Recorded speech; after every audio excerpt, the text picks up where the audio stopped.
Welcome and thank you for joining today's event, Market Surveillance Committee meeting. Before we begin, please ensure that you have opened the chat panel by using the associated icon located at the bottom of your screen.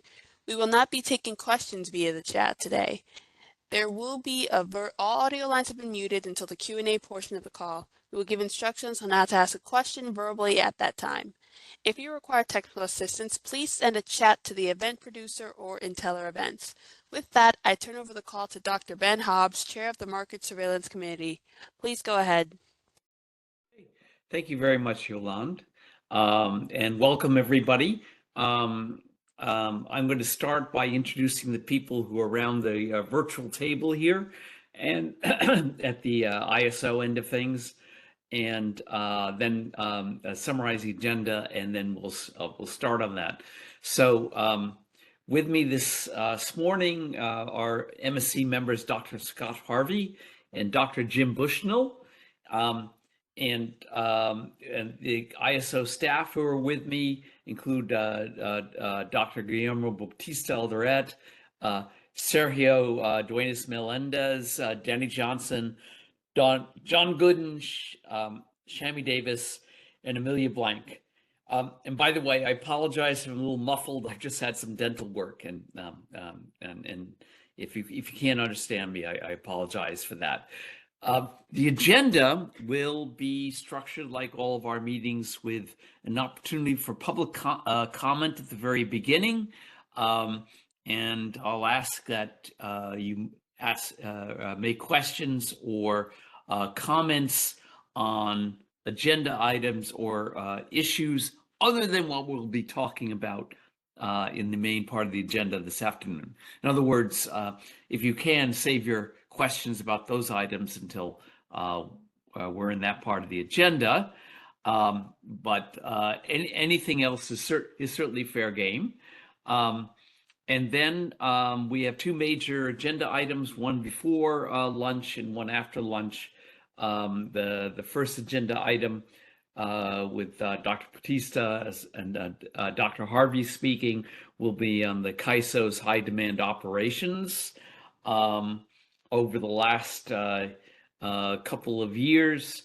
And then after lunch, which we're going to be shooting for a half hour at 12 o'clock, we're going to have a storage bid cost recovery and default energy bid enhancements discussion focusing on track one, and Sergio Duenas and Scott Harvey will be speaking, and of course I'm looking forward to lots of comments and questions from the audience, and staff as well as the MSC members will be addressing those questions and making their own comments as well. So at this point, Yolande, we can open the phone lines for public comment on issues other than those on the agenda. If you are on the WebEx, please go to the participant panel and press the raised hand icon located at the bottom right of that corner. If you are on a phone, please press *3 and you will be put in the verbal question queue if you wish to ask a question. And again, I'll repeat what Yolande requested, which is that you not put in questions and comments in the chat, because usually we don't catch those. It's really best if you offer those verbally whenever we're open for questions. If there are technical issues, of course, send a message in the chat. Or if we're on a roll and not giving you a chance to ask a question, you can ping us in the chat and say, I have a question, can you please invite questions? Okay, is there anybody on the phone lines? There are currently no questions in the phone line queue. Okay, in that case, Guillermo, it's your turn. Looking forward to your presentation.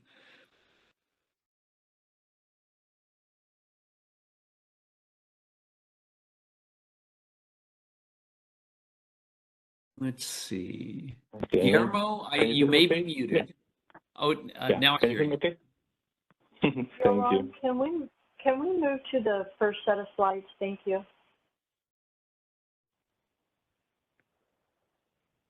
Thank you for the introduction, Dr. Hobbs, and I'm glad to be here this morning to discuss some items that we have been discussing for some time now. As you all know, through the different efforts that we have taken for communicating the performance of the CAISO market in the recent months, and more importantly, during the summer conditions, we have put a lot of analysis and information regarding the market performance during the summer 2023 conditions, and more specifically about the emergency conditions that we have for the periods of July 2023. There were specifically 3 days. And as I go through this material, I have to recognize that there are a lot of moving pieces in the discussion, and we have the opportunity to provide different forums for discussing the performance of the summer conditions. That included the monthly July performance report for the summer conditions. That was followed by a public call to emphasize the main items of the findings. We also have a briefing to the Board of Governors recently to go over specifically the area of transfer limitations. And we also discussed to some extent in different areas of this performance during the last 2 market performance and forum meetings. The material that you're going to see here is somehow consolidated from all these efforts to try to wrap up and look at the bigger picture rather than going into the very specific detail. I would be happy to take on any comments, questions as we go through the material. With that, let's start the presentation. Can we move to the next slide, please? The focus of discussion is specifically the summer conditions, in particular the dates of July 20, 25th, and 26th. And these are the 3 days in discussion because these are the 3 days in which the CAISO declared an emergency condition. In different levels, we have the market watch, the level 1, 2, and 3. The first day of July 20 was when we have the declaration of the emergency level 1. And the definition is kind of very straight to understand because it's no more than we are basically using all the resources that are online or can be committed, and we may be with the condition that we are going to be energy deficient. After that, we have similar conditions for July 25th and 26th. These were not emergency level 1, they were watch because we were having the projection that we could be in that same position. The critical times of the day in particular are about both the gross peak and the net load peak. And you can see the time frames in which we have the declaration of the emergency. And the bottom line of these emergencies was that there were real-time dynamic conditions that put us in this very tight situation that developed very quickly. And to the point that in order to get into control, we have to rely on this declaration of alert. Next slide, please.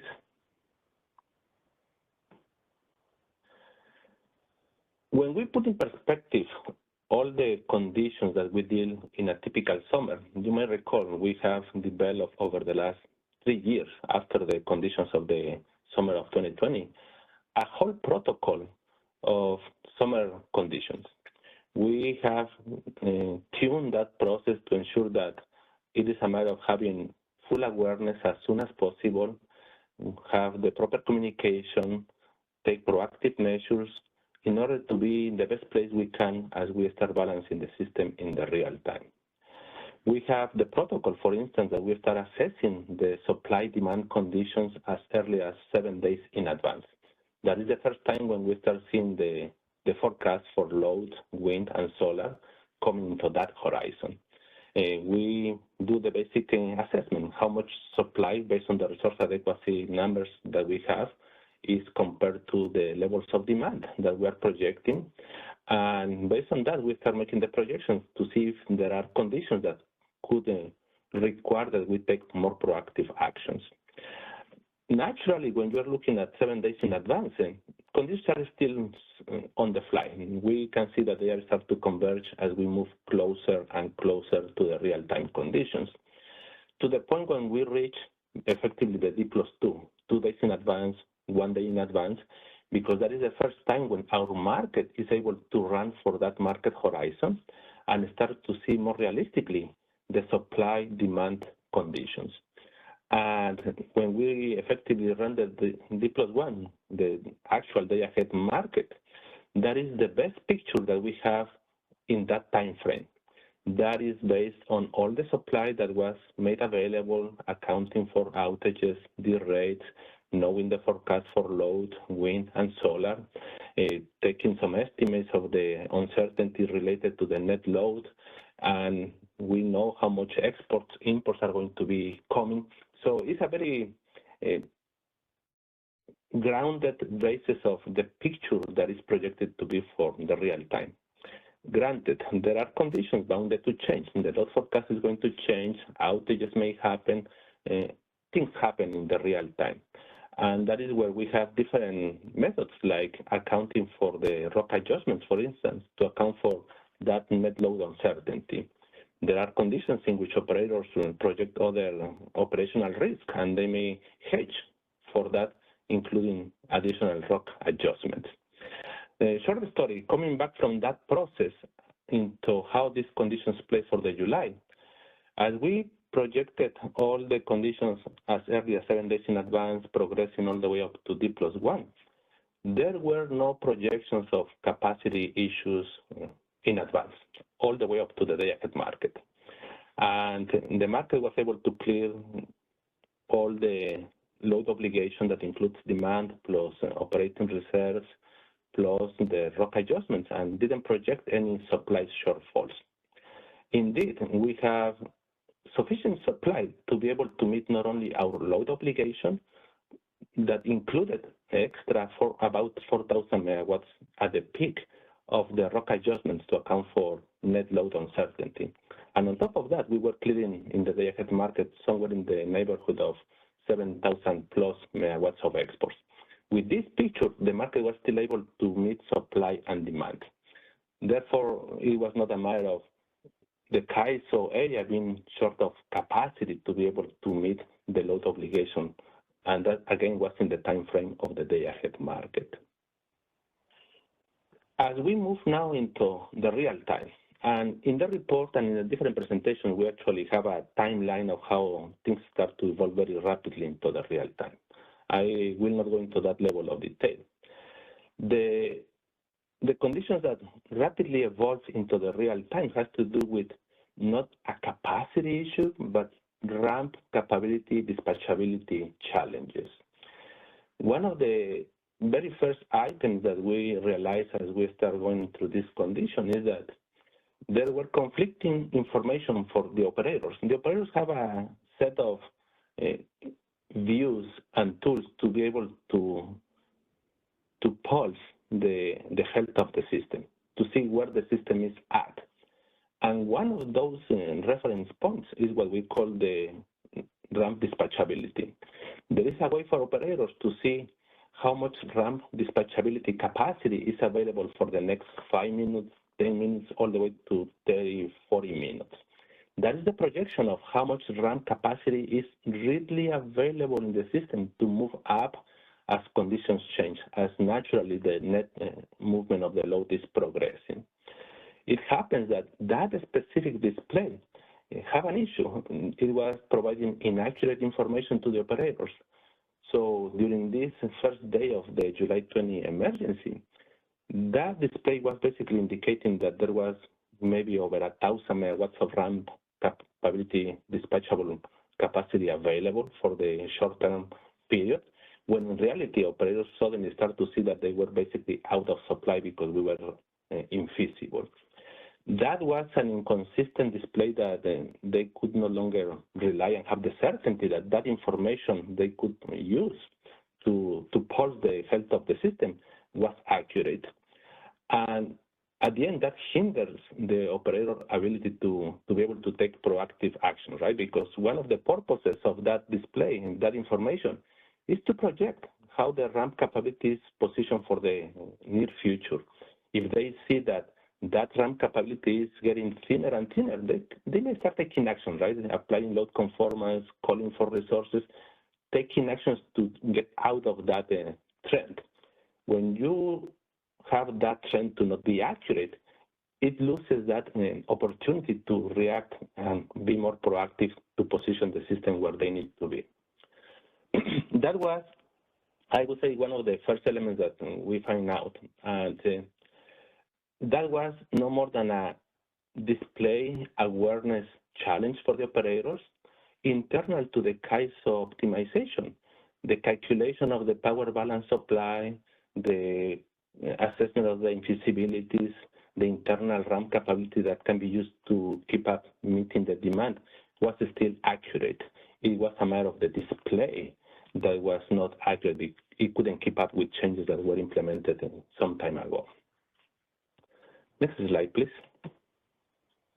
One question on the last bullet there. On the 25th, did we see the need to cut the exports in Stuck, or did we only see it in or in other earlier runs of ArcPD, or did it all only show up in the HASP run? Scott, the question is for the July 25th? Right. Now, when you refer to Stuck, or Scott, are you referring to the HASP process, or are you referring to actually the 18 interval market that makes the longer term projection for commitment? Right. I was just wondering if Stuck showed, gave us a heads up before we got to HASP that there was going to be a need to cut exports, or whether it was something that showed up real suddenly. Yeah, I don't recall to have seen that information, Scott, so I don't have it in front of me, but I can get back to you on that. That should be something easy to find out. Thank you.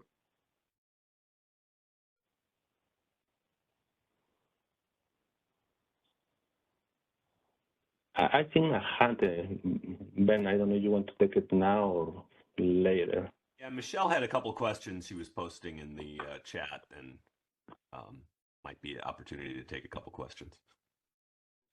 This is Michelle. I just wanted to clarify, when you say you were seeing energy deficiencies, that's energy deficiencies including the low priority exports that we were supporting, is that right? Because you also say that we had sufficient RA resources. Sorry, Michelle, can you rephrase your question, please? Sure. On the first slide, you said that we entered into EEAs because we had energy deficiencies. And I wanted to clarify that the energy deficiencies were deficiencies supporting the low priority exports. It was not that we didn't have sufficient resources, RA resources, to support internal load. Is that correct? Operator, can we go back to slide number 1, please? This kind of gets to the definition of what energy deficiency is, like what exports are included in the definition of energy deficiency is another way to sort of phrase that. Yeah, it's basically the whole load obligation for the CAISO to be met, right? And that includes not only our demand, but also our operating reserves and also the exports, the overall balancing of the system. Yeah, I guess it just seems like I would think that EEA watches would be defined as our ability to support our own load, because we know those are low priority exports, right? So we technically, doesn't the tariff allow us to cut the low priority exports all the way up to the real time? I thought that's what the tariff said. I know you guys don't cut exports after HASP, but isn't that the essence of the issue here? Well, there are different ways to see this, Michelle. I think we have to first identify between what the market is projecting to have versus actions taken after the market, right? When it comes to the management of the exports, there is a very explicit difference here. The market, based on the conditions that it's going to project, is going to balance supply and demand, including exports, and it may determine a certain level of exports that need to be reduced following the priorities that we set up for those, whether they are high or low priority or even economical exports. That is within the market construct. Now, if the market is projecting and has information and the conditions available, yes, it's going to make that projection that we need to reduce export. So naturally, the market is going to balance up to the amount of supply that is available. Now, once we pass that market opportunity, it is really actual operation of the system. The only way to go into reducing exports that were not projected to be reducing the market is going to be only based on manual curtailments by operators. And yes, that is an option that they have to go through the low priority exports. Okay, so I just want to make clear though, for July 20th, when we entered into an EEA1 and we didn't have the ability to serve, both load and the low priority exports. And I'm also saying that CAISO chose to enter into an EEA1 rather than cutting the low priority exports post-HASP. That's just a decision. I get it that it's destabilized exports after HASP, but it's also a reliability issue for California if we're unwilling to cut low priority exports after HASP when things go wrong. So for example, you know, the WEAM advisory transfers weren't accurate. Maybe you cut exports in HASP, I'm not sure, and maybe they failed to curtail. So those, I'm just saying, post-HASP, all those issues fall on California load, and we go into EEAs when anything goes wrong after HASP. That seems to be the issue. I just want to clarify. Yeah, I understood your point. Thank you, Michelle. Okay, and then just... Sorry, can I just, I'm trying to understand the degree to which this is a semantic issue versus some, you know, because it strikes me as, even if the only thing that gets cut are exports, that is a form of emergency that should be notified ahead of time if it can be. And so there should be some kind of energy emergency status that would be, seems like, triggered even if the likely outcome would be only exports being curtailed. And so I don't know, and to the degree that means there should be another EEA category or what. And so I guess a way to phrase that as a question is, when EEA1 is triggered, what sorts of actions are linked to specifically the declaration of an EEA1? Is that when load gets armed and those sorts of things happen, or are there other things that that happen? You know, what is the significance of declaring an EEA1? Yeah, there is a whole protocol for that, Jim. I'm not able to memorialize all the action items. Actually, that is publicly available. It's in the Okay. website. If it's a long answer, we don't have to get into it now then. Yeah. I mean, I do think that at EEA2s, we arm load. So say we went into an EEA2, we would be preparing to arm load while potentially supporting low priority exports. The issue is that we're firming up non-firm.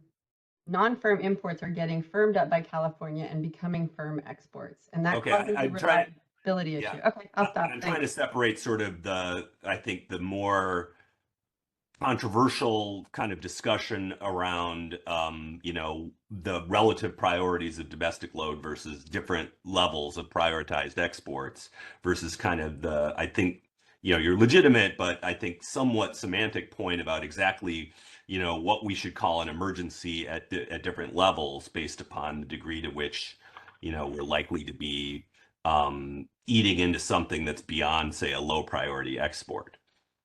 So, but I think we'll have plenty of opportunity to circle back to the, you know, the degree to which we, the degree to which we prioritize different levels of exports, imports, and transfers and that sort of stuff. Okay, I mean, I will just say that, you know, for example, earlier this year, we made the changes to the storage to increase the bidding because we were concerned about reliability. This seems that like a more proximate reliability issue that we should be concerned about. Thanks.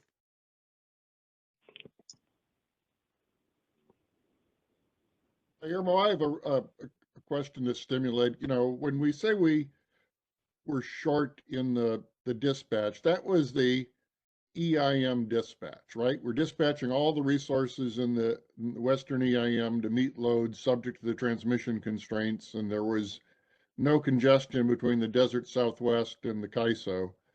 So when we say there was a net load imbalance, is that necessarily in the CAISO, or is that just in the Western EIM? Because what does it mean to say that the shortage is in the CAISO as opposed to anywhere else in that constrained region? No, that's a good point, Scott. This is specific to the CAISO area. Yes, you are right that as part of the balancing market, we clear supply and demand across the footprint for all and each of the EIM areas. But in this case, the infeasibility that we were projecting to have and start to realize were actually specific to the CAISO balancing area. And that means that really means that we leverage on as much as transfers as we could have as part of the market. That already factors in the transfer that we were getting.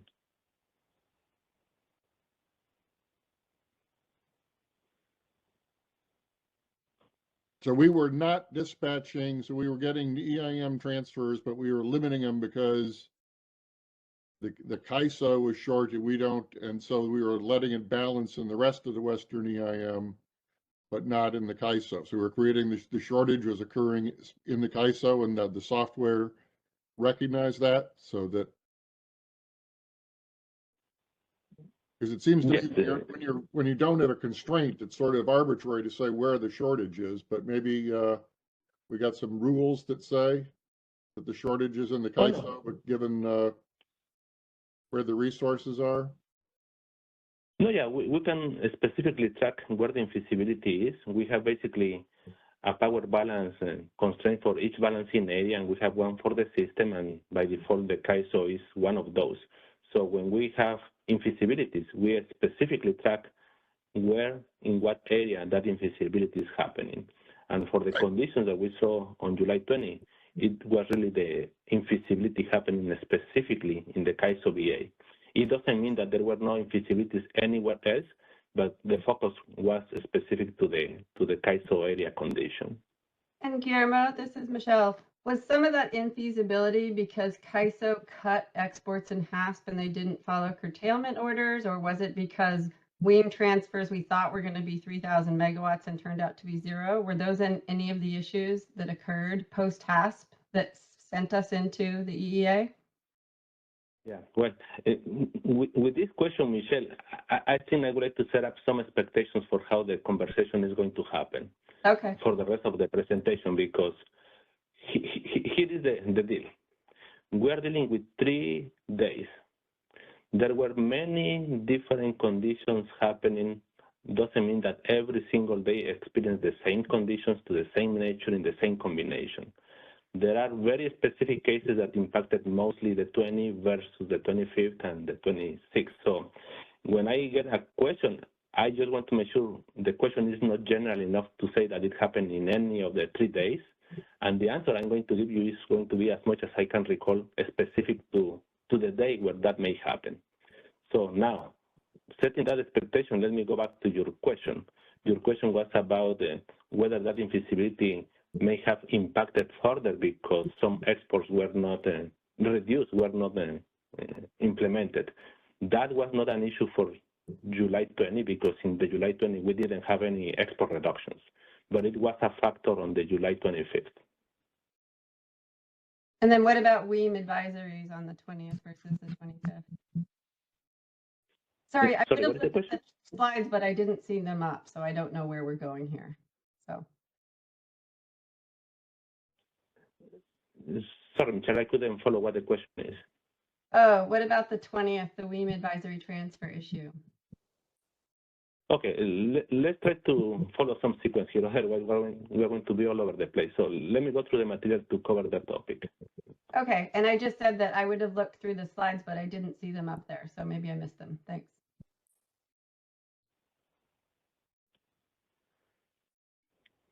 Okay, Ben, I don't see any other hand. I don't know if we have any other questions on the phone or if we can move on. There are no other questions in the audio queue. Okay, thank you. can we go back to, go forward to slide number 3, I believe. One slide before, please. Yeah, I think we were done with this one. Can we move to the next slide? Okay, if we want to put all together, and again, different conditions play a role to different extent in different days. Is not meaning that every single of these factors was a factor for every single day. And in general, the emergency that we saw was, in addition to the surprise to the lack of awareness from our operators to realize where they were at in terms of ramp dispatchability, it was the fact that there were a lot of moving pieces happening in the market in the real time. We have typical outages and the rates for generation resources. That is not on its own the whole factor, but it's a contributing factor. We have some import reductions for the CAISO because there was some fires impacting certain elements and they have to be reduced. And I believe these were from the Northwest. We have uncertainty realized for renewable production. We have some projection of the load forecast that progressed to be something lower than actually realized as we progress into the real time. We have a type of series of resource deviations, including deviations of exports that were scheduled to be reduced and they didn't follow and tag according to that value. We have other resources like storage resources that were projected to provide some level of energy and they were coming at different level, part of the challenges of managing the state of charge. We have some other resources that were projected to have a transition up in given time frame and that transition was blocked, it was not realized. There is this set of deviations in general that makes the balancing to be different to what the market was projecting. We have standard expected changes in loads, not only for the CAISO area, but across the EIM footprint. We have some level of unrealized transfers into the CAISO specifically, and that has to do not only by the factors that are listed before, but also by some actions that the CAISO took. And more specific to the 25th and potentially the 26th, we have another major issue that was related to congestion in the system. We have some specific main backbone transmission elements in the California area. When these elements are binding, basically they split the CAISO area between the north and the south. And when you have that congestion, basically you can easily get generation stranded. So once we have this very chronic congestion, naturally we have to deck resources in order to manage that congestion. And decking resources is actually working against the power balance that we need to have in place. So it's always this competing need that, yes, you deck resources to manage congestion, but you now suffer in meeting your power balance. And that congestion was further exacerbated by a model issue that was introduced with some changes done before with some neighboring areas for how the tagging and the scheduling of some transactions happen. If you put all this in context, we are really dealing with a series of compounding effects that really created this very chaotic and very complex view of where the market was standing. And that, in the end, translates into a very big item for operators, and that is uncertainty.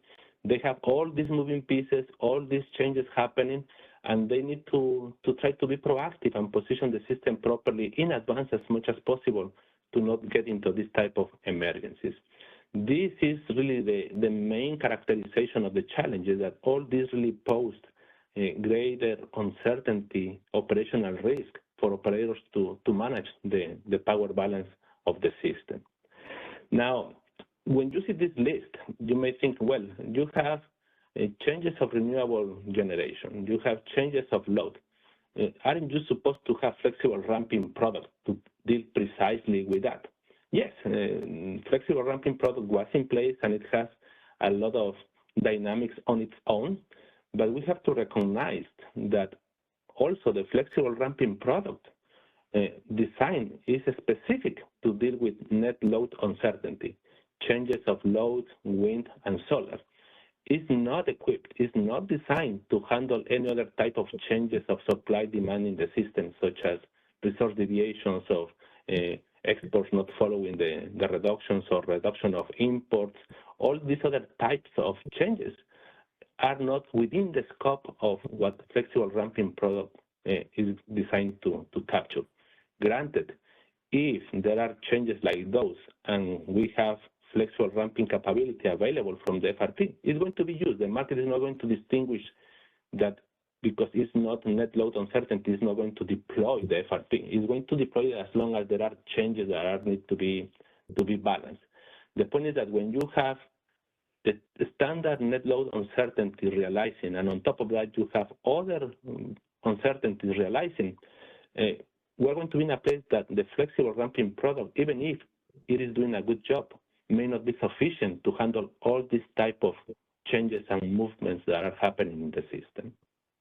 Guillermo, doesn't that mean that we ought to, that seems to me that we can't expect the operators to stop using load conformance because the target for flexible ramping rate isn't large enough to cover these other uncertainties. And, we've talked about 20 times over the last 3 years about other ISOs have a 30-minute reserve product to cover these other uncertainties. And, the fact that we don't have anything, and that when these things occur, we get thrown into, deficiencies, seems like another data point on it'd be good to have that kind of additional product, or we can just continue using load conformance. But, on the 20th, they reduced their load conformance to 750 megawatts, and we had these problems. Yeah, no, you have a very great point, Scott, and I think we have been discussing internally about this dynamic, right? Because we realize that the flexible ramping product is going to come short for this type of scenarios, and you're right that we jump straight into basically going to the emergency or deploying our reserves, and we don't have anything else in between. And I'm sure this is a topic for further discussion. Great. Thank you, Guillermo. Yeah. Next slide, please. Now, I think Scott's last comment is very good bridge to this topic, because much of this has to be from the perspective of what the operators have to deal during this type of emergencies, right? And as Scott mentioned, it's like driving a car. Sometimes you don't know really what is going on the engine, but you feel that you are not getting there, you are not getting up to the speed that you need, and therefore you have to take actions to try to control the car, right? And for operators, it's the same. They may not know that they have 20, 30 different drivers or moving pieces, putting them in certain conditions. And at the end, they have to manage that uncertainty, that operational risk. And one of the last resources that they have is load conformance. So regardless of what specifically the cost may be or to what extent that specific cost is going to create an issue, the load conformance comes here as the last resort for them to be able to true up what they feel the system to be versus what the market is giving them. The load conformance, as we have explained in different forums, is no more than an adder that can be positive or negative to the load forecast, and that is going to require to meet additional supply or to reduce supply depending on the direction of the conformance. And the conformance is with different objectives depending on what market you are targeting. Specific to the real-time conditions we're discussing here, there are, I would say, we have 3 markets, but there are basically 2 drivers to use load conformance. The first driver, that is the conformance in the hourly ahead scheduling process, the HASP, or the 15-minute process, the FMM, is to really position resources to ensure that they can gain RAM capability in the time that is projected for that market time frame. Because that may be the last opportunity for them to secure that resource positioning. once they are dealing with the RTD, maybe too late to take commitments or try to secure additional interties. That is different than the need for having conformance in the 5-minute dispatch market. That is no more than just keeping up the balancing needs of supply and demand as they progress in the balancing of the real time. When we have in place this load conformance, is going to be additional demand imposed to the CAISO balancing area. And that demand is going to be met by many different conditions. And it is really up to the market economics to determine what is the combination of supply that can be used to meet that additional load conformance. And there are, in general, 5 different components that can provide the additional supply requested by the load conformance. One is that based on the economics, it could be cheaper to ink resources in other balancing areas through the EIM market relying on the transfer. So we may see an increase of what we call advisory transfer imports coming into the ISO.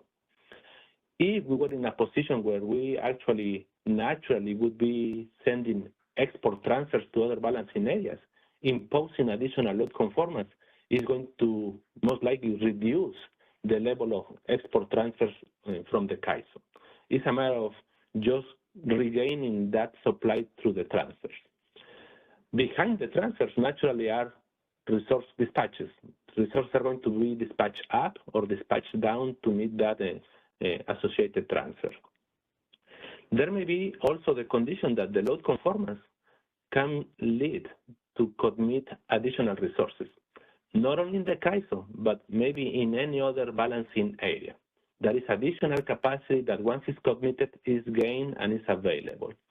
Not only for the CAISO, even if that capacity was committed in some other balancing area, at the end it's going to be available across the footprint of the EIM market.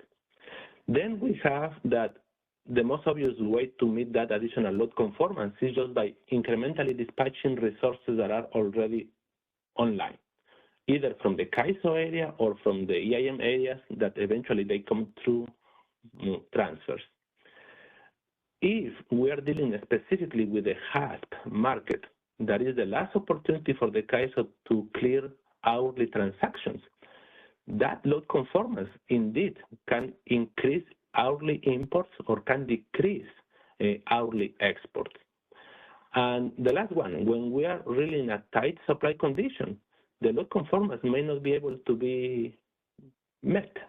Effectively, we are going to be infeasible, and we can indicate that the load conformance was to the level that it resulted in market infeasibilities.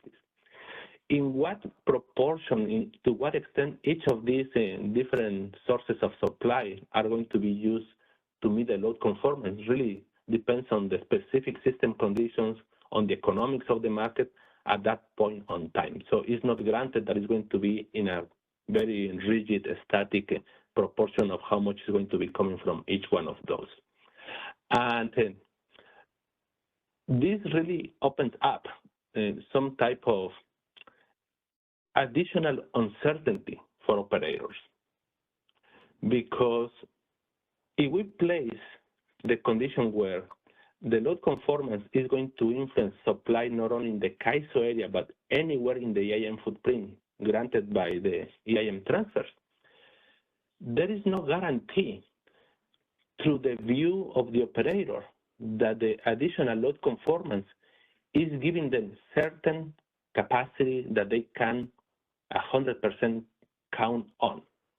If the load conformance, and we have done that analysis in the past, if the load conformance is going to basically increase only EIM transfer imports, I have to tell you that there is a level of uncertainty whether the operators feel that they are 100% count that these transfers are going to realize when they know that things are subject to change.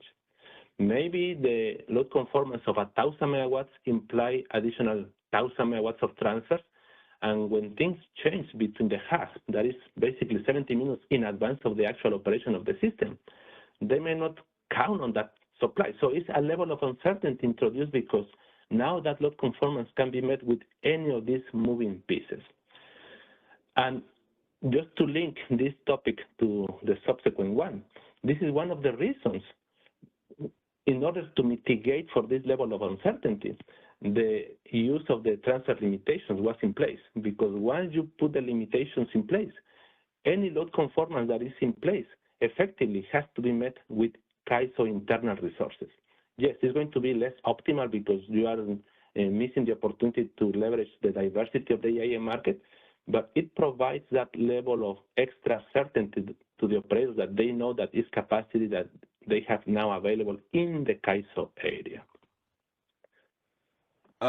Guillermo, Guillermo, I have a question about this.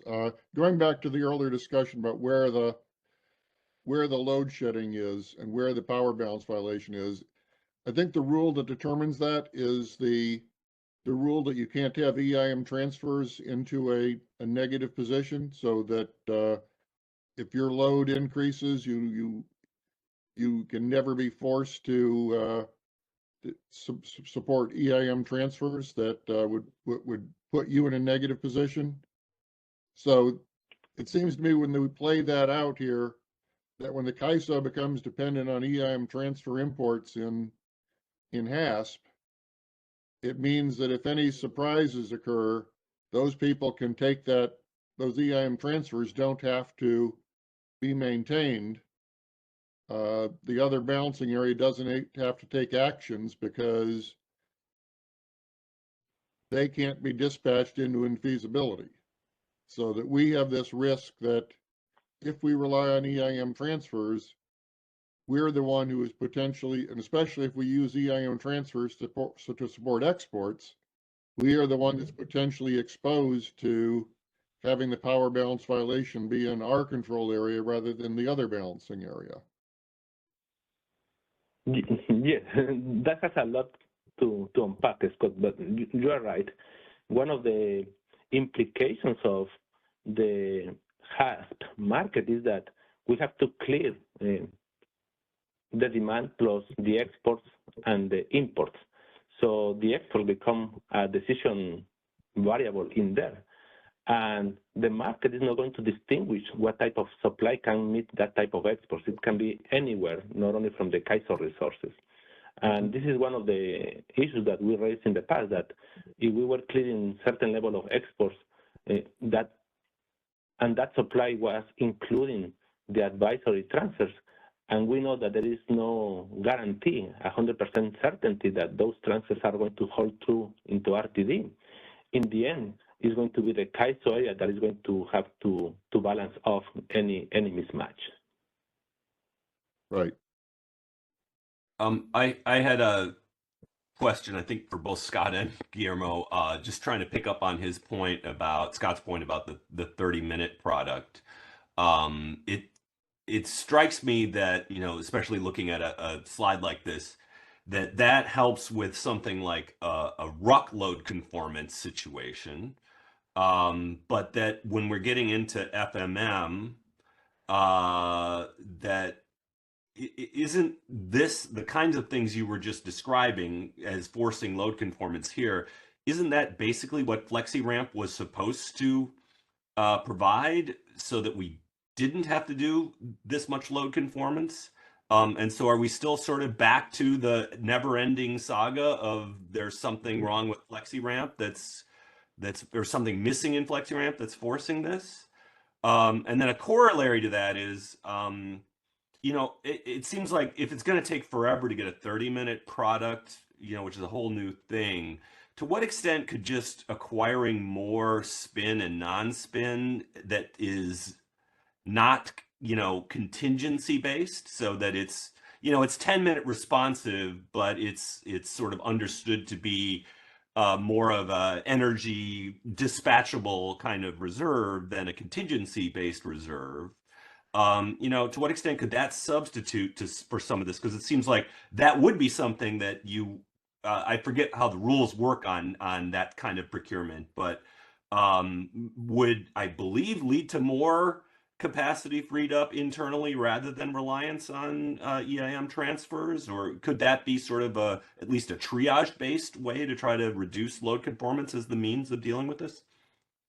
Yes.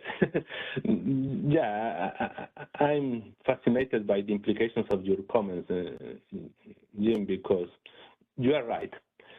In a perfect condition, we would expect that the flexible ramping product is going to be the efficient solution to handle net load uncertainty. But let me just differentiate here, because many of the changes that we indicated that were not for net load uncertainty are not within the scope of the flexible ramping product. So we still have that challenge that there are other moving pieces unrelated to net load uncertainty that there is really no natural product to hedge. So if we just put that aside and focus just on the net load uncertainty, changes of load, wind, and solar, yes, the spirit of having the flexible ramping product in place was precisely to have a market mechanism to handle that net load uncertainty. And you're right, this continues to be a saga. Specifically for the July events, we have analyzed that flexible ramping product wasn't there. There was a good level of requirements estimated. In some cases, uncertainty exceeded the level of the requirement, and that's somehow still within the expectation because we don't procure for 100% of the confidence. We procure the 97.5, so there will be cases where you are going to exceed the level of uncertainty. But even with that, there are some performance implications of the flexible ramping product. And I have material on that for later, but let me touch it now. One of the implications that we have is that when you look at, for instance, specifically the case of July 25th, we have very high congestion in the CAISO system. Basically, that is split the north and the south. And that happens to be congestion model with one type of constraint that is called a nomogram. It's a nomogram for PAT 2015-26. It happens that by the time we have the FRP and the emergencies of July, we have not been able to enable the activation of nomogram constraints for FRP. So FRP was running, was performing, but it was not assessed for nomogram constraints. So it was not a condition to see if it was feasible for this type of nomogram constraints. In that sense, we missed the mark because we didn't have the constraint enforced. Now, here comes a very interesting outcome. We actually were very curious to see what would have happened if we actually had the nomogram constraint enforced for FRP on that day. And we actually reran the market just to see how the solution looks like. The original solution was that because FRP clearing didn't see the constraint splitting the system between the north and the south, effectively it located a lot of the procurement in the wrong place just because it found that there was capacity available, but that was because resources were making a space due to the congestion. And that means that in reality, that energy was stranded in the north because it couldn't flow because of the congestion. When we reran the case with a constraint enforced for FRP, the ultimate solution is not that different because given how high the congestion was, the market solution for FRP basically relaxed through the demand curve the FRP, and effectively you don't get much of FRP anyway because there is really no FRP in the south. The only one that was in the north was already stranded, and therefore the only solution for the market was to relax the FRP requirement through the demand curve. So even if we have the constraint enforced, the outcome wouldn't be, in practical matters, very beneficial or securing additional supply because there was no supply available. So there was no supply available to provide more FRP, at least at the relaxed demand curve for FRP price. But by cranking load conformance, something happens. I guess instead the solution was to crank load conformance and then ultimately limit transfers so that the increased load conformance triggered internal resource increases.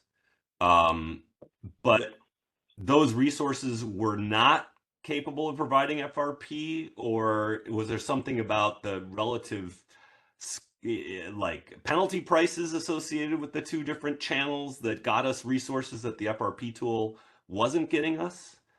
Well, we were already clearing prices in the high range of the price spectrum, right? We have prices in the hundreds of dollars. And if FRP is priced at most 247, you can see that even economically, there will be no opportunity for FRP to creep because you already need that capacity to be able to meet energy rather than reserving that for FRP. Okay, yeah. So I'm just trying to think through here. So it sounds like it is basically the load conformance channel gets you more resources because it basically can pay more. And you're theoretically getting more because you're theoretically getting energy as well, but energy that we may or may not need. Yeah, I mean, I do wonder if that means that we have to rethink the penalty prices on FRP, but that's sort of a dangerous road to go down, I guess. And then what about the kind of, I guess there's a secondary sort of thought here is just like we kind of fall, or operators fall back on load conformance as sort of the number one kind of tool for dealing with, you know, expected shortfalls of different kinds. Is there an argument for maybe relying more on spin and non-spin and less on load conformance as the kind of fudge factor here? If in fact what we're worried about is kind of ultimately, it sounds like dispatchable capacity rather than a true forecast of an energy shortfall. No, yeah, this is a very interesting question to explore further, Jim, because I'm sure there may be more than one way you can secure that and ramp dispatchability, right? I think the easiest way for the market and the operators to really rely on the load conformance because that takes care of everything, right? They just put this extra requirement and the market is going to find out the most efficient way to give you that extra supply. Whether that could be met with operating reserves, and that's an interesting question because that could be something more systematic that has to be done like programmatically for the ramping even in periods. Having that day to day, I'm not so sure how effective that would translate to be. Now, your last comment about the operators defaulting back to use the load conformance. Yes, this is one of the challenges that we have. We recognize the criticality of what the load conformance may play in the market efficiency, right? Ideally, we would like to have market mechanisms, market solutions to handle the conditions that is leading to require the use of load conformance. So we have been going through many cycles to try to knock this down and understand why there is a need for load conformance. These events of the July really highlight the dynamics that we are seeing and the effectiveness of the load conformance. One of the elements that we tackle maybe for the last 18 months or so is really the causes of the load conformance. And in the last NPPF, we actually presented these 10 reasons for why the operators have to apply load conformance. And it's all over the place. It's not just one single driver. There are 10 different drivers for which that requirement is in place. Yes, we want to find solutions for each of those drivers, and one of them is the performance of the FRP. And if we have FRP working better to be more effective, yes, that should translate into less use of load conformance for the sake of managing net load uncertainty. These conditions that precipitated the July emergencies really highlight the challenge that our operators have to face in real time when there may be all these moving pieces and they cannot really tackle each at a time. One of the consequences of all these dynamics that we're explaining is that eventually the load conformance is becoming less effective to give operators the positioning, the ramp capability that they believe they need. Because if the load conformance is driving advisory transfers, there is no guarantee that it's going to be addressed, right? So when the load conformance induces, for instance, a commitment in the CAISO, well, that is certain megawatts that the operators know now they have in the area that they can count on. When the load conformance includes additional imports, they know that they have that energy coming into the CAISO they can count on. Everything else is with some level of uncertainty. And if the transfers are providing more and more the supply needed to meet the load conformance, effectively, we can go into this cycle that they may be asking more and more load conformance because they know that they are going to get just a fraction of what they are asking for. So naturally, you could say that they tend to increase more and more the load conformance because they see that it's becoming less and less effective. Right. That's exactly what kind of motivated my question. And I want to kind of go back to, I'm glad you just said what you said in the last minute, because earlier you said, oh, the reason you use load conformance is because it gets us everything we want. But it doesn't if what higher load conformance is getting is EIM schedules that they don't really believe will materialize.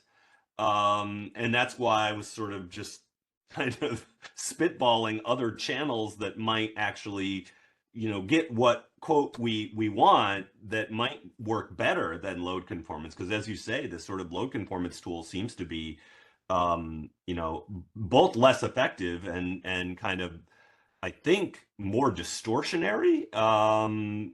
And you know, if we're going to have load conformance coupled with other market interventions just to sort of get what the original load conformance bias was supposed to get us, then it does sort of argue that there should be a better way. Yeah. Beyond just the market implications, you know, just sort of, is there a more sort of direct way to try to get exactly the types of resources that they're thinking they need to meet whatever shortfall they're seeing? Yeah. Yeah, Irma, a couple observations about this. You know, it appears looking at the data that the penalty price for the pass group only got up to about $24 in these intervals where we were so short and didn't buy it.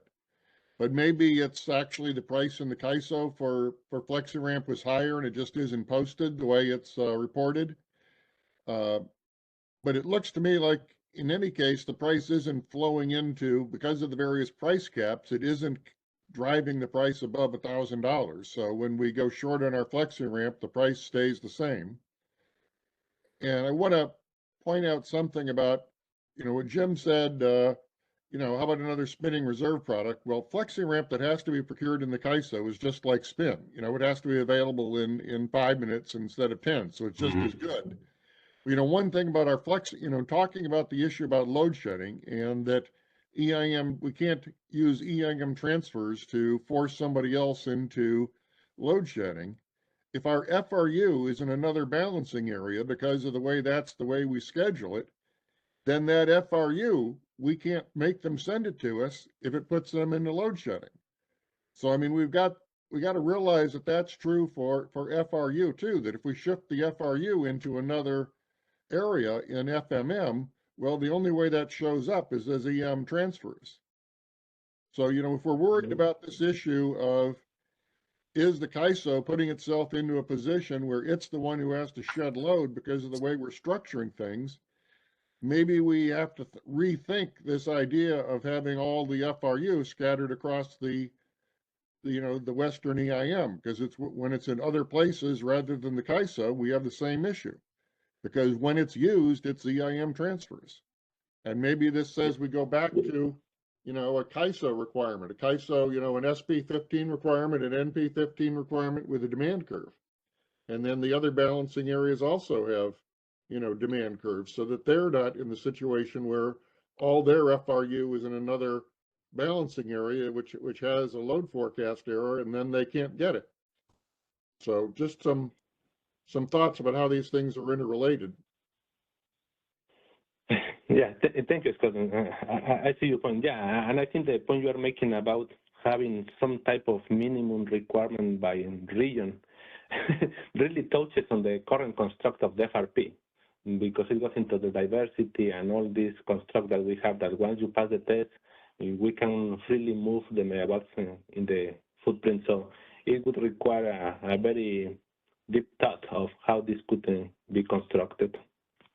Right, but I mean, I think we've got an underlying tension between our rule about no EIM entity can be forced to export into load shedding. And then this thing of, well, suppose they have all the EIM's FRU in their balancing area, then, you know, everybody else is in trouble if they have a problem. So, you know, there are some tensions about things that maybe need to be thought about because of that, the way that rule works. Yeah, thank you for the point.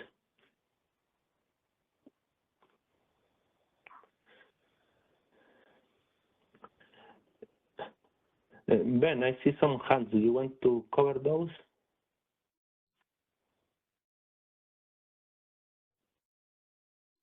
So this is Michelle from Energy Division. I think most of my questions were addressed. I know the load conformance you guys discussed, half financially binding. That's just trying to figure out another way, and it sounds like you guys are doing that. And then the FRP thing. So I don't have any questions. Sorry. Thanks. Thank you. And I see also Danny from the CAISO. Danny?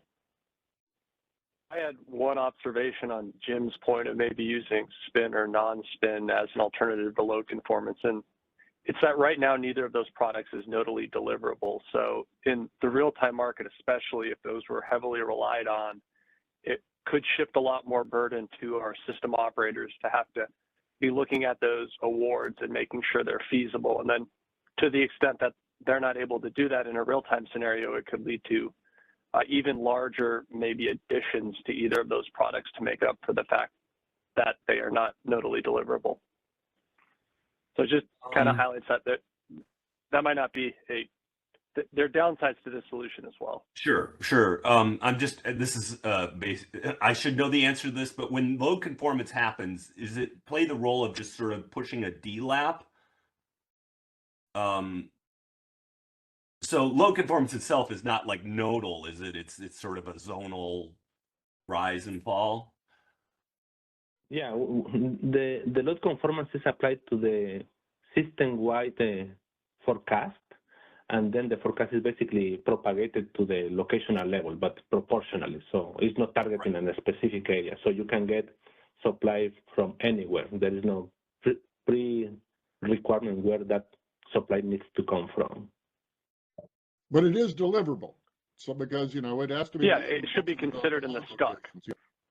Right. Yes. Yeah. Yes. So the supply is nodal, whereas the demand is kind of imprecise. It's just sort of going up and down everywhere. But yeah, the supply does have to be deliverable to where the kind of guesstimate of demand will be. Yeah. Okay, so let me move on. Oh, I see another question from Alan. Hi, Alan Meck, PG&E. Great discussion. Thank you guys for all the points you've been bringing up. I'd posit an additional layer and I'll couch it as a question. Before we start considering potential fixes to this, to Scott's point about how there are many different implications to how we're defining, you know, you can't schedule another balancing authority into deficiency, whereas CAISO can, and that mismatch may be causing problems. Do some of these problems go away, though, under EDAM?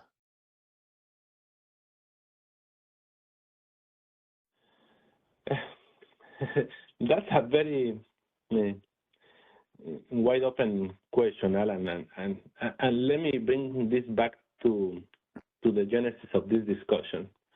We're indicating that all these dynamics that we saw were really happening in the real time. As early as the day-ahead market, everything was just projected to be just fine, right?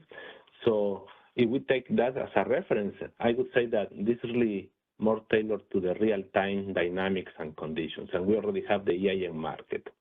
There may be some byproduct implications once we have the EDAM just because of the way we manage the transfers and so on, but it's hard to foresee specifically how that could be playing differently for this type of emergency conditions. Wouldn't you at least have access to imbalanced reserves, though, hypothetically, in an EDAM, post-EDAM scenario? And wouldn't that have solved hopefully all of or most of these issues? We would have a better product to manage the uncertainties from the day ahead to the real time, right? What I have said at the beginning is that the issue that we are dealing here is specifically uncertainties within the real time.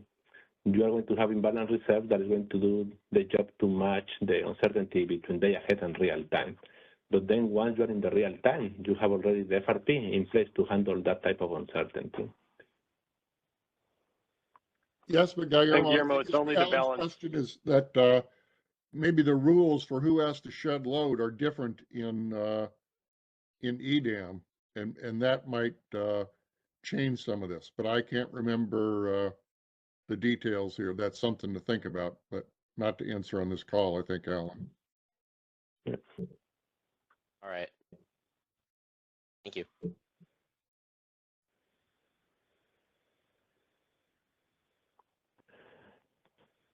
Okay, so can we move to the next slide, please? There's another question in queue from Michelle again. Oh, okay. I think we can take it before we resume.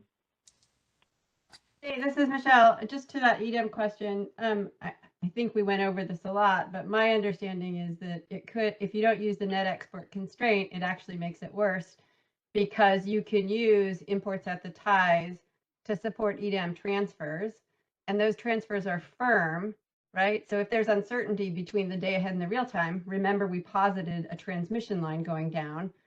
And remember, you guys said we'll support this transfers until we're infeasible if that transfer, that import, say Malin goes down between the day ahead and real time, we would still support those transfers until we would have to shed load. And at that point, we would, remember there's a pro rata reduction between the transfers and load. And if load is 45,000 and the transfers are 1,000 or 2,000, that means load is going to take the lion's share of the cut. So I don't think EDAM addresses this. I think we went over this a number of times. So, thanks. Yes. Okay, thank you. Okay, we're in the new slide. Okay, thanks. This is Ben. Can you hear me? Testing? Yes. Okay. Yes. And just one little thing. Having the imbalance reserve makes it more likely that we have enough spare capacity committed to meet FRU requirements in real time. So it does help. It could help a little bit in that way too. Thanks, Michelle, for the question. I think we're done with questions for the moment. Is that right? Yes. Okay, let me resume with this then. To some extent, I think we have covered this part. The uncertainties that we are dealing with during these conditions were basically from the fact that the CAISO market really balance supply and demand across the wider footprint. And specific to the hourly process, the HASP, where we clear hourly imports and exports, the supply that is considered to meet this balancing includes the advisory import transfers. And the nature of those transfers are advisory because there is nothing that makes them to hold through all the way to RTD market. Based on the conditions, they are going to be reoptimized, and you may get something different as you progress through from the hourly to the 15 to the 5-minute market. Now, one of the items that we highlighted during the discussions of the July event is that in some cases, we find out that the advisory transfers were tracking differently to what was projected in HASP, FMM, to what actually realized in RTD. And that is the level of the uncertainty that we were referring to, that for many of the reasons that may lead to the change of the transfers, in the end, from the operations point of view, this is an operational risk because you don't have the certainty to count on 100% for those transfers. In some cases, you may fully get that transfer. In some cases, you may not. And that is a factor, an operational risk that has to be internalized by the time the operators have to be making decisions how to position the system. And as I indicated earlier, they have a window of opportunity to be able to position the resources in the right place, and that happens to be HASP and FMM. After that, it's getting kind of late to be proactive. And if they have to factor in that, well, in some cases, they may not get exactly the level of transfers projected, that is going to be a factor at play. Now, depending on the time, depending on the condition, the reason or the reasons for which there may be changes of the level of transfers from HASP, FMM to RTD is quite wide open. There are many variables at play. Effectively, any changes of supply and demand is going to lead to a different profile of transfers, not only between CAISO and some specific balancing area, but in general, among any balancing areas. By the time you modify the supply, it's going to reoptimize and it's going to lead you potentially to a quite different picture of the transfers. Some factors that we identified through this analysis is that the load conformance on its own is going to be a factor. If we are asking for higher level of conformance in the HASP, FMM, and we ask for less in RTD, naturally we're going to be asking for less supply, and that is going to shape to some extent the transfer profile. Now, there are load conformances applicable not only to the CAISO area, there are other balancing areas applying load conformance, and that again is going to induce some change of the transfer profile. Renewable forecast differences, when you realize the uncertainty of renewables, not only in the CAISO but anywhere else, that is going to change the profile of the supply and therefore is going to change the profile of the transfers. The same thing with the load forecast changes. Resource deviations, if we were projecting that in the HASP and FMM market, we accounted for one transition that should happen an hour from now, and when we reach RTD and we realize that that transition actually didn't happen, the resource didn't move up. Well, now we don't have that supply that was projected to be accessible in that hour, and now it's going to require the redefinition of the transfer. So that is going to change the transfer profile. And I would say in general, any changes of supply and demand eventually is going to be reflected in a different profile of the EIM transfers.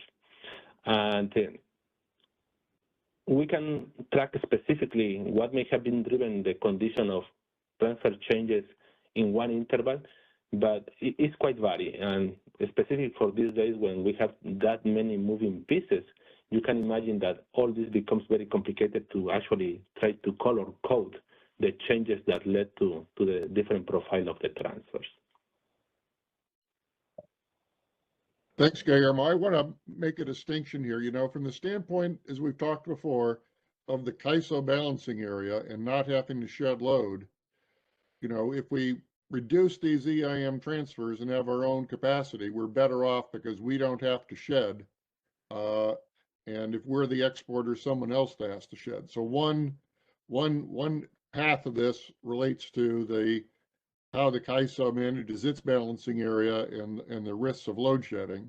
There's another side of that is looking from the standpoint of the EIM as a whole.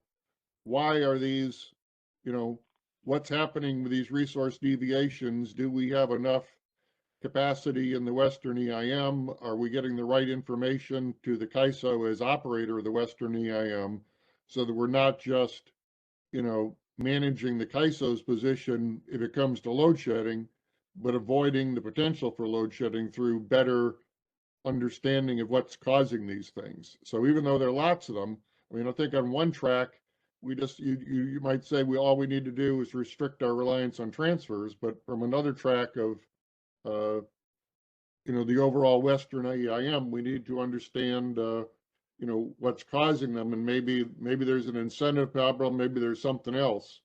And I think this is exacerbated to the extent that the FRU is in someone else's balancing area. It necessarily means we have to worry about, what's going on.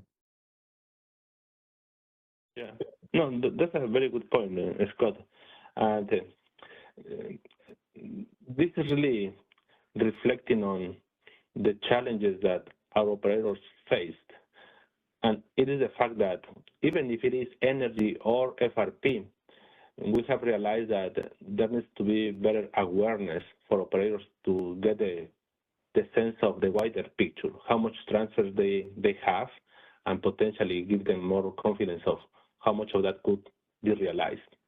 We have been running some assessments to really single out the cases where the projection of the transfers really meant that it was just capacity that the market in RTD didn't project to need, but it was there, versus the cases where there was indeed no transfer capability that just evaporated. And it's a hit and miss. There are cases where, yes, the transfers that didn't materialize from HASP, FMM to RTD happened to be still with supply available. It was just that the market didn't need to access those, and therefore it didn't clear economically for more. But there are other cases where we realize that, yes, things change, and now these projected transfers are indeed not available anymore.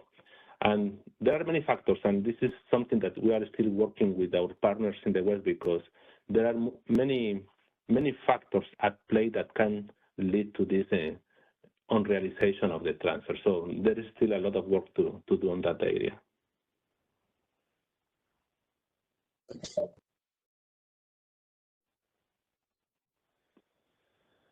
Okay, next slide, please.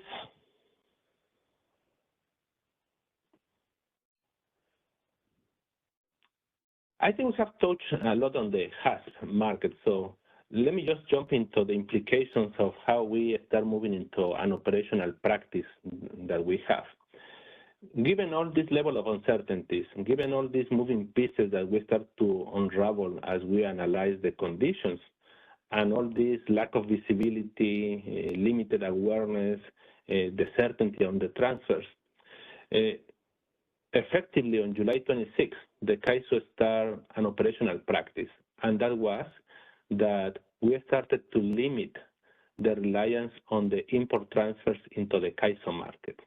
Mm-hmm. We wanted to minimize the uncertainty that was posed by the advisory transfers that were clear in HASP and FMM.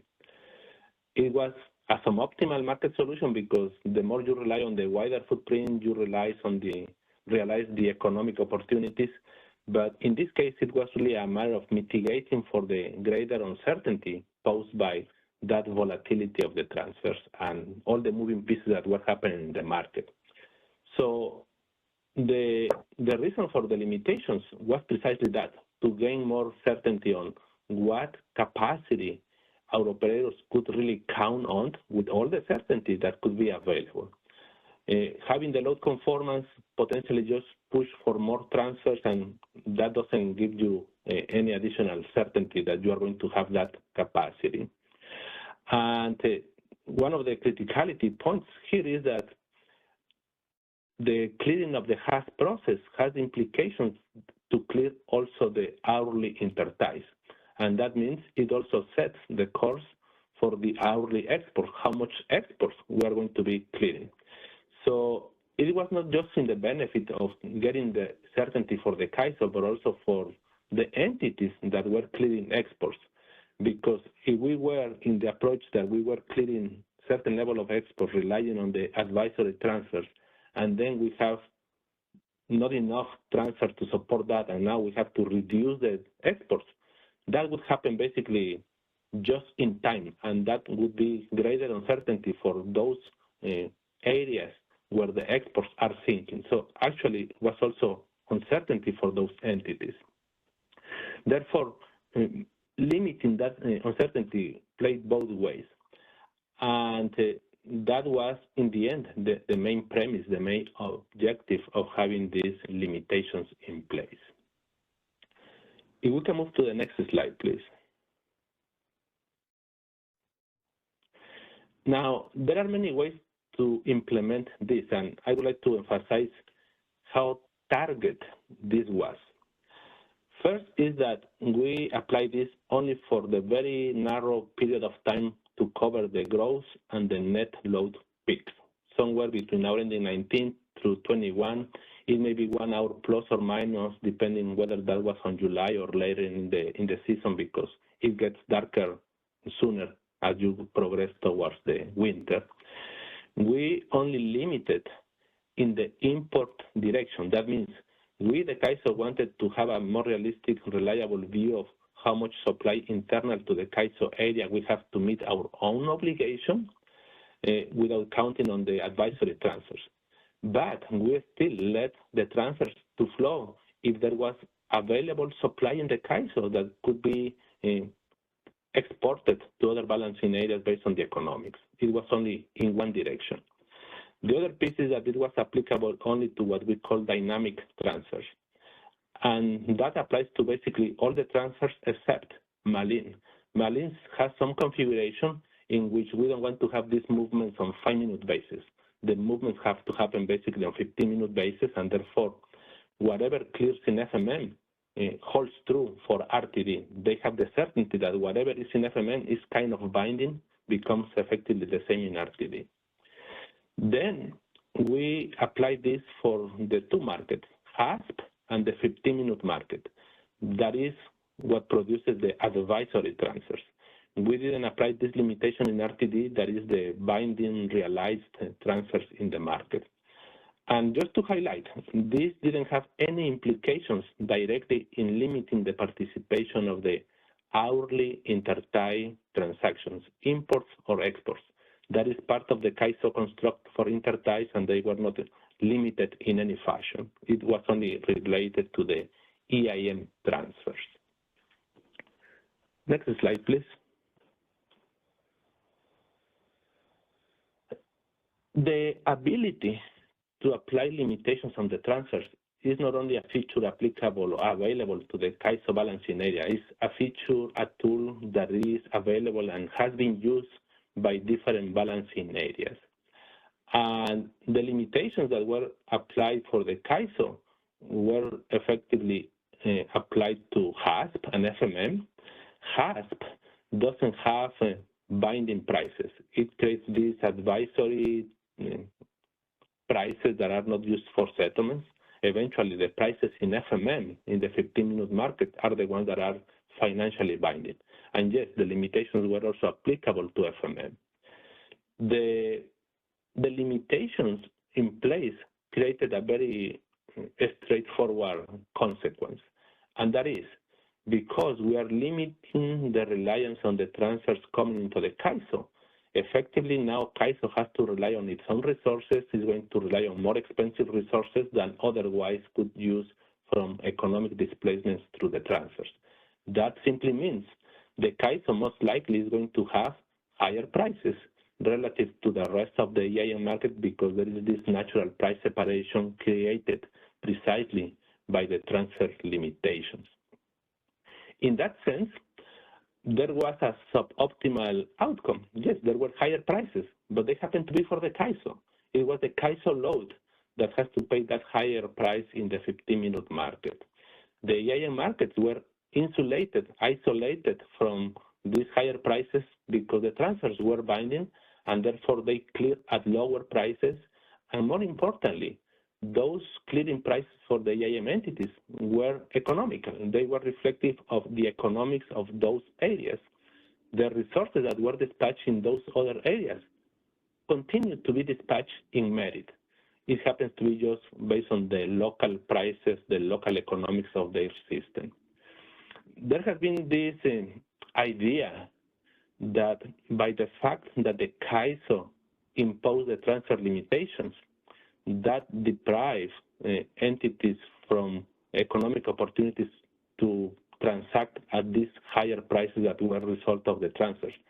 That is a type of illusion because the higher prices were precisely because we have the limitations in place. And therefore, there could not be any transfers realized. If we no longer have the limitations in place and participants now can transact with the CAISO, it will be naturally at a lower price because these prices are no longer in place because there are no limitations. So it's a full circle here. In that sense, we don't see that the CAISO higher prices generated because of the transfer limitations represented an actual loss opportunity for other areas generation to transact because, again, these prices are an illusion created because of the limitations that they couldn't transact. And once the limitations are not in place, the prices will not be that high anyway. And in terms of balancing conditions, there is this implication that if we limit our transfers, we are forcing ourselves to balance our needs with our own resources. That shouldn't imply a detrimental position for other balancing areas because they still have to balance on their own. Part of the participation of the real-time market is that they have to ensure that every single area has enough supply and capacity to meet their own needs. So in that case, we could see that is the equivalent of the case of failing the test, insulating itself, and the rest of the entities can still continue to be balanced by themselves or across the other balancing areas. Guillermo, is that what you mean by the fourth item under the first bullet, that WEAM areas aren't detrimentally impacted? You're talking about balancing, or were you talking about something else up above?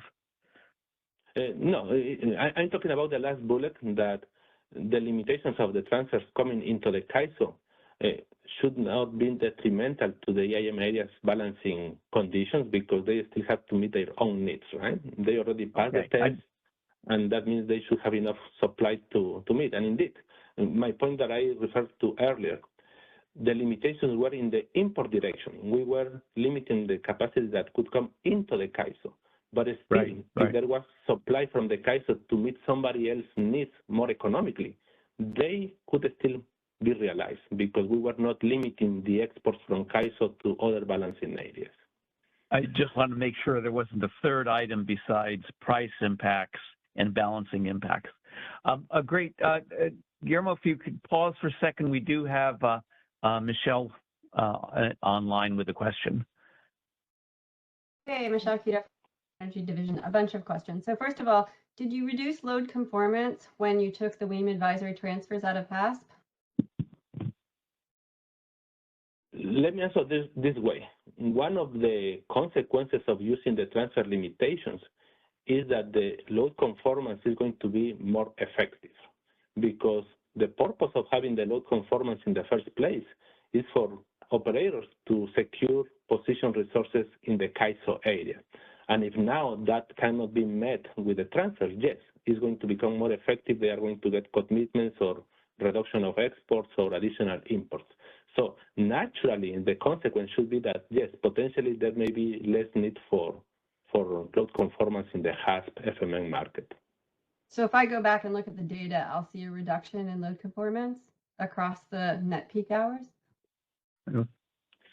I think you said no. Let me answer this way, and I don't like to make these generic conclusions, Michelle, because you need to put in perspective there are many things happening at any point on time.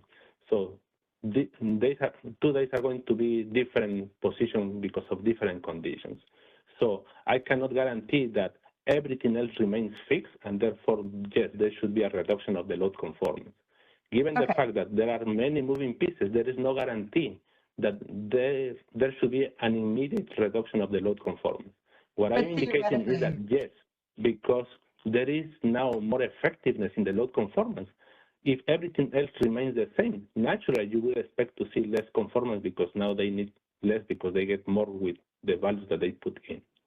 That is certain. Okay, I'll take a look at it. So then the second question is, why did CAISO continue this process till November? I mean, we have issues with exports sort of pulling on the system during, stress system conditions, maybe 40,000 megawatts, but we continued this until November 16th, which seemed like unnecessary and costly. Yeah, well, you are going ahead of the slide, so I will cover that in one of the subsequent slides. Okay. Well, okay. And then I also have questions about exports. I feel like we talked about WEAM advisory transfers, but I'm still concerned about curtailment of exports. So I'll bring that up later if that's appropriate then. Okay. Okay. I have an observation to think about this, that basically, anybody that wanted to sell firm capacity at the high prices could have sold it in HASP, right? Because if you had firm capacity, that you didn't need to meet your load, you could sell it in HASP at the higher price. So the the prices in the CAISO were over $100 at the same time they were, you know, $80 or something in the deserts out west. So if you really had extra capacity that you are willing to shed load to support the export, you could sell it at the higher price. So in that sense, as long as we told people, I think it's important to tell people when we're going to do it. So if they've got the excess capacity, they can sell it. But I think what it does do is it stops this recycling of FRU into, you know, firm exports, and then there's nothing left for us, and then we have to shed load. So, but I think people can still, if they really have firm capacity, they can sell it in HASP and get the higher price.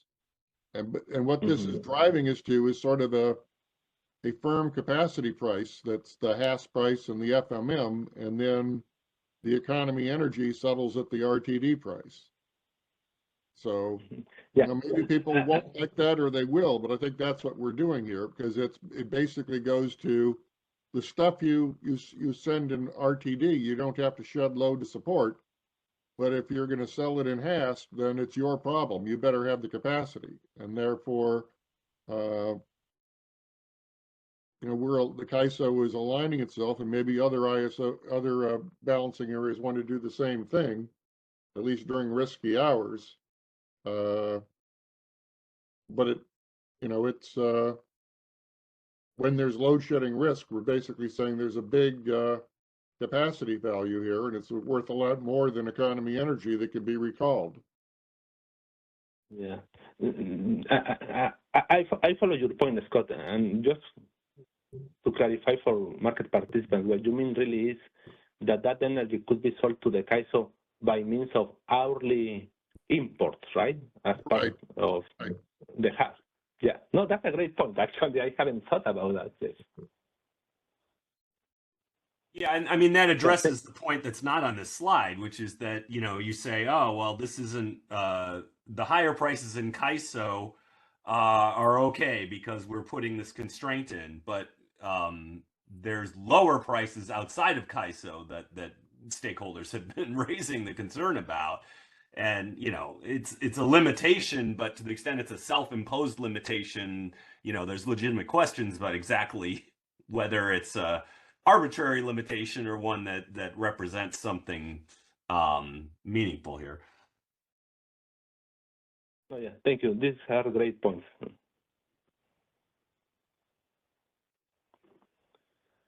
Okay, I see. I don't know, Michelle, do you have a question, or was that an all hand? Oh, I'll hold it until after. I do want to talk about exports. Okay, next slide, please.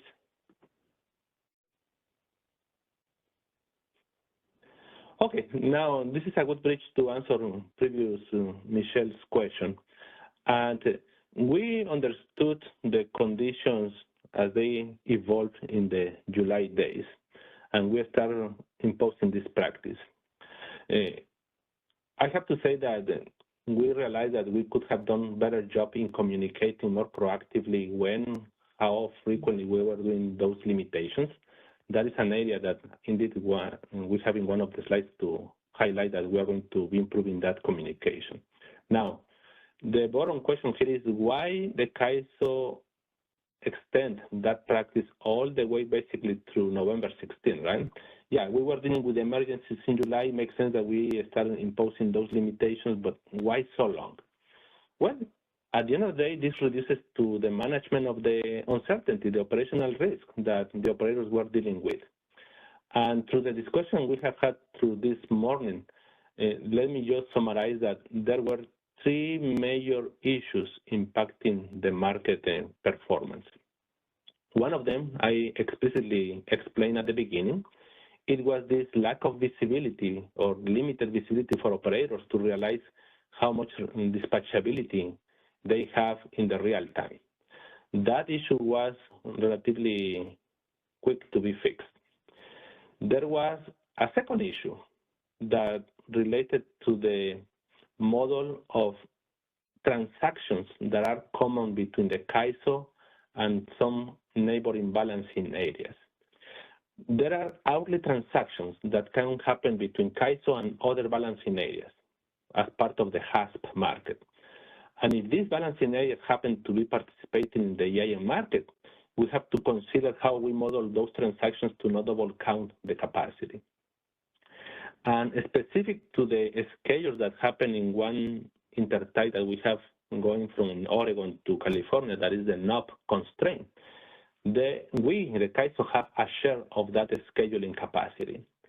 When we clear transactions on that tie, we model the schedules as part of the EIM market, something that we call the mirror, something that happens between CAISO and one other balancing area. There was a change of practice as part of onboarding back in the spring timeframe, another balancing area, and that change of practice for how to manage the schedule of that path effectively resulted in double counting the CAISO share, the CAISO schedules. So when you have that double counting of megawatts, what is going to happen is that you are going to have this double injection of capacity in the southern part of the system where NOP is actually sinking. And that extra injection is going to create or going to exacerbate the congestion that we experienced on July 25th for the path 26, I believe it was. And that now has a secondary effect because now we have all this congestion and it's going to create a lot of dispatch movement to handle that congestion. So that was an issue that played a big role in what resources have to be decked or managed or how much FRP was stranded in the north that couldn't flow and so on and so on. That was a major issue that was hard for operators to really understand the implications to what level it was impacting the market solution and the balancing of the system. As I indicated before, as you try to manage congestion, some resources have to be decked. And by the time you have to deck resources, that is going to impact now your power balance. So it has these implications of meeting your demand with the available supply. And if the congestion is moving around because conditions change, that dynamic of how much resources get stranded, how much resources get decked, is a moving target. So it was another level of operational risk for our operators that they really don't know how that congestion was moving resources because of this double counting. And the double counting was not a fixed value. It changed based on how much the CAISO share was clearing at any hour of the day, and that changed hour by hour. It took some effort to effectively find a way to enhance the model to accommodate the new practice that was implemented somewhere in April, to reconcile that practice with the existing model of the DC elements of the CAISO system. The third one that happens to be the item in the middle is another implication of the moving pieces that we have for the July 25th, more specific. And that has to do with the fact that we did have export reductions projected in HASP. I think we were projecting to reduce somewhere in the neighboring of 4,800 megawatts. When we saw effectively how much of that actually realized, it was like a half of that didn't tag to the curtailment amount. So in RTD, we come with the realization that we were expecting to have a reduction of 4,800 megawatts, and we just have a half of that. That means we have about 2,400 megawatts of additional supply that demand that HASP was not projecting to have to meet. And now the RTD has to meet that extra obligation in real time. The way things work out to allow this outcome happened to be rooted in two applications, two logics that we have in the management of the intertie transactions. We indeed were very open to address these issues. We actually worked this through a formal BPM change. I put there the PRR number, the 1527, to basically close these gaps that we have in how the functioning of these tagging systems were working. That eventually allowed exports to not follow the reductions. That was the ultimate consequence of this issue that we have. Now, what do they have to do with applying these transfer limitations all the way through November 16? Well, each one of those on its own poses some uncertainty of what we are dealing with to balance the system in real time. If you put all these three together, you can imagine the level of uncertainty and how operators could be able to even be able to track where they are standing with all these implications. So it was a matter of being conservative, manage the risk, and ensure that we could continue to apply these limitations to realize how much supply we can meet with our own capabilities until all these three issues that pose additional uncertainty were addressed. And if you see the timing, it's pretty straightforward to see the cause and effect, because the last issue to be fixed happens to be the one that we addressed through the VPN change. We fixed that effectively on November 15. And therefore, once this last issue was fixed, we stopped the practice of applying the limitation of the transfers. That happens to be November 16. We understand that this seems to be too aggressive, too conservative, maybe too long for the period that was in place. But these are the uncertainties that we have to manage, and given all these moving pieces, it was a prudent approach to take until we mitigated these type of issues, creating additional uncertainty in the balancing of the system. That is the reason we kept the practice all the way through November 16. I think we can take any questions. Michelle, I don't know if you have any follow-up on that. Yeah, Michelle from Energy Division. So CAISO changed its process for managing late submission of e-tags on November 15th and said that it will change its process for late e-tags submitted after T-20. CAISO operators may, on a case-by-case basis, manually approve late e-tags as opposed to automatic approval of late e-tags. This process will no longer automatically approve late e-tags. So I guess my understanding is that because of NASB rules, CAISO automatically approves e-tags, so e-tags that come into export out of the system. But your delineation here is after T-20, you'll no longer automatically approve the e-tags, but that still leaves anything before T-20 where CAISO will continue to automatically approve e-tags. Is that correct? Well, there is a check at T-40. That is when the participants have to do all the tagging. And that is, I believe, our safety check, where we ensure that the scales are following the awards that we have in HASP. If later on, after we have implemented this step, they come, that effectively is after T-40, there could be where the problems start to arise based on the July, where they can reinstate effectively the original scales and work around the original reduction. I will have to check with our scheduling operators to see what happens between T-40 and T-20.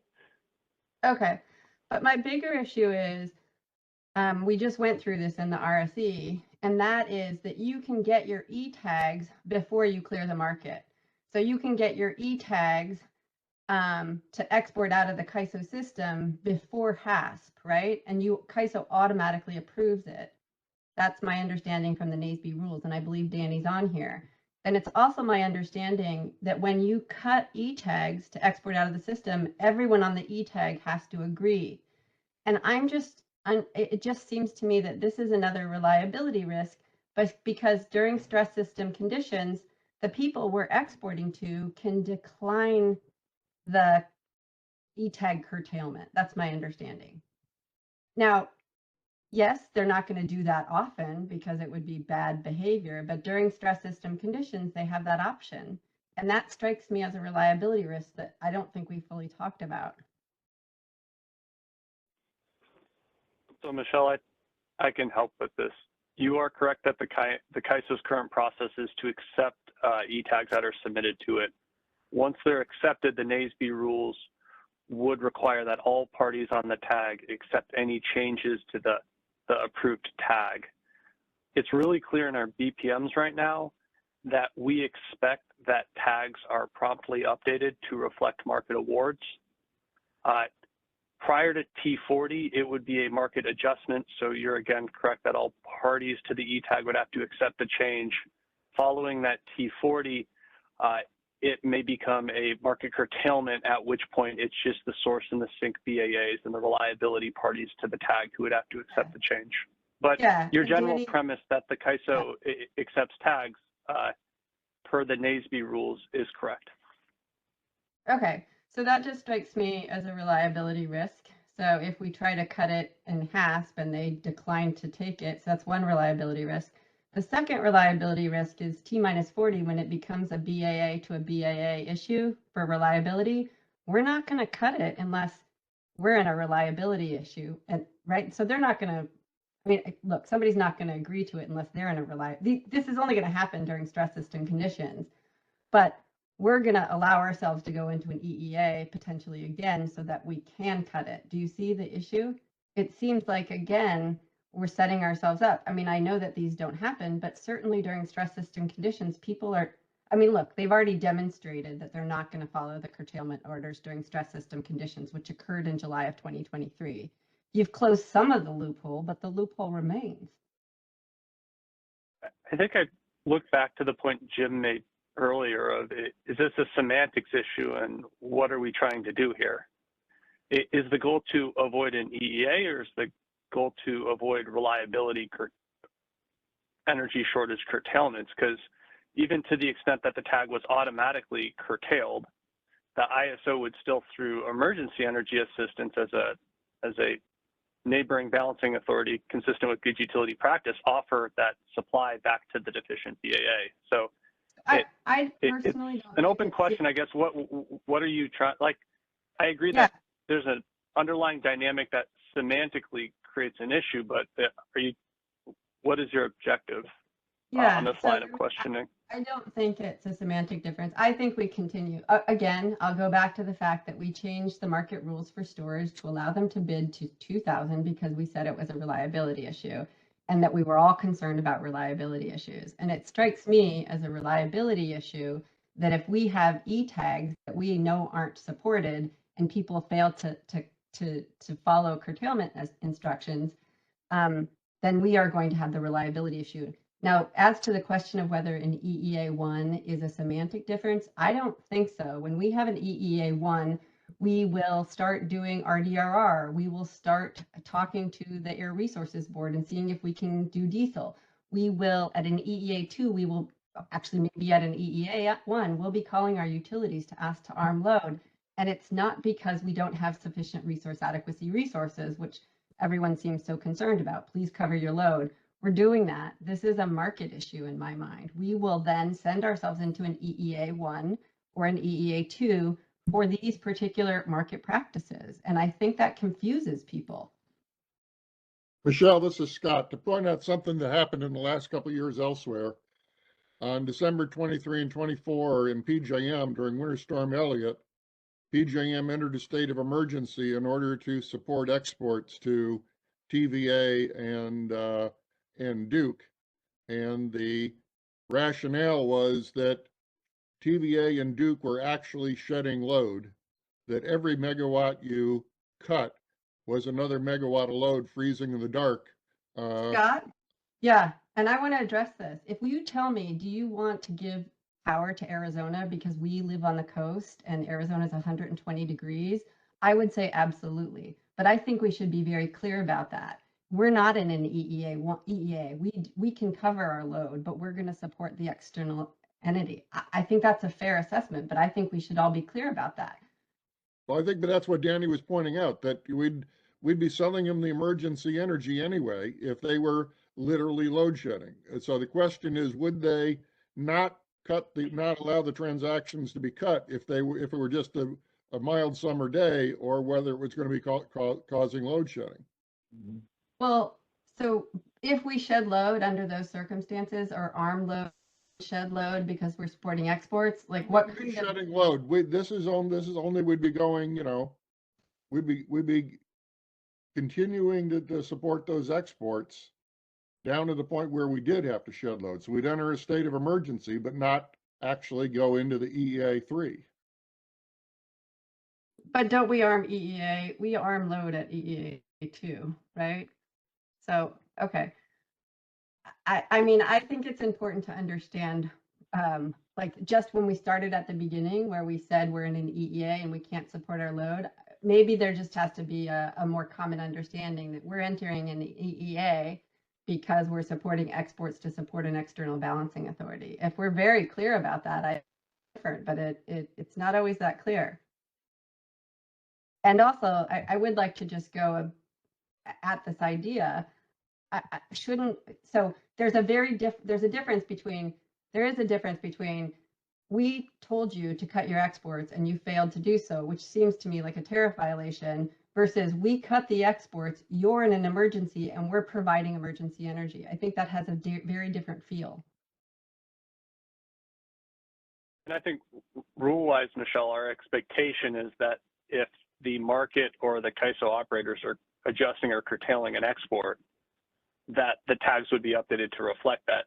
To your point right now, there's not a control and validation in process that ensures that occurs, but generally the premise of we would expect the exports to reflect market awards or operator curtailments, that's 100% correct. Yeah, and if it's not, so again, let's say we go into stress system condition, 800 megawatts of LPT exports, we ask them to cut because it's in HASP and they're low priority, they fail, we are then going to be scrambling, right? There is no coordination. It is, wow, we're in FMM and we're 2,500 megawatts short. What do we do now? And then you start pulling all the levers. You issue RDRR awards, right? We ask people to cut, and those can go wrong, right? And that time frame, that's going to be our problem. And should it be? That's my issue. It's like, I don't think it should be our problem. It's not our reliability issue. It's been exported to us.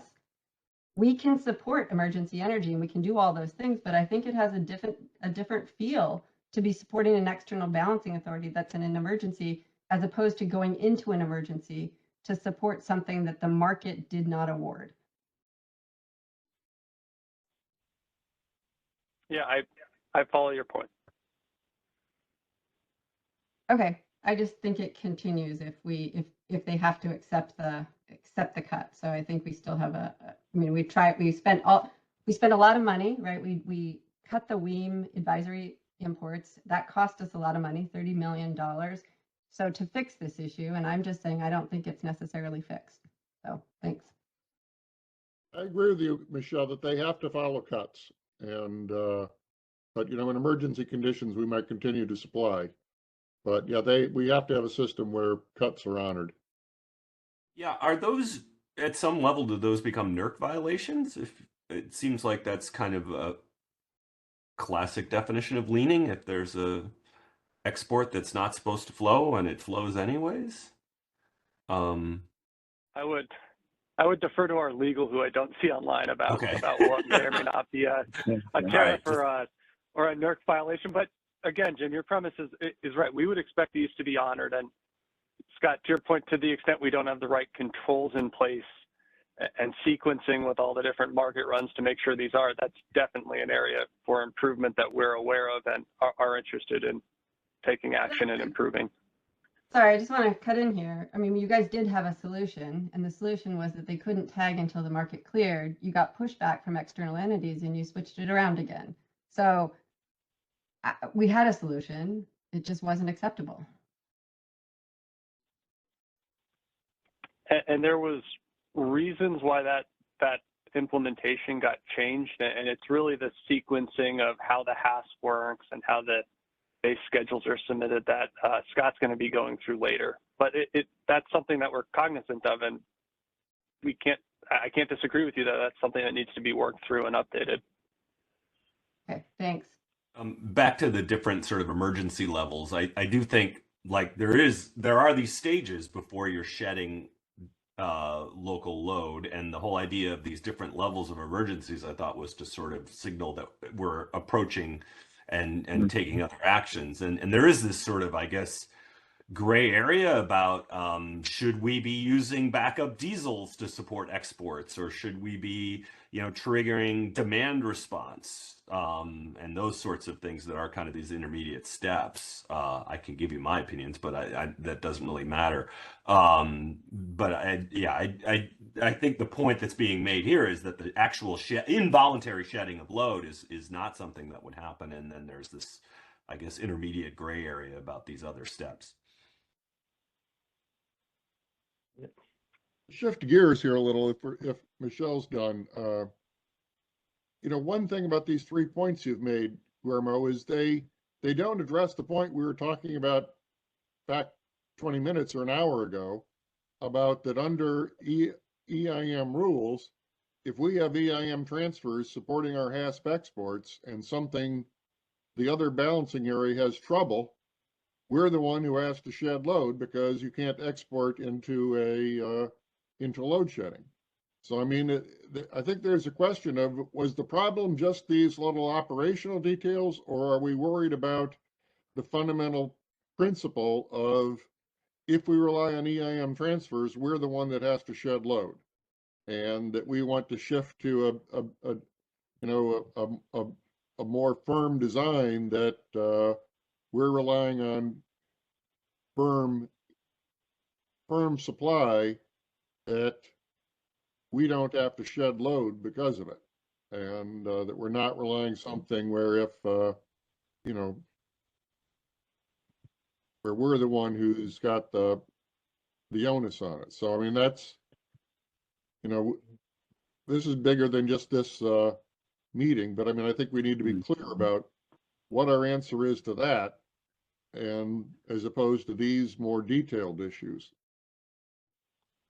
No, yeah, and I have to say it's all of the above, Scott, because in the end, it's a matter of mitigating for the condition to be in a condition where you have to go into an emergency, right? At the end, we need to ensure that we don't go into these surprises in the last minute.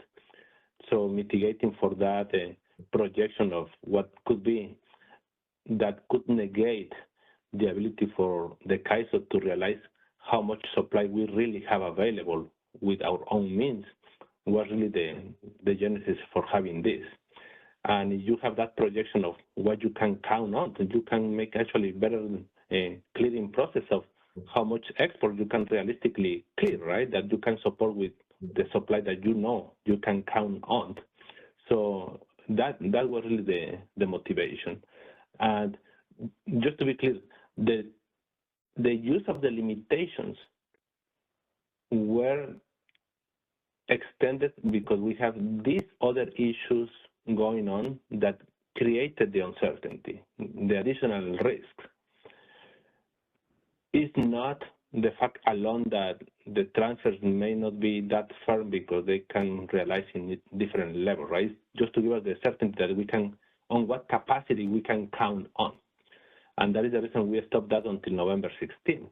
Now, even after November 16, there may be cases where we continue to see the advisory transfers to be different from FMM to RTD, from HASP to RTD. But the fact that we don't have these other lingering challenges with the market solution give us a better place to manage that other condition. I have to say, we still have some long way to go, and I think you are going to explore that in your next presentation of what we can do better for HASP, right? Because obviously everything is predicated on the construct of HASP. So there may be areas where we can improve and gain some level of certainty on the transactions that we can count on in that time frame. Now the thing is, the way I look at it, the transfer ban didn't really do anything, to improve reliability across the Western EIM, but it did shift the bonus for load shedding off the CAISO onto other people that were short. So, I mean, it's not clear why, but anyway, I made my point. We can circle back to it later. Okay, next slide, please. Okay, Michelle, your hand is still up? No. Okay. I'm done. Thanks.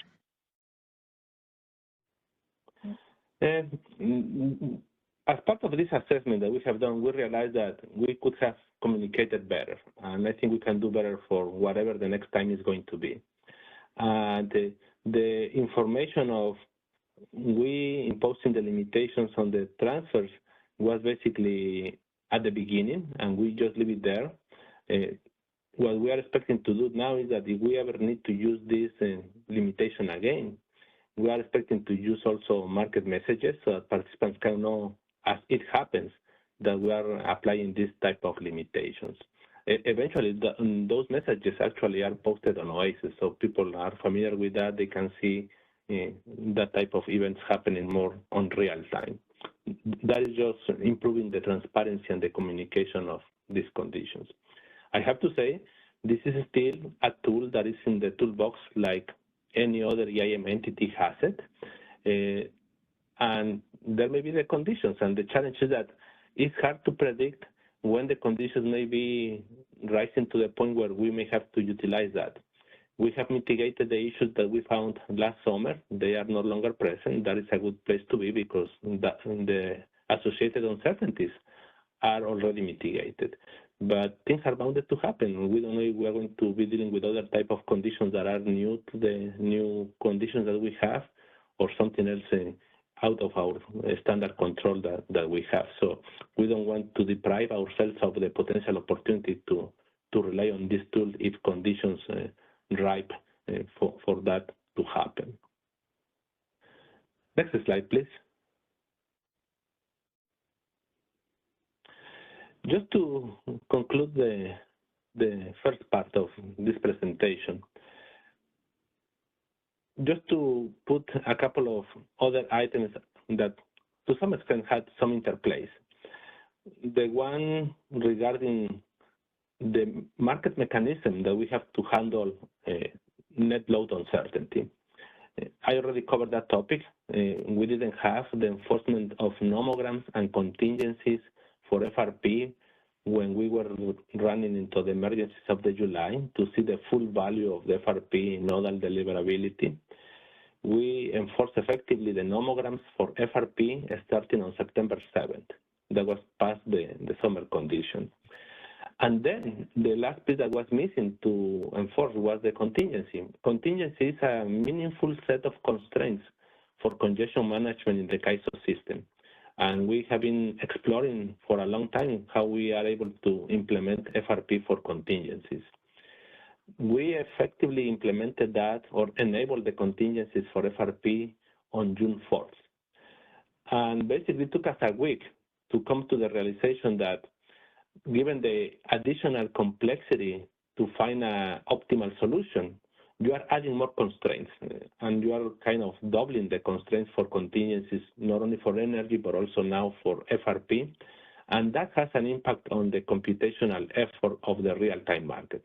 So the consequence was that after we implemented contingencies, our operators start to see that they have less and less of a window to review the results, to the point where they couldn't really do a proper review of the results before they go out. Because of that, we have to deactivate the contingencies effective June 12th. So we are back to the stage where we have FRP model for enforcing flow-based constraints and nomograms, but we continue to miss the implementation of the contingencies for FRP alone. Our IT continues to do assessments to see if there is any way to improve the computational concerns for the implementation of contingencies. That is something still to be seen. This is the current status of the FRP. And the implication obviously is that given the fact that we are missing to enforce maybe 40% of the constraints that are for congestion management, you may expect to see that we cannot have the full benefits of FRP for the nodal deliverability because we are missing that much of the congestion management in the system.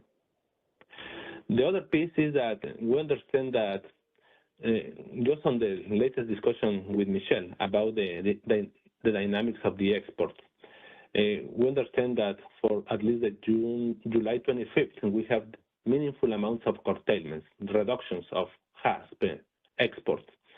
And there is an ongoing effort that we are doing for analysis that is in preparation for the next phase of the resource efficiency evaluation, that is the phase 3, where we want to see how these reductions eventually, if any, transpire into adjusting the base schedules, how they go into the resource efficiency evaluation to see whether they are indeed flowing or we have missing megawatts in there. And just to conclude this, just want to let you know that even though we have gone through this in 2 weeks, a pause, and then another week of heat wave in the West, where we were in the similar conditions of last year, similar levels of demand, conditions rising to the point where you start really using as much supply as you have because it's meeting not only our demand, but also the exports clearing the market. We didn't find the need to apply any transfer limitations this time. This is a very dynamic assessment that we have to do, but it's good news that we didn't have to go into this practice this last month, basically. We're still in the middle of the summer. Things are still bounded to happen. Typically, we have peak later in the summer. We are kind of still early in the time frame. We will see how conditions continue to evolve, but this is where we are right now. No use of the limitations for this summer, still a tool available for our operators. That's all what I have. So I would be happy to take on any questions before I hand it to Scott. The second bullet is very interesting. Is the solution time impact was due to more binding constraints or just due to having more constraints in the model? It's basically more constraints in the model. Mm-hmm. Well, maybe, we talked about a year ago about, that for the FRP dispatch, it isn't really like RTD because we don't know where the load's going to be. In RTD, we got a short near-term model of here's where the load is. We don't want to overload a constraint. But in FRP, it's, well, maybe it's here, maybe it's there. We don't know exactly where it's going to be within, the CAISO or something. And we talked about maybe we don't enforce all those constraints because we don't know we don't know that precisely where the uncertainty is going to be. So we shouldn't be, it's the old thing of if you don't really know where false precision, maybe we need to rethink and think about, is there some subset of constraints that we should be modeling in the second pass? Now that's probably going to make it awkward for Siemens because we're all going to have some constraints in RT in the full model, but some in FRU. But maybe that would be a way to improve deliverability while maintaining solution time. Yeah, and that's indeed one of the options we're exploring, Scott. Mm-hmm. One of the complications and nuances specific to contingencies is that unlike flow-based constraints, unlike nomograms, contingencies are kind of more dynamic because they are precisely assessed for contingency conditions, right? So your subset may not be that static. So it could be additional effort to dynamically assess what subset have to be enforced day to day. That could be a little bit more bothersome just because of the nature of dealing with contingencies on its own. Great, thanks. I have a thought of that too. There's the opposite philosophy is that you might be, if you don't know what's going to happen, you might say, well, let's make sure we cover the worst case, which would make things more expensive. And whether that's really a risk or not, that'll take experience and simulations. I had a quick question about how many nomograms are there in the California system? There's LA, there's the north-south one. I have to say it's a handful. There are not that many, but there are some that are very complicated. For instance, we have nomograms for managing the flows on Path 26, right? And they happen to be very complex constraints. Okay. The one for LA is for inertia, if I remember, et cetera. Okay. Thanks. We don't have anybody lined up to ask a question. So I think we can hand it off to you, Scott. And Okay, your operator, mic's can you put up not the on. slides? Yep. I'll try to move fast. Okay, go to the third slide. I've broken it up into few parts. And so I'm going to talk about the same things Guillermo did, but I'm only going to focus on some of the issues that a different perspective of things that I think were problems and lessons from July that aren't necessarily fixed by transfer limits. And, we know that there was, as Guillermo said, there were these large infeasibilities on 20 and some small infeasibilities on the 25th. And we also have to think about that maybe some of the operator actions that the CAISO took, which helped the CAISO, created operating problems for the Western EIM entities. And, as Guillermo said, there was a lot of, decisions were made in July based on what was known at the time, and there wasn't a lot of time to figure it out. So maybe it wasn't perfect, but you got to do what you can do. Go to the next slide. So the next slide is talking about July 20, which Guillermo talked about. And, it's striking because the prices were only around $100 in hour ending 19 and $100 an hour ending 21, but they rose to $1,000 with power balance violations in hour ending 20. And the parent, based on the reports, these were very large power balance violations, and there were looking at the data for the RTD transfers, there were periods where in hour ending 20 where the RTD transfers were substantially 500 or 700 megawatts lower than in HASP, and those were the periods where were the largest shortfalls, right in the middle of the day, and all of the exports cleared. There were no export curtailments. So it was a surprise that we didn't even see in HASP, which is, remarkable. Go to the next slide. Now, one of the things that, as I started puzzling around in this, there's some things that are noteworthy. And that one thing is, as we mentioned earlier, the CAISO, only modeled 750 megawatts of load conformance in HASP and FMM. So it was a smaller amount of load conformance in other days. So we need to count on FlexiRamp to perform. Now, in the report, it indicates that the amount procured was reduced by about 250 megawatts by operation of the demand curve, and with maybe 650 residual procured down in all of the Desert Southwest and CAISO. So there was a rather limited amount of supply available to balance net load uncertainties.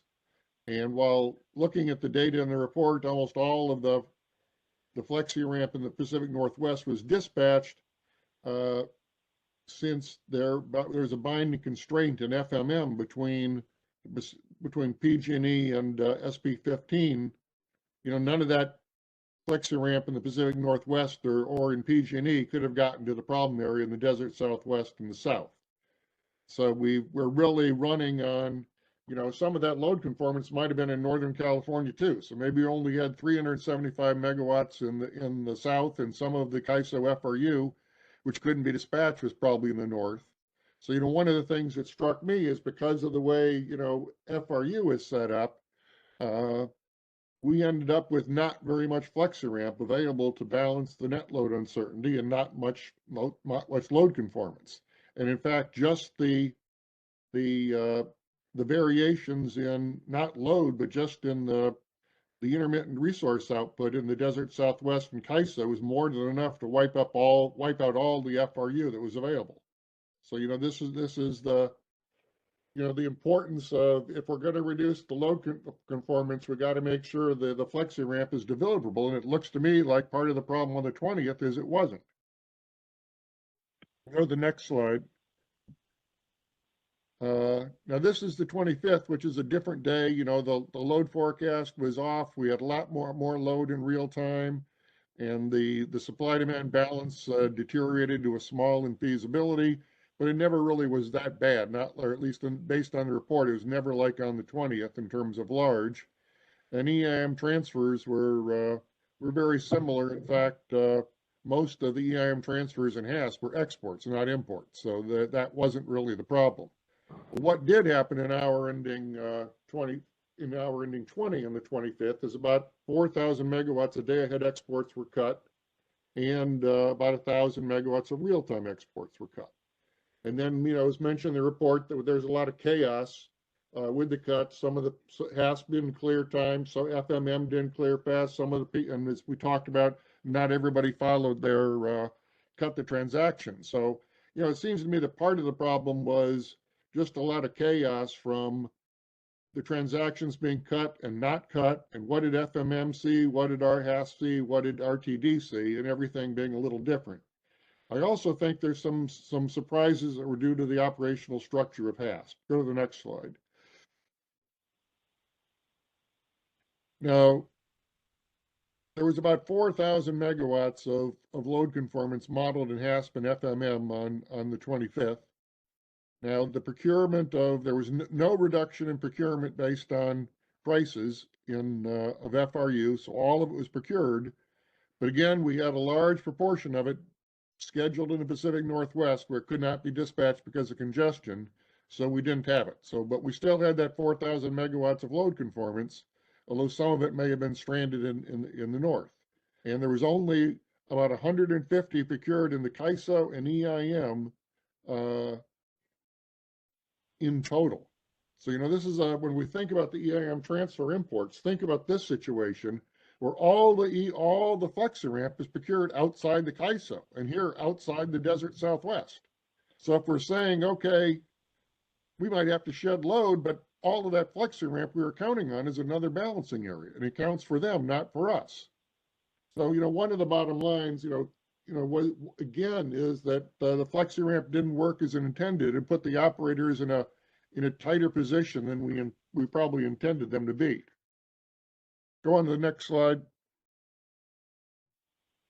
I'm going to shift gears a little bit and talk about, you know, how HASP works. And remember, it started out as it was just a CAISO when you're scheduling imports into the CAISO based on economics and taking account of all the CAISO resources simultaneously. And it still serves that role for the CAISO, but, you know, my view of it is that when we look at the Western EIM, the HASP is basically the hour ahead reliability tool for the Western EIM. And just like, you know, PJM in New York and MISO have tools that look ahead and say, how's the MISO doing? How's the NISO doing? How does things look for the next hour? It seems to me that at least the only tool I'm aware of that does that is, you know, is the RTD, which is, and HASP is one of those runs. So that HASP that is clearing the market, and, you know, 70 minutes ahead of the hour, is also looking at reliability. You know, it's saying this is the Western EIM market. How do we look? Do we need to commit new resources, or are we okay? And it's become, you know, things have changed. You know, we got here slowly, but if you think back in 2014, basically all the imports and exports that were scheduled in HASP sank outside the Western EIM. And now we're in a completely different point of a situation because almost all those imports and exports sink within the Western EIM. So we've got this HASP structure, but now it was structured to schedule firm interchange into the CAISO. And in the dialogue with Guillermo, there was some concern about that, you know, leading to the import transfers, that this is what determines whether or not the CAISO is going to be the one that has to shed load or somebody else, whether we've got enough firm capacity to meet our load and enough load conformance to balance it. But it's also a tool for balancing load across the Western EIM. Go to the next slide. So it seems to me that, you know, this has implications that we got to think about. And I'm not going to say, I don't have any solutions today. This is just, let's think about this. And I think it goes to what Guillermo was saying, that there's a stakeholder proceeding that's going to start up that's going to talk about it. But when the CAISO clears HASP to schedule hourly interchange, the exports that don't clear in HASP improve the CAISO resource balance. But if they were in some other balancing areas, you know, base schedule, they increase they appear to increase supply in the CAISO. But if we step back and look from the standpoint of the Western EIM, well, that didn't do anything. because we reduced exports from the CAISO, but well, that's just less imports somewhere else. So, you know, my assumption is that a lot of those, particularly when we think about the day ahead exports that did not clear in HASP, it wouldn't surprise me if all 4,000 megawatts of those were in EIM entity-based schedules. And if that's the case, the CAISO improves 4,000 megawatts by cutting those schedules in HASP, but the rest of the EIM is 4,000 megawatts short. So HASP isn't telling us what's happening. It's saying, okay, we're okay, Joe, because we cut those 4,000, 5,000 megawatts of exports, and now HASP seems to clear, but HASP doesn't model the fact that now we're 4,000 or 5,000 megawatts short elsewhere. And, you know, so it's going to create a problem for the operators because it isn't going to tell them what's really going to happen. So I've been going on for a while. And before I go into the example and so forth, let me stop and give people, if they want to slow me down and ask some questions, a chance to do it.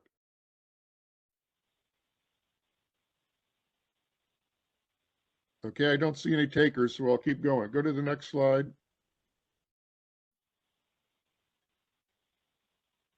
So, you know, when I think about this, I think there's two potential reliability problems. One, if HASP sees this false supply-demand balance, it could fail to commit capacity.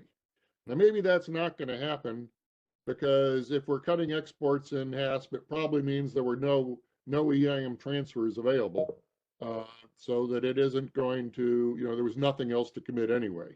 But the thing is that eventually this is going to show up, you know, in RTPD and RTD, but time will have passed.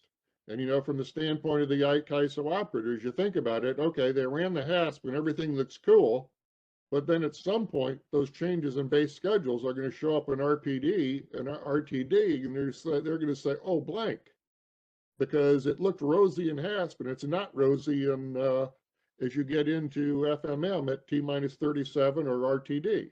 At some point, you're going to see that there's a big problem, and you didn't see it in the HASP.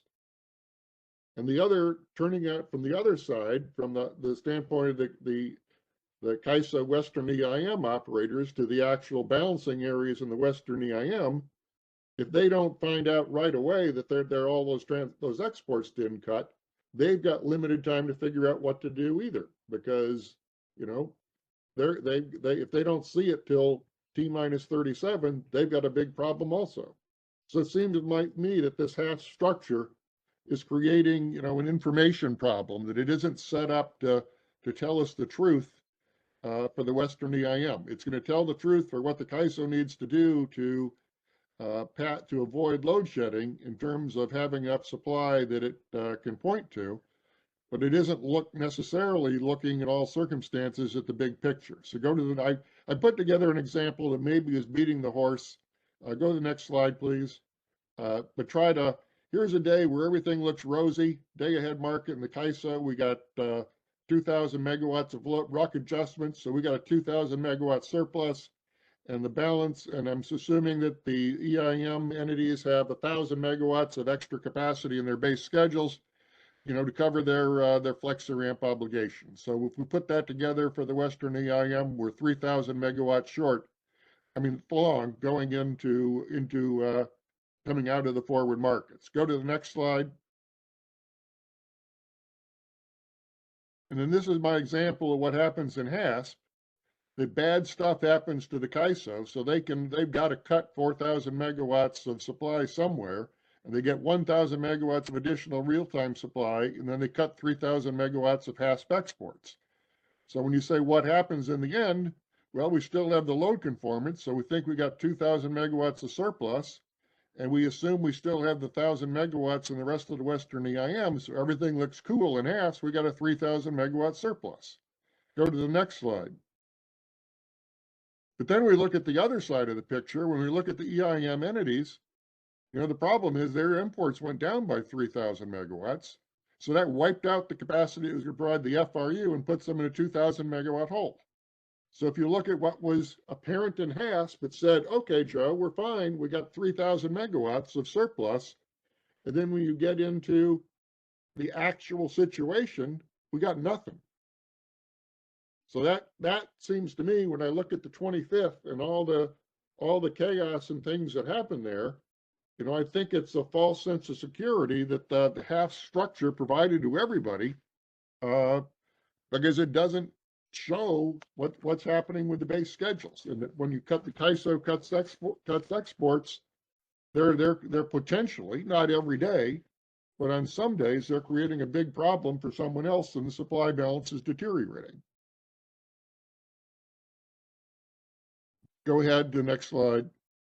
And this is sort of just,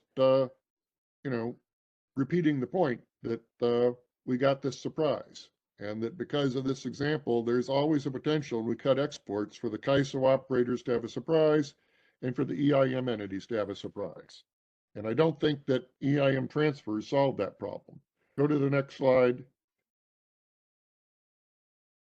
So this is just, maybe this is redundant, but, we've got this additional complications of, the EIM entities might not even directly be the ones who submitted the exports. They might not know it's sourced from the CAISO, and they're going to be surprised when they find out it didn't clear in the CAISO HASP.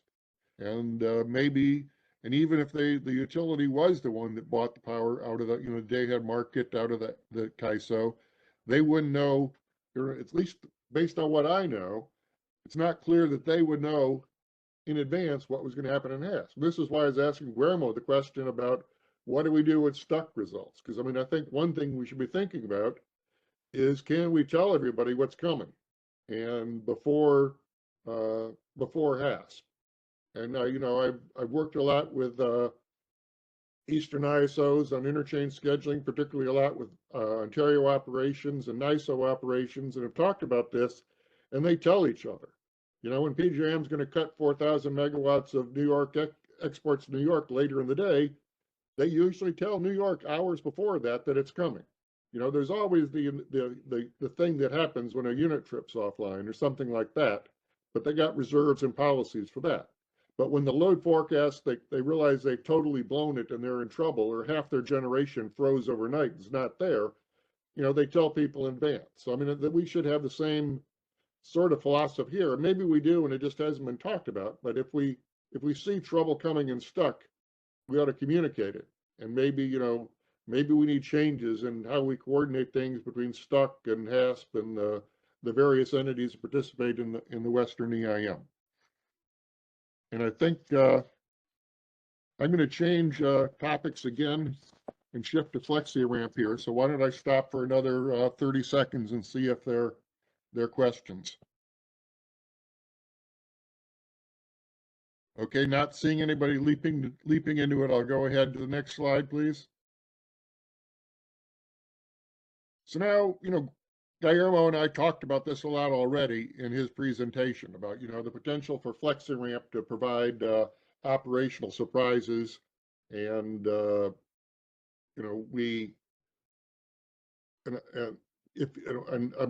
if you look at the analyses that DMM provided back in the third quarterly report, and it's in the section under EIM transfers, they did a lot of it. They have some graphics about how the level of hourly exports changed following the limit on EIM transfers. And, we talked about one aspect of it being, that it affects reliability between the CAISO and who's has to shed load. But, another, this kind of suggests to me that EIM transfers are supporting the HASP exports. And that might be okay if those EIM transfers were supported by capacity. But of course, if it was supported by real capacity, wouldn't that been offered in the HASP as firm imports into the CAISO? But one thought that that occurs to me in looking at this and looking at the other data is that those EIM transfers might actually be supported by dispatching all our FlexiRamp, and all our unloaded capacity in the desert Southwest is being in HASP is being dispatched to support the EIM transfers that then support the exports. And it compounds the problem because when the CAISO cuts the exports, there's actually no unloaded capacity in the desert Southwest, because it's all been basically HASP said, oh, we'll use that to support our exports. And that goes because that can happen because of some problems we've got in FlexiRamp. So go to the next slide. So, for years, we've been talking about the fact that absent a good deliverability test, if we get we got the potential for unloaded capacity that the balancing areas in the Southwest, committed in order to provide FlexiRamp to provide this balancing. Well, they could just get dispatched up to support EIM transfers and HASP, making everything look rosy dandy, and then be replaced by FlexiRamp in the Pacific Northwest, which can't be dispatched.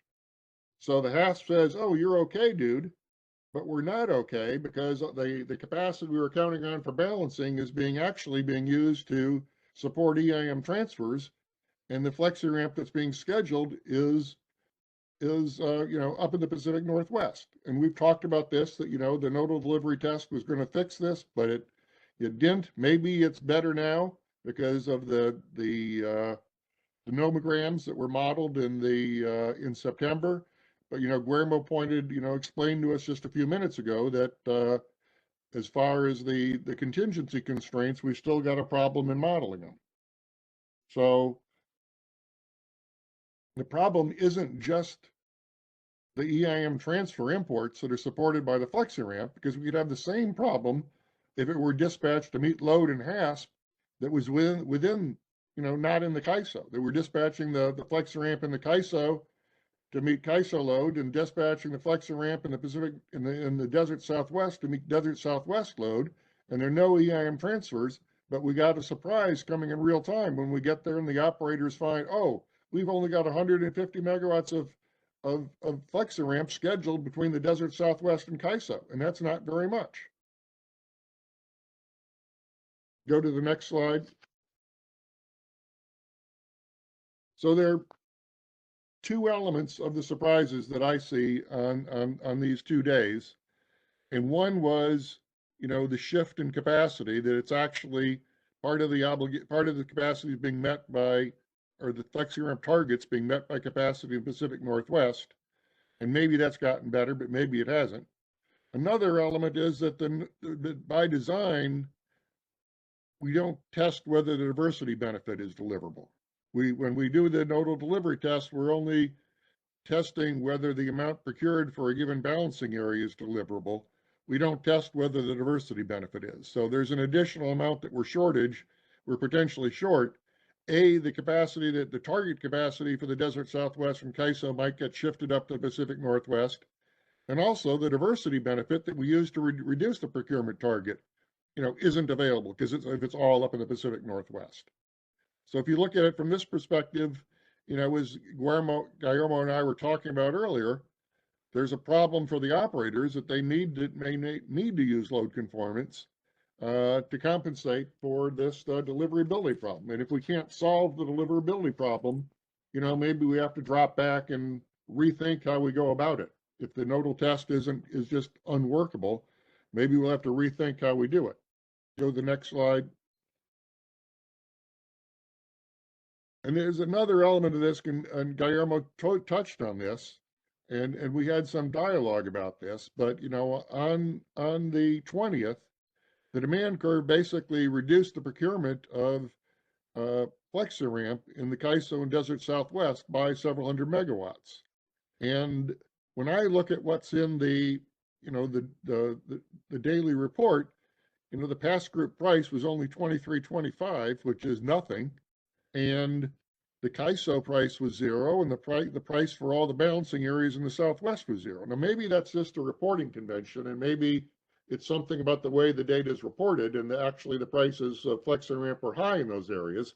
But it worries me, that we're seeing these low prices, because if we're going to go short hundreds of megawatts of FlexiRamp based on a low price, we're again setting the operators up for a surprise, because when we get to FMM, it's going to solve, and HASP, it's going to solve, but there isn't actually going to be any FlexiRamp that we can use. So we got to think about this. And, we were talking about, before, maybe we have to have locational Or maybe there's something about the way the demand curve is defined, or maybe it really is higher. And it's just the way it's being reported. But this lack of procurement, and Guillermo pointed out that when they changed the modeling to reflect the transmission constraint, it didn't change how much was procured because it just didn't clear any because of the demand curve. Well, we got to think this through and understand, why is that happening? Is that because the demand curve is actually really low, or there's actually no capacity there, and we needed to be committing capacity further advanced, and somehow it got eaten all up? But in any case, for all of those things, we need to see the problem coming sooner, which means we need to have to model this better so we see the problem before it gets to RTD and there's nothing in the tank. Go to the next slide, and I think I'm pausing here because I'm shifting back to one last. So, this is just the point that we had the dialogue before. That as long as we've got these kind of uncertainties in FlexiRamp, we can't expect the operators to do away with load conformance. They need to keep load conformance. We'd all like to reduce it, but maybe we have to do it. And Guillermo pointed to another problem, that if we're setting the target for FlexiRamp only to cover net load uncertainty and not the potential for outages and transmission curtailments and all the other things, that's another reason why they need to build some other margin in. But while load conformance, assures deliverability and it's at any price, we got to realize, though, that this isn't necessarily optimal, because it means that it will commit capacity that's deliverable to load, even if it doesn't need to, even if the net load uncertainty isn't there, and we can do it a lot cheaper. And it also means they'll commit capacity at a very high penalty price, even if it's only the last 5 megawatts of capacity in the balancing area. So it could be too expensive. So those are my thoughts about FlexiRamp. I'm going to pause again before I go into the last couple sections. But I don't see any comments yet, so go ahead to the next slide. Scott? Yep. I had a quick observation on the deliverability of FlexiRamp. Yep.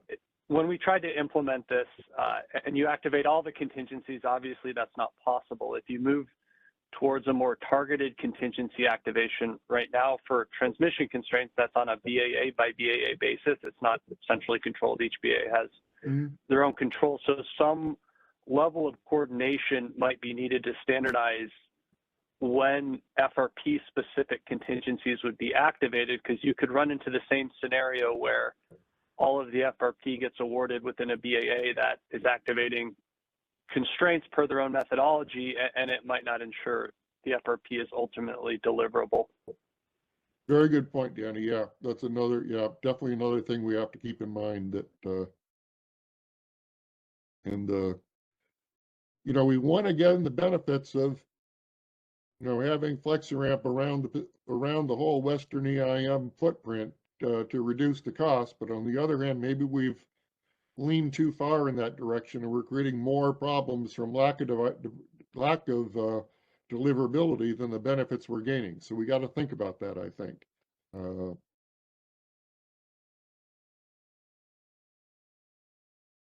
And then, on EIM transfers, as this is kind of reinforcing some of the dialogue we had before, but like on July 25th, I don't think the problem was anything to do with EIM transfers. It had to do with the problem of the cutting 4,000 megawatts of exports. In fact, as I said, the actual EIM transfer imports into the CAISO were very small in hour ending 25, and in most of the intervals, they were actually exports. So the problem wasn't EIM transfers.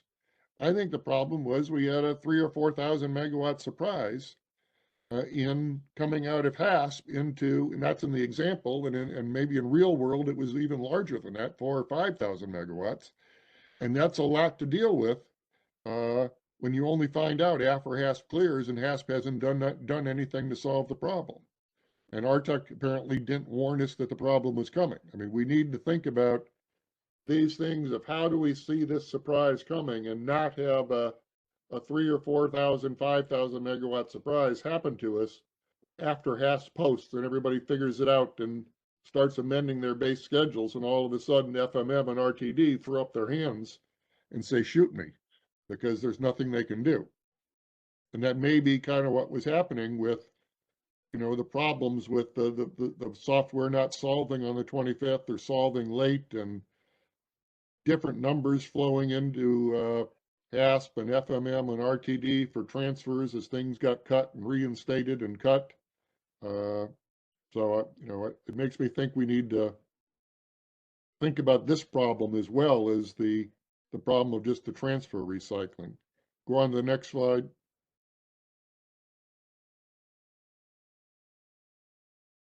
This is the point I made, that, you know, if we think about this, you know, even scheduling additional imports from Western EI and Western BIAs improves the CAISO's position in the resource efficiency evaluation and also for load shedding, but it doesn't actually change the supply-demand balance in the Western EIM, because it's just more imports into the CAISO, but it's less supply in the rest of the Western EIM. So I think there's a lot of things involving HASP and processes where we got to start thinking of it. Okay, we got the CAISO side of it, but we've also got the Western EIM side of it. We got to make sure that both parts work, or maybe we need two tools that are somehow synchronized, or two phases, but we aren't necessarily solving the problem by just restricting transfers. But, you know, it may, and, you know, the other problem, you know, down to the last point that I talked a little bit about, I think, with Guillermo, is if we impose this EIM transfer on the CAISO, it's going to tend to make FlexiRamp expensive in the CAISO. We don't want to carry it there because we need, the price is $1,000. So you'll shift all the FlexiRamp into the Desert Southwest. And then the CAISO says, well, but then based on the rule for curtailments, that FlexiRamp is capacity of the Desert Southwest. The CAISO doesn't actually have any FlexiRamp. So all of these pieces fit together. And I think we got to, you know, we've grown up with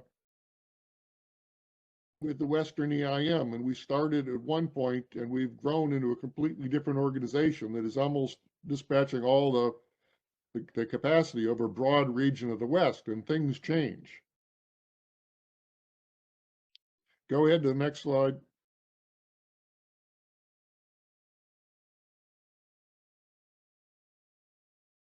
And I point, you know, effectively what the CAISO operators did on July 26th with this rule is basically, you know, we're saying that all the exports and imports have to be sourced from, you know, hourly transactions and can't be supported by EIM transfers. And that's something we talked about, you know, like a year, 2 years, 3 years ago, after August 20, about maybe we should do something like that and not have them. So we've done that. And it has the good feature of it eliminates the potential for the FlexiRamp to manufacture, or the HASP and FMM to manufacture fake imports by using up our FlexiRamp. It improves the CAISO position as far as load shedding, but it doesn't completely eliminate the problem, because we can still have all the FlexiRamp used up and dispatched and have nothing left for the operators, but not have EIM transfers. It just depends on where you're using it up. Maybe it lead to EIM transfers, but maybe it won't. So the problem is broader than just the EIM transfers. Go ahead to the next slide.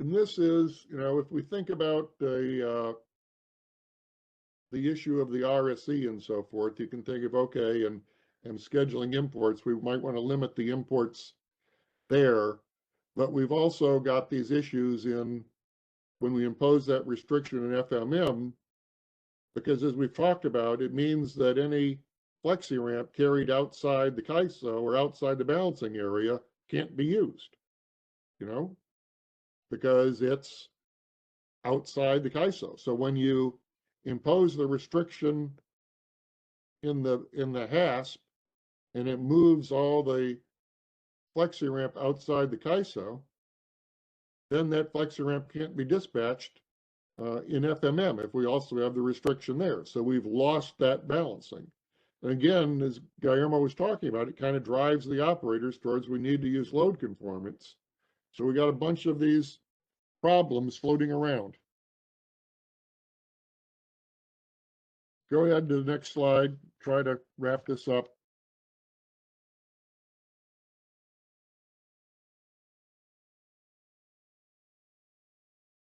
So, you know, you can get this situation where there actually is enough supply, but because of the EIM transfers limit, we commit FlexiRamp outside the CAISO because it's cheaper. We could have committed capacity in the CAISO, but we didn't because it was more expensive. And then we get into FMM and we can't use the capacity the FlexiRamp that we scheduled outside the CAISO because we got this restriction.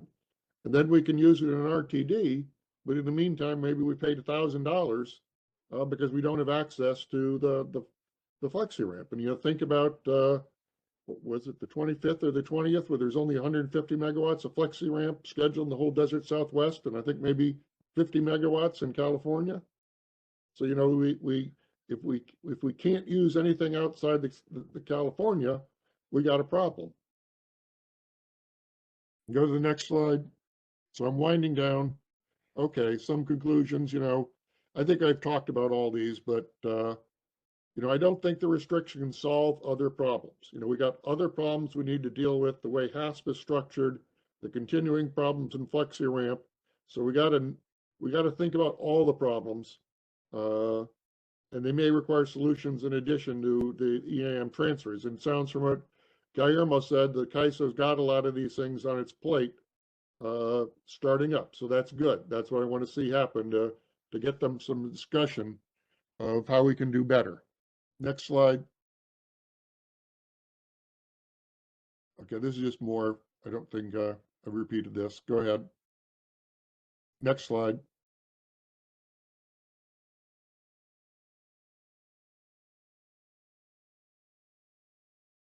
So I think the second bullet is important, that the HASP structure needs to be consistent with its role of de facto being the reliability check, not just for the CAISO, but for the Western EIM.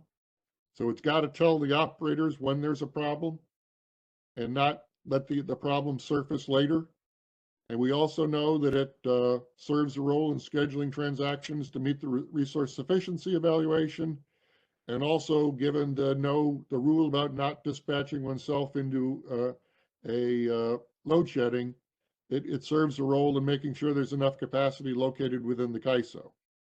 So we got these problems, and the EIM transfers can be used to recycle FlexiRamp into firm export capacity and create surprises for us. So all those, you know, we got positives and negatives here, and they need to be fixed. Go to the next slide.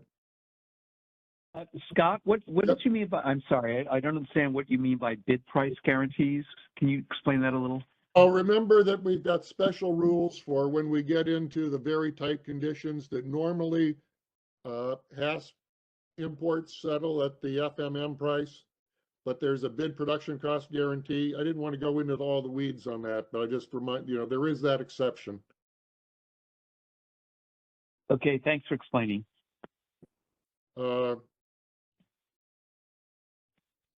So the issues are that the current HASP structure, as I see it, inherently has the potential for double counting supply anytime we cut exports in HASP, because we don't make any adjustment for what's happening on the EIM side. So we seem to be making the supply demand balance when we cut exports, but we're not. And then without restrictions on EIM transfers and imports, the HASP inherently has the potential to recycle, you know, the unloaded capacity we want to use to meet net load uncertainty into HASP exports. And this is exacerbated by, you know, the FlexiRamp design choices and implementation and the constraints of what we can solve for. So these things create, and I see an inherent potential for HASP to surprise us. So in terms of, you know, reliability surprises for the operators, you know, there were surprises back in 20 and 25th from VER uncertainty, load forecast uncertainty, from MSG transition uncertainty, but I also think there were some other things coming out of HASP not telling us what's going to happen. I think that's the last slide, but Last substantive slide. Oh, no, there's a couple more.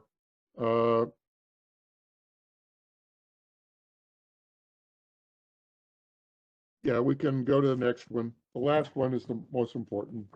You know, we need to think about changing HASP is a big lift. These are problems we got to deal with, but they're not easy. But one thing we can focus on is, can we get information from Stuck, what the likelihood of exports clearing is, and convey it to EIM entities?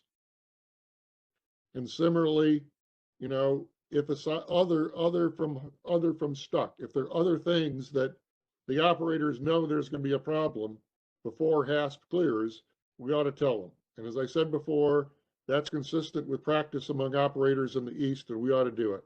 I'm not going to go through any of the remainder. I worked up an example of how EIM transfers can work in these situations, but I think it's beating a dead horse at this point. It's there for anybody who wants to look for it. So now I've gotten through it in 30 minutes or so, so we can pause and take more questions or comments or discussion, whatever you want. Thank you for your thoroughness, Scott, and I'm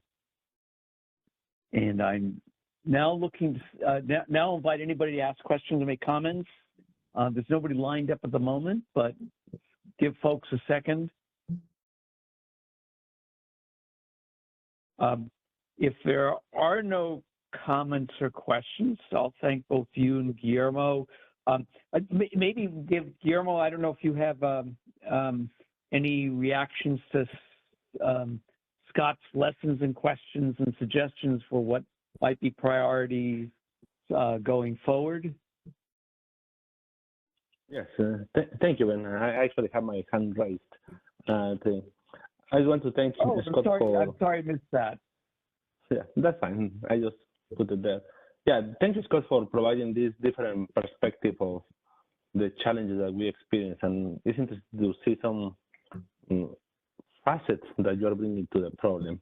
If I could just try to answer the last two questions that you have here, I would say that as of now, in our process, there is really no way to communicate of these projected export reductions in the stock market. This is an advisory solution that is just used to determine internal commitments in that time frame. So as far as the horizon of a stock, that is 4.5 hours. Yes, there is no way to communicate that information. So wait, just a second, Guillermo, but the stock gives you, even though it's not a final solution and it might not happen, can't you warn people? I mean, I know Eastern ISOs warn each other that this could happen, this could be coming, be prepared. I mean, it seems, can't we look at it? And if it's a good enough tool for us to commit resources, I think it would give us some idea of what's coming down the road. No, yeah, you're right. My point is that right now we don't have the structure in place to be able to communicate programmatically when there are projected reductions. But I see the value that you are giving more headroom to realize of these reductions. We do communicate in the day ahead time frame when we have ROC adjustments that is communicated. And we also have the standard flow of the information from the HASP market. So effectively through the market solution, through the application we use to communicate, they are aware of the reductions. But the stock one is interesting just because of how internal that is to our processes. We haven't put really an explicit effort to see if there is information that is useful to communicate in that time frame. That is an item that we would like to further explore. First, to see if the stock was already projecting to see these conditions, the feasibilities, the reduction of exports, and then see if there is value to be able to communicate that, because that will give us an extra 2-hour headroom for people to realize how tight we are projecting to come. That'd be great. Okay. Okay. Thank you, Guillermo. Scott, I think Danny, did you have your hand up? Yeah, one response and observation back to Scott. I agree with all of the points that you laid out are problems that need to be solved, and they kind of point back towards the HASP as the issue, but taking it a step beyond that, even what is the reason HASP is the issue? And it strikes me that the different timelines for real-time market participation between the CAISO BAA and the EIM BAAs might be the issue at heart here. CAISO's bids are due T75, and then all the real-time market processes queue off that, and then the EIM through the base scheduling processes and the advisory and final binding results in EIM participation being due at T40, such that kind of the market processes kicking off after T75 can be incorporated into that T40 final base schedule. So kind of in addition to changes in the HASP, another way to look at this might be to try to figure out how to ensure that the participation between different types of BAAs is more similar.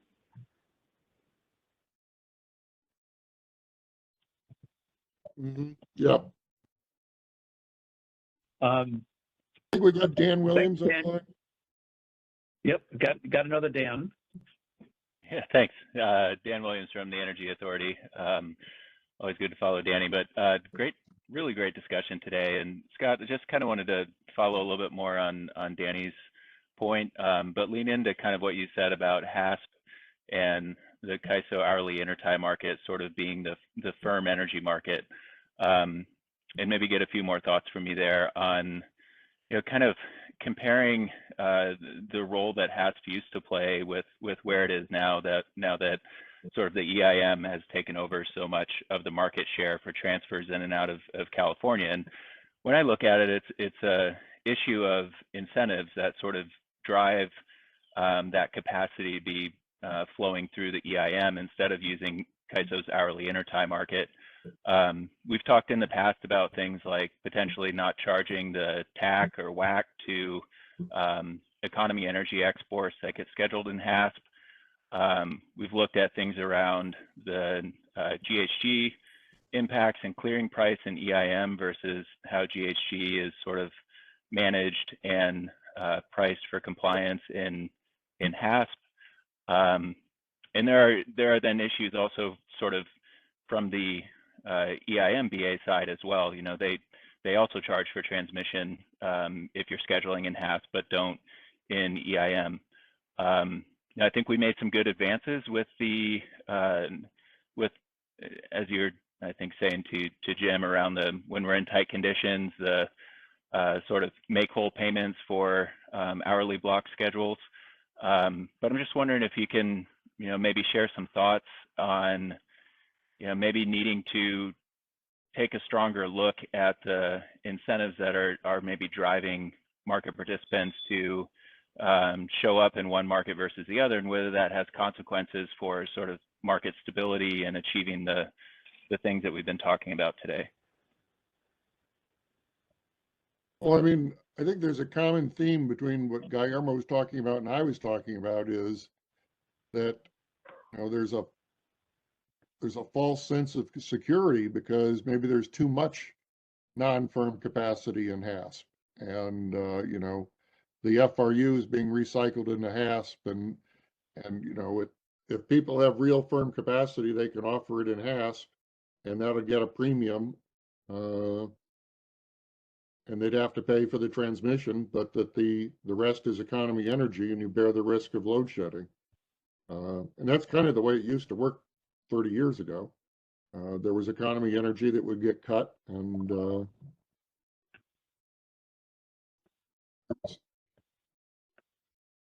there's also, firm energy. Yep.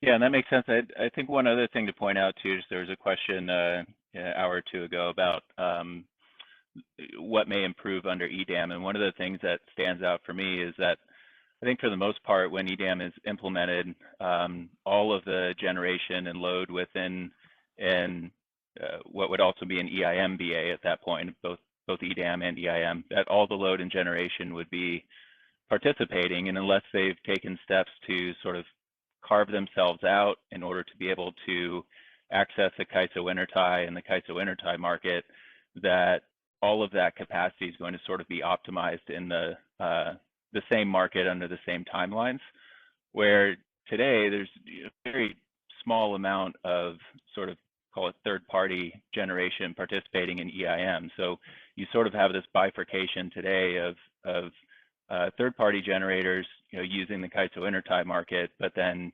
EIM entities and their call it their LSE side, sort of using EIM for their optimization to and from the CAISO. So I think that should meaningfully improve with EDAM, and that is a benefit for the real-time market, that comes out of just sort of the overall model. That sounds like a good point, Dan. I'll need to think about that. But yeah, EDAM in that respect might smooth out the role of HASP and eliminate some of these problems. That'd be something to think through. You'll still, and I think it's worth addressing these now, because you'll still have, for a few years at least, we'll still have the HASP market at the CAISO's interties existing next to the EDAM optimization and the EIM optimization. So I think it's definitely worth solving these issues, but just doing so with an eye toward some of the things that are likely to change in the 2 to 4 year horizon, or however long that takes. Right. But thank you for the thoughts, and it's been a really good session today. Thank you, Dan. I don't see anybody else queued up. Maybe they're all in line in the cafeteria. It is. We do have one more a few minutes caller after on the line. Pardon me? We have one more caller on the line. They called in with their phone. Oh, okay. Yes, I see. Okay. Yes, please go ahead. Hey, this is Michelle. I'm calling in from the phone. Hey, I just had 2 additional things that I just wanted to point out. I've been noticing that the RUC adjustments in the day-ahead market are pretty small, so they're only 1,200 megawatts, which means that we're clearing day-ahead priority exports. And I just wonder if that is going to compound the problem if people think that they have day-ahead priority and those go into California's RSE, right? Day-ahead LPT exports go into our RSE. And then if you have small numbers of load conformance in RUC and clear a lot of LPTs, then you have very large load conformance in HASP. I just wonder if that's going to create problems. So that's just one thought. And then the second issue with regard to EDAM, I wanted to note that it was my understanding that in joining EDAM, you only have to put in enough resources to cover your load and imbalance reserve requirements, unlike CAISO, which needs to put in all of our resources because of the must-offer obligation.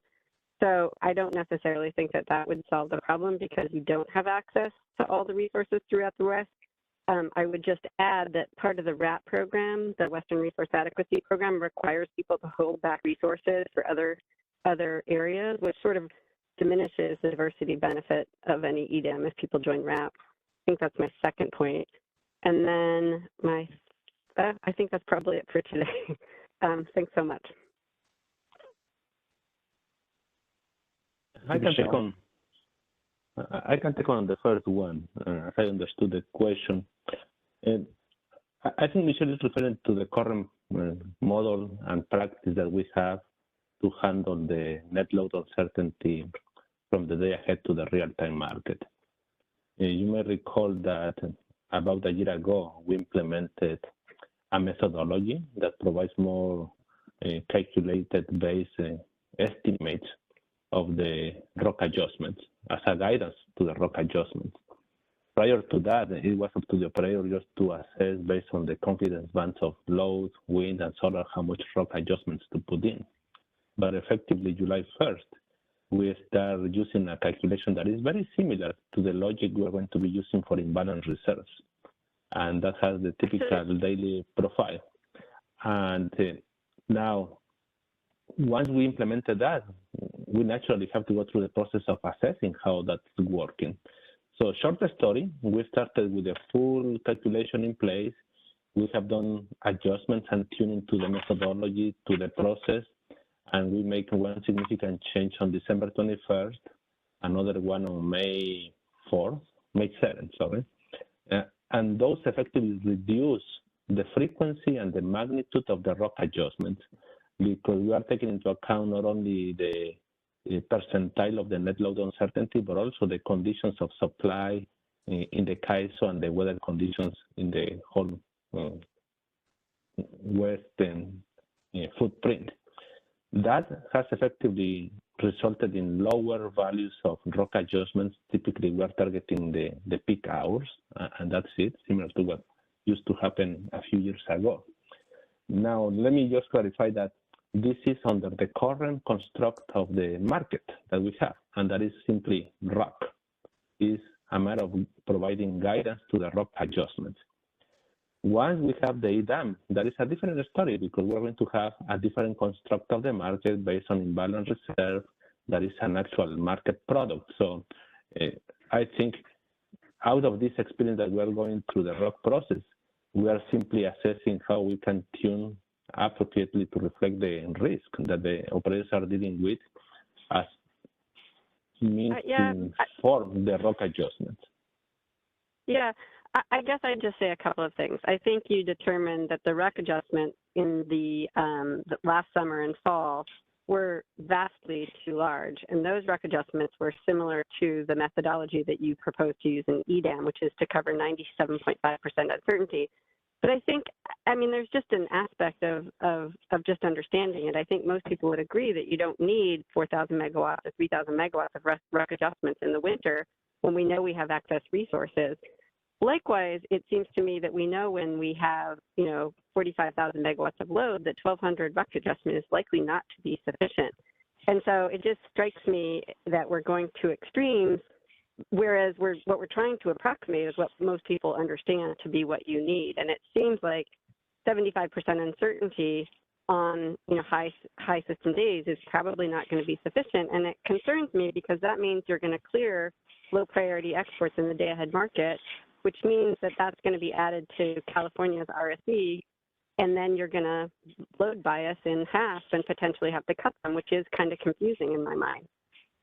Likewise, in EDAM, if we go back to the 97.5% uncertainty, that's going to be 3,000 to 4,000 megawatts in every hour of every single day. Now, you've argued that, if you have, if there's so much extra, the price will be low, but I do think the question is there really that much uncertainty during the winter when you have excess resources? So I do think that we should think about these things sort of, holistically, like what are we trying to accomplish with the rock adjustment? And then also whether it has implications for EDAM. So if we don't really need that many rock adjustments during the summer and you think we only need 1,200 during the hour ending 20, why do we need 97.5% in EDAM? So I don't think that 1,200 is sufficient, but I also don't think 97.5 is required for every single hour of the day. So, okay, thanks. Thank you, Michelle. Yes, this is a work in progress. I think now that we have the methodology, it's allowing us the opportunity to assess the implications of the calculation, and for sure that is going to inform us towards the day-ahead market enhancements. Thank you. Okay. And then my final question is just like all of these issues with regard to HASP and FRU and FRP and STUC, what initiative is CAISO going to consider it in? Is it only in the RSE? Will that be considering wholesale changes to HASP? I'm just wondering where we go from here. Well, I think we have this track of the resource efficiency evaluation that is very targeted to at least include the exploration of the dynamics of the air exports and clearing HASP, how they fit into the resource efficiency evaluation, how it impacts the base schedules. I don't think, and I may refer to let me finish. I don't think that goes all the way to assess the structure of the HASP, but potentially that could be something that can be explored. I don't recall if we have any explicit item in the catalog of the policies that is going after this, but as we have indicated, this is an evolution of the discussion we have based on what we are learning from these experiences. So we will see how much we can accommodate in the resource efficiency evaluation, at least for the component of the exports. I don't know, Danny, you have anything else in that scope? Well, That's I guess right, my Guillermo. The RSC3 is just, it's kind of a misnomer and a poor name for, I think, what this upcoming initiative is morphed into. So it's an action item for Kaiser to update this name to more appropriate what the scope of what we plan to explore is. And I mean, I guess I feel like what Scott has been telling us here is that these are all interrelated. The FlexiRamp product, the exports, the HASS process. Do you imagine that it would encompass all of those? Treatment of exports. I mean, this is a function of kind of what stakeholders want us to explore, but I would generally classify it as the overlay of WEIM participation onto the real-time market as being potentially in scope. Okay. Thank you. Okay. I do believe we're at the end of the queue. Jim or Scott, anything you want to add, or Guillermo, before we head off to lunch? Not from Scott. Nope. Nothing from me. Thank you for having me. Hey, we owe you the thanks for what you prepared and your thoughtful discussion. Thank you too, Scott.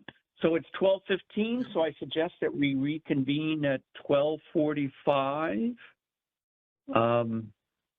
If that's okay with everybody. Yolande, is that all right? Sounds right. Sounds good. Okay, so we'll take a half hour and look forward to seeing you all then. Have a good lunch.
You're live. Okay. Hi, everybody. Hope you had a good lunch. Welcome back. We're now going to be talking about bid cost recovery and default energy bids, in particular, their enhancement in the context of storage. And welcome to the podium, Sergio Duenas-Melendez, who's this is his first time at an MSC meeting as a presenter from the ISO side. And thank you very much, Sergio, for preparing this, and looking forward to hearing what you have to say. And by the way, after Sergio's done, we'll get to see Scott, who has a follow-on presentation as well on the same topic. We are planning to go to 3 p.m. If discussion is lively, we do have the phone lines for up to an extra hour, although I don't anticipate needing all of that. Let's see if we get done by 3, but if we need more, we're all happy to stay on. Okay, Sergio. Excellent. Thank you so much, Ben. Quick question. If I move the slide on my end, does that change for everyone? Are we in the agenda now? I think we are.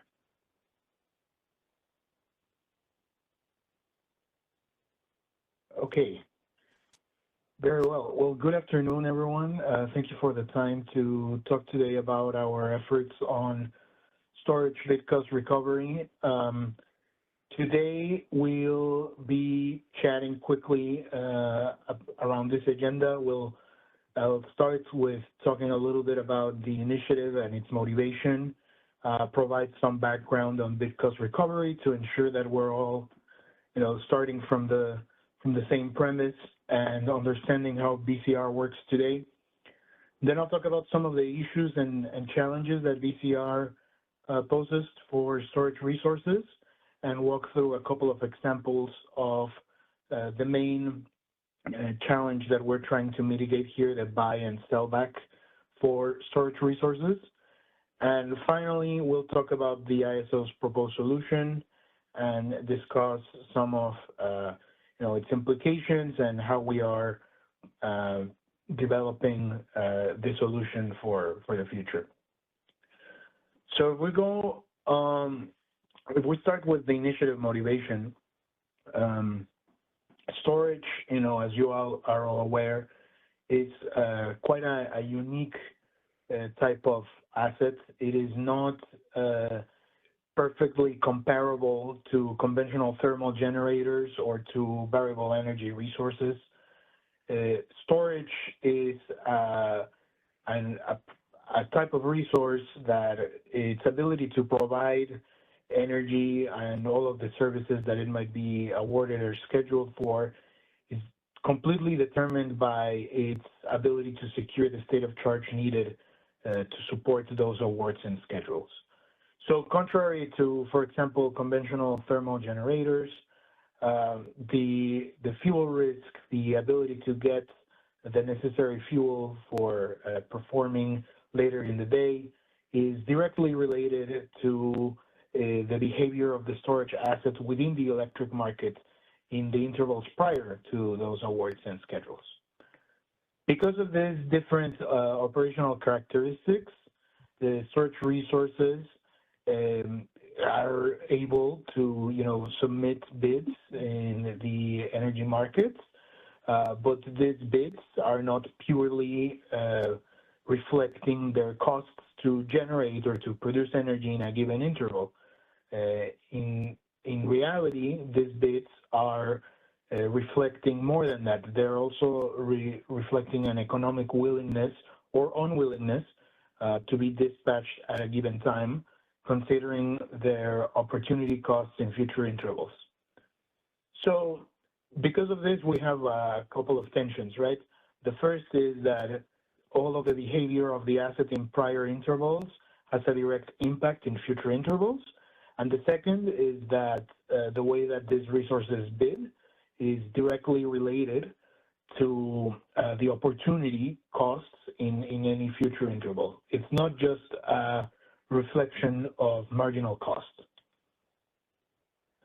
So what has taken us to pursue the initiative that we are working on today? A couple of years back, the ISO noted that the BCR provisions as applicable then to storage resources did not align with the intent of the BCR construct. This was particularly in the context of unusually high BCR payments for storage resources that were providing ancillary services. And this is what I will be referring to as part of the background throughout the presentation as the ASSOC constraint filing. In that filing, there were a couple of key acknowledgments regarding the difference of storage with regards to other resources. One, I've already stated, which is that the bids of these resources are not purely reflective of marginal cost. Another one is that there might be other modifications or enhancements to BCR provisions as applicable to storage that might be considered later on. And just as both the ISO and FERC acknowledged in that filing, as the penetration of storage resources continued to grow, we found other concerns related to how BCR applies to energy storage. And these concerns have been raised by stakeholders in different initiatives and forums, including by the Department of Market Monitoring and the MSC. So in this context, I think it would be useful to, before we dive into the specifics of the concerns related to energy storage, that we talk a little bit about what VCR is, what its goal is, and how it is operationalized today by the ISO.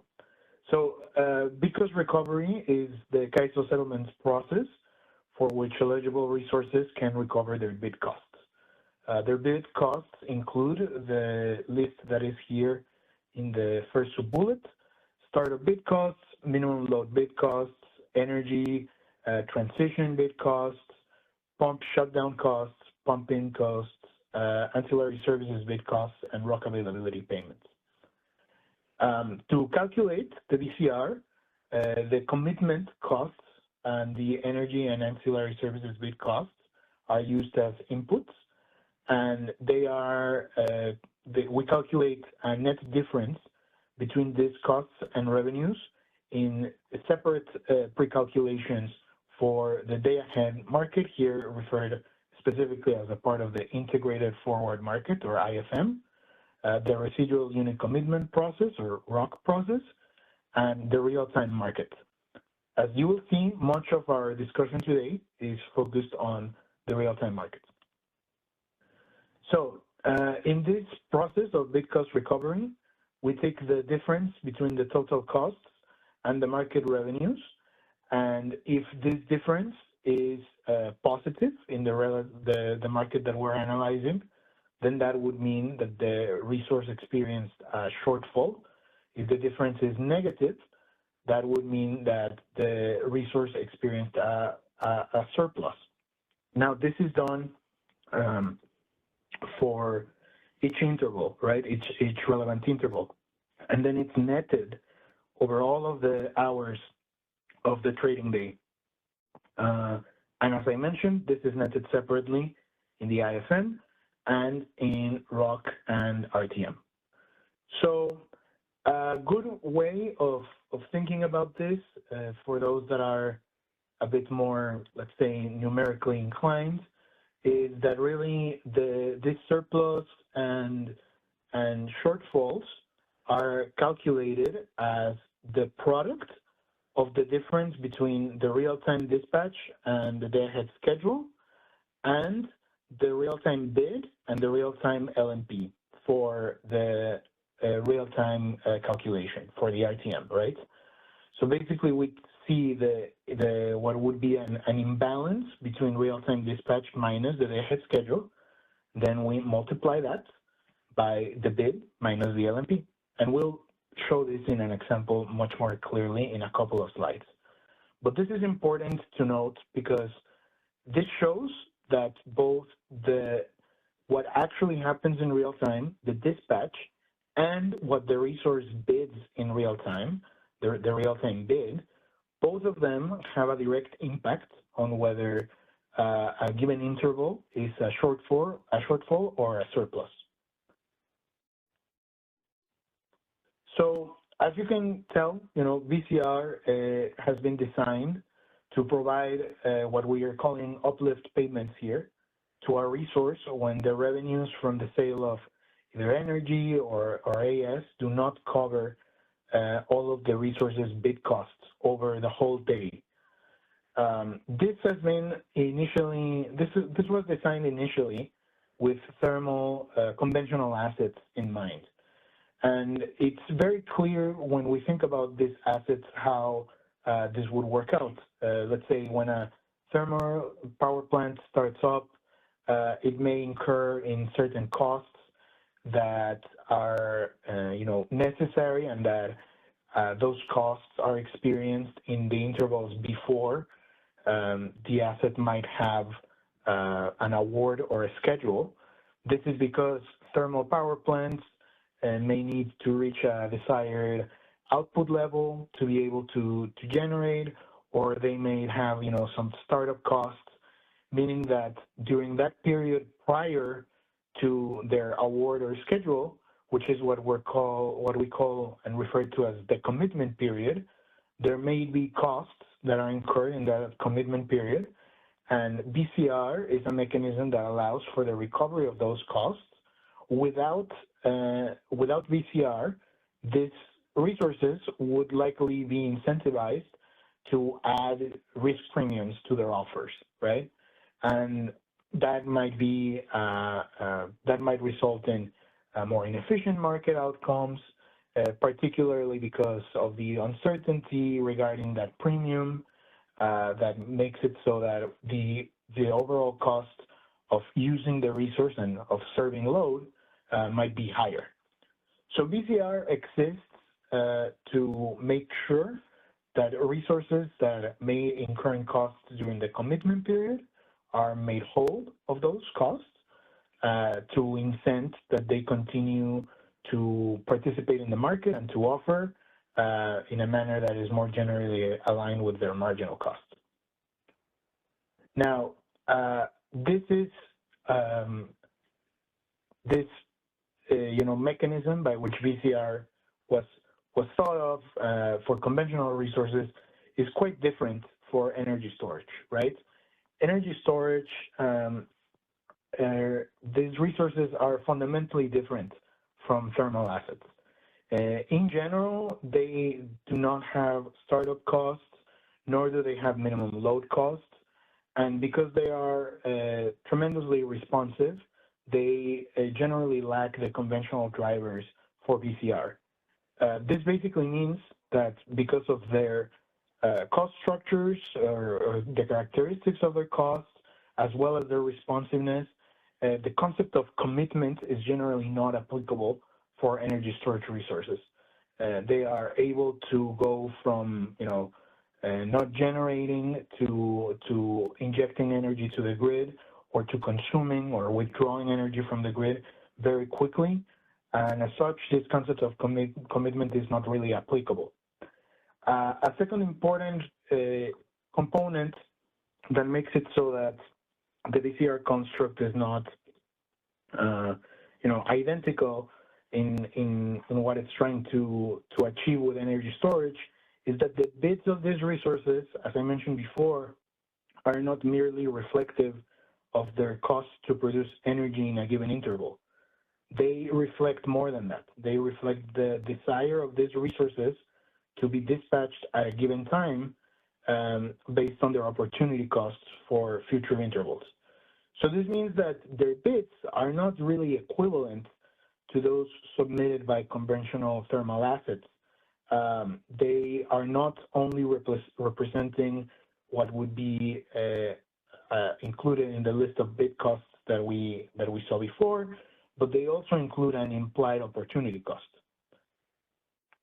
So in this context, we are now, much more familiar and aware with the fact that despite these differences relative to conventional thermal generators, the VCR construct is not fully nor adequately considering the attributes of storage resources, particularly state of charge, which in the end determines whether the asset can meet and support its awards and schedules.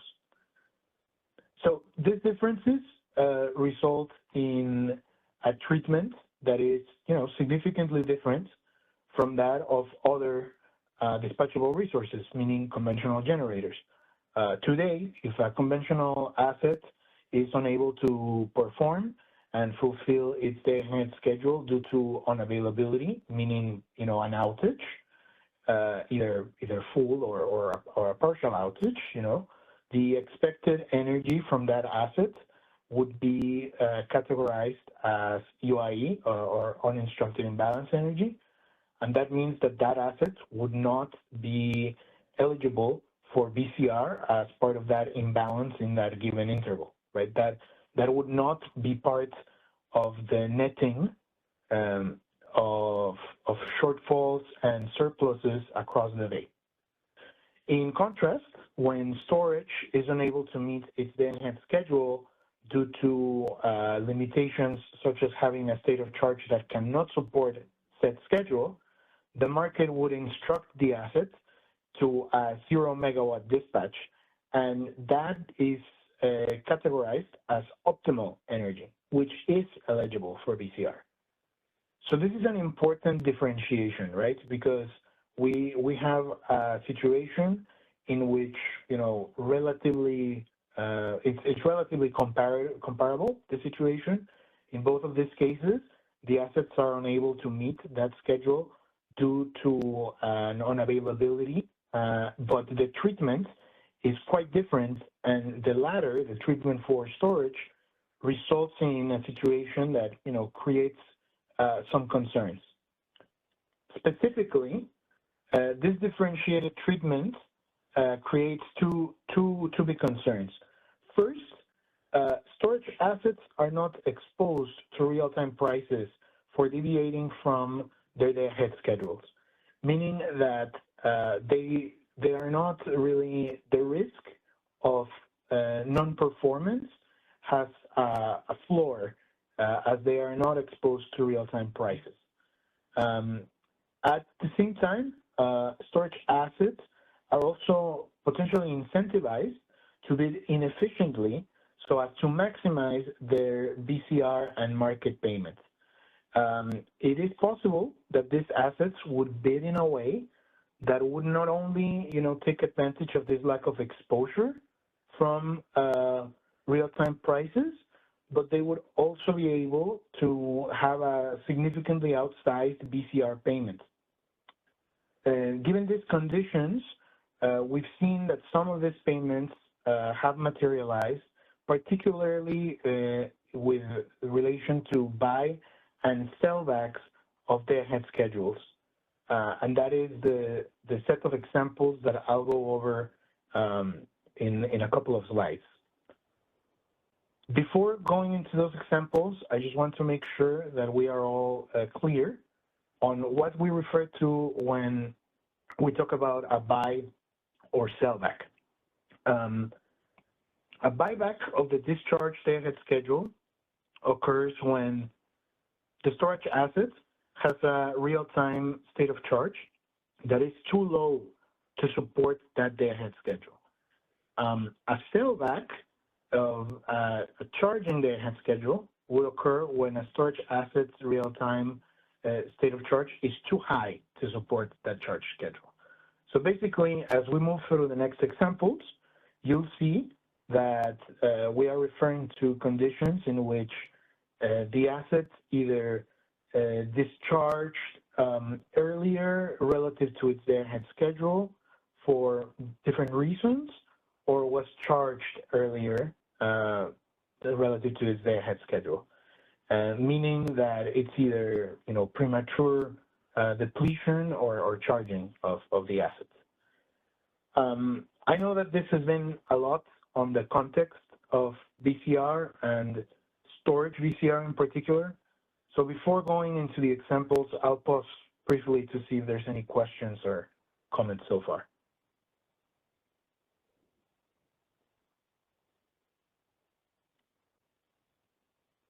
I don't see any comments in the queue. Jim or Scott? Scott. Yeah, just on the terminology on this slide. So when I'm just trying to think about when the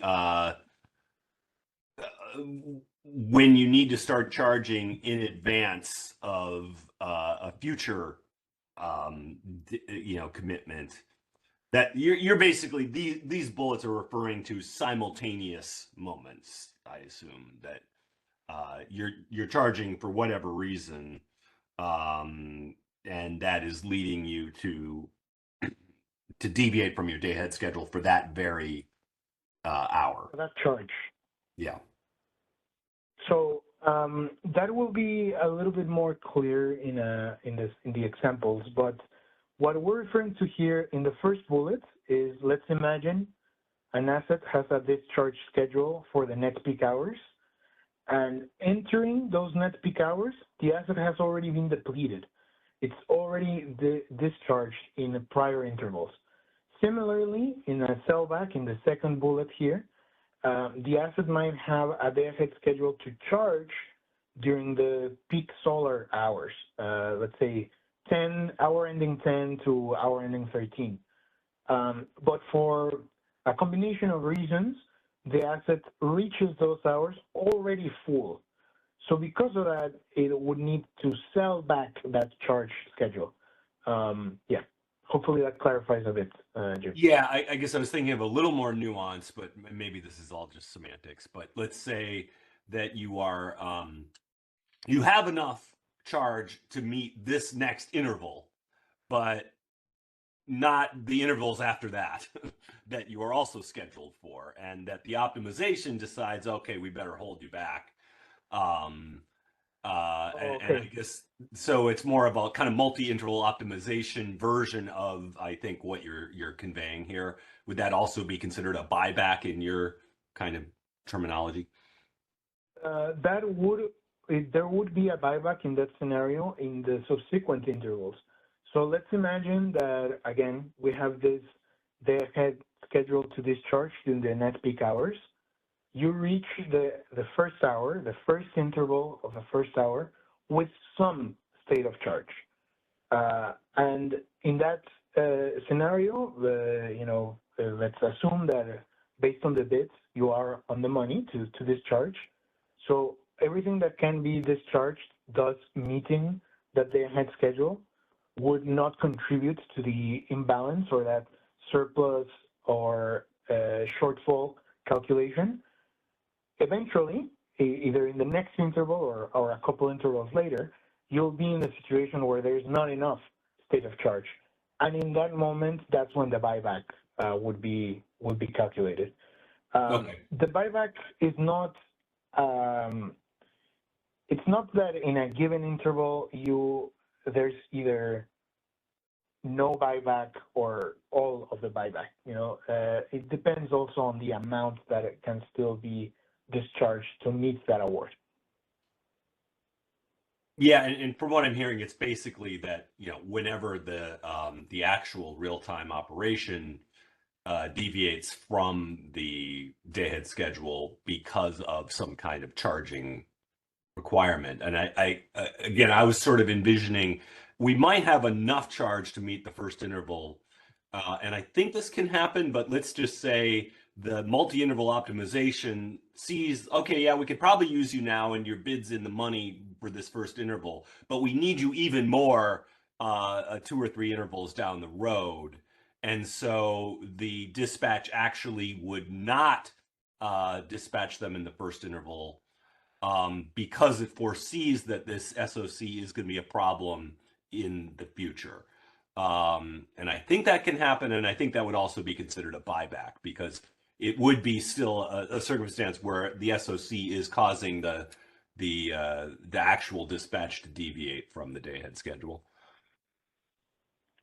That would be still considered a buyback, and I think we'll have a bit more clarity on that circumstance in a couple more slides. Yes. Okay, thanks.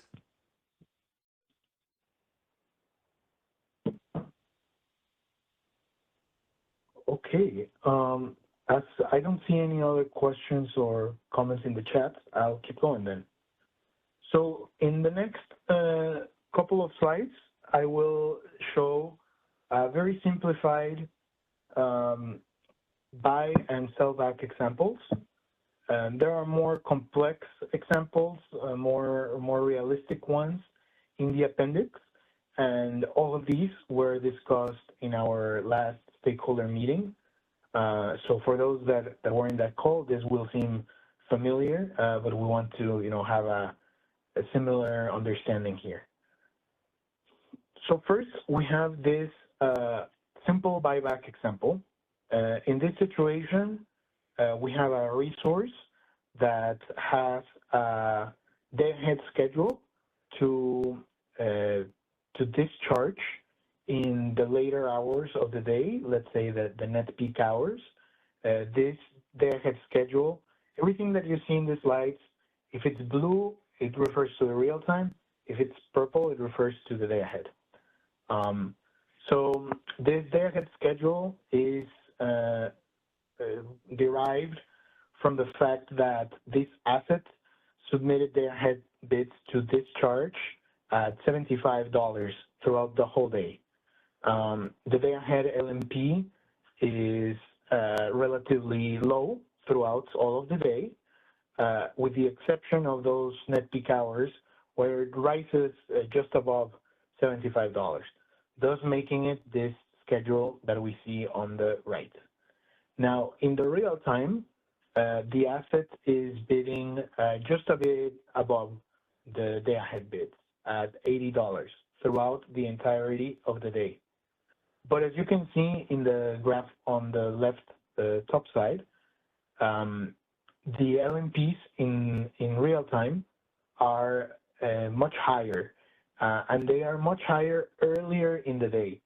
There is a bit of a small peakiness before the net peak hour, and then they climb higher as well. So in this scenario, what has happened is that the bids from the storage resource, they are not reflecting real-time conditions, and they are not reflecting these real-time conditions precisely because storage resources do not have an incentive to reflect it, because they are now, you know, they have been isolated. They have been, you know, they're not exposed to these real-time conditions. So the bids, because they're not reflecting the grid needs or real-time conditions, they result in the resource being depleted early, thus triggering a buyback for the period in which in the day-ahead schedule. Now we're calling this example the static bids example, and this is because the asset is not changing its bids in that interval where the buyback occurs, in those periods where the buyback occurs. So in this context, the asset does not make additional revenue from real-time BCR, but it does eliminate, the BCR does eliminate the exposure to those real-time LMPs. When looking at these bars, please note that the last bar, the fourth bar that is here circled in red, it's trying to capture additional revenue from not following the day-ahead schedule. Meaning, if this is 0, this means that the resource was made whole from its net difference in shortfall or surplus. In this case, you know, it was made whole in the tune of $228,000, but it didn't make additional revenues from not following that day ahead. So therefore, you know, we're just capturing that elimination of the exposure of real-time LMPs. Now, this asset, however, because of the current VCR provisions, this asset could modify its bidding behavior in a way to increase the VCR related to the buyback. In this example, we have the exact same conditions. The only difference is that the resource has now changed its real-time bids to the bid floor to minus $150. And this is done throughout the period where the buyback would be experienced. So in this case, as I mentioned before, the VCR is looking at the imbalance between real-time dispatch and day-ahead schedules times the bid, the real-time bid minus the real-time LMP. So here, this difference in the bidding behavior does drive an increase in the recognized shortfall.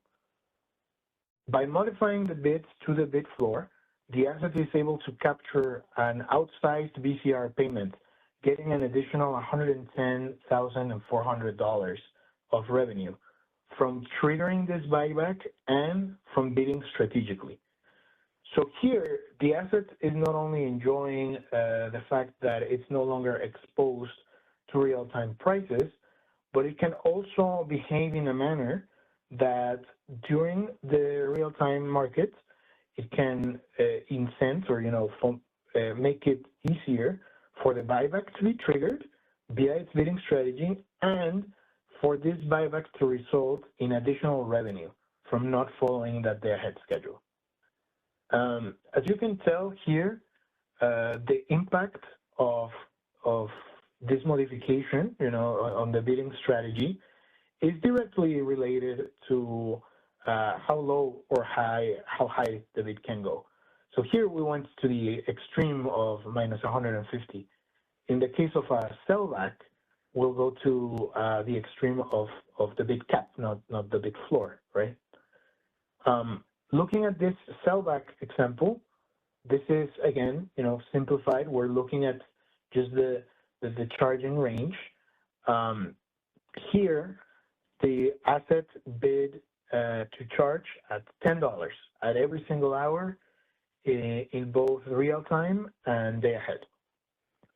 Based on this and the LMPs in the day ahead market, the asset has a schedule to charge, let's say, in the peak solar hours. However, in real time, the prices, the LMPs, are actually significantly lower in intervals prior. And this leads to the asset being fully charged ahead of its day-ahead schedule. Again, this might occur for different reasons, but in this particular example, this is occurring because of the assets, this incentive or lack of incentives to reflect real-time conditions in its bids. And thus, this triggers a sellback. As you can see, this sellback will be partial, right? Because there are hours of the real-time dispatch or intervals of the real-time dispatch that overlap with the day-ahead schedule. So not every single interval will result in a full sellback. In this example, we are looking again at static bids, $10 across the day, both markets. So in this scenario, we find again that there is a shortfall, a $2,880 shortfall, but the resource does not make additional revenue from pursuing this behavior. There's no additional revenue from not following the day-ahead schedule. However, just as in the first one, the asset could modify its bids so that they're now way higher.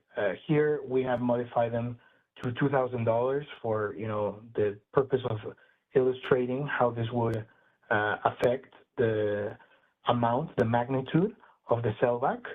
And as you can see, everything else remains the same. The only difference is that now the bid to charge in these intervals is set to $2,000.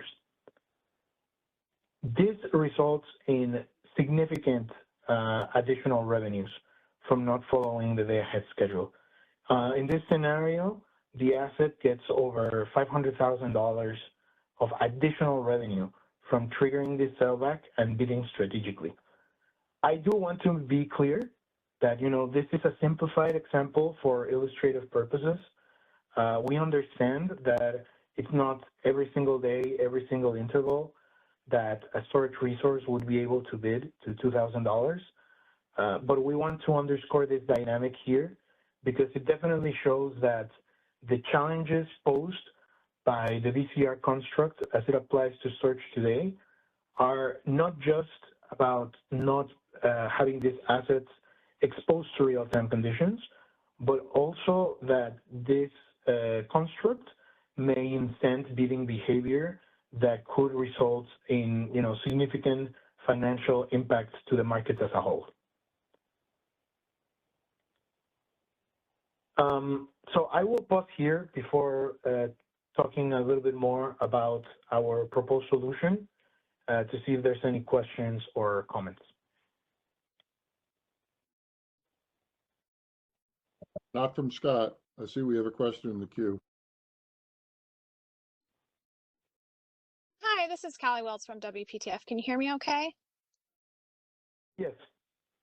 Okay, great. I actually had a couple questions. Do you mind going back to slide 12? I think that's going to be the easiest, kind of your simple buyback, setting aside the strategic bidding. Okay, perfect. Yes. Thank you.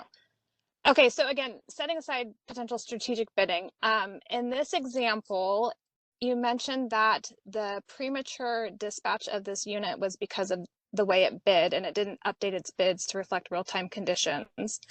I am curious though, because I think as we talk through this, it would be good to really understand all the drivers, because, and correct me if I'm wrong, but if this resource, if the real-time market horizon actually saw those higher prices, the FMM higher prices later in the day, it wouldn't have discharged this resource early on, right? And so it would have actually probably ended up with a real-time schedule the same as its day-ahead schedule.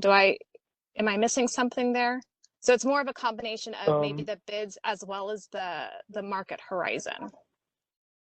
Yeah, I understand the question. I would say that it is possible. I do not contest the idea that a longer look ahead could help out with this challenge.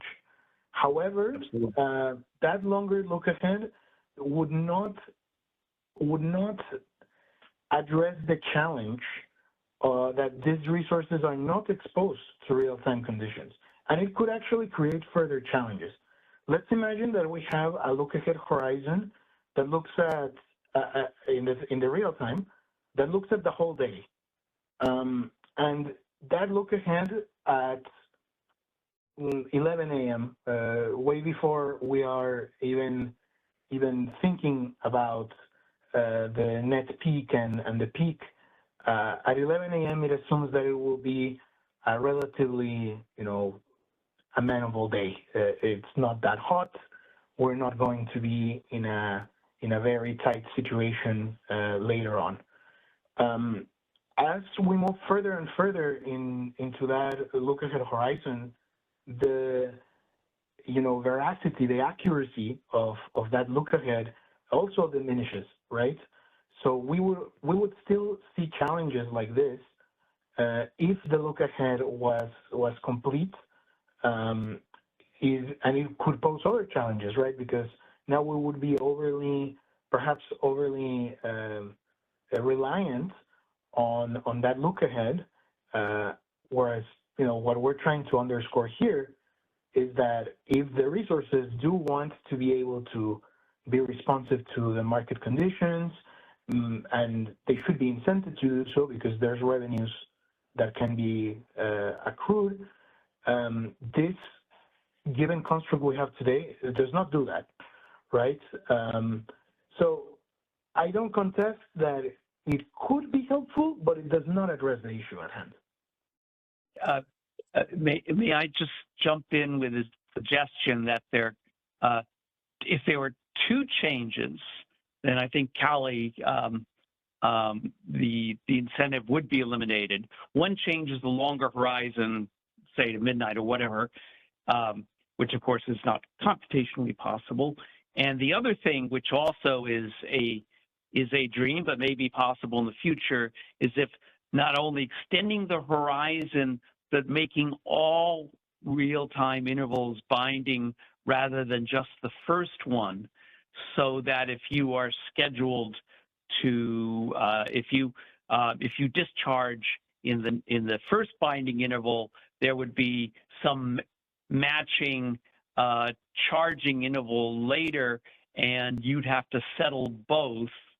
And at least in the model with linear degradation and state of charge equations, I think it can be shown that just like with the day-ahead model, there would be very little or no BCR in that circumstance.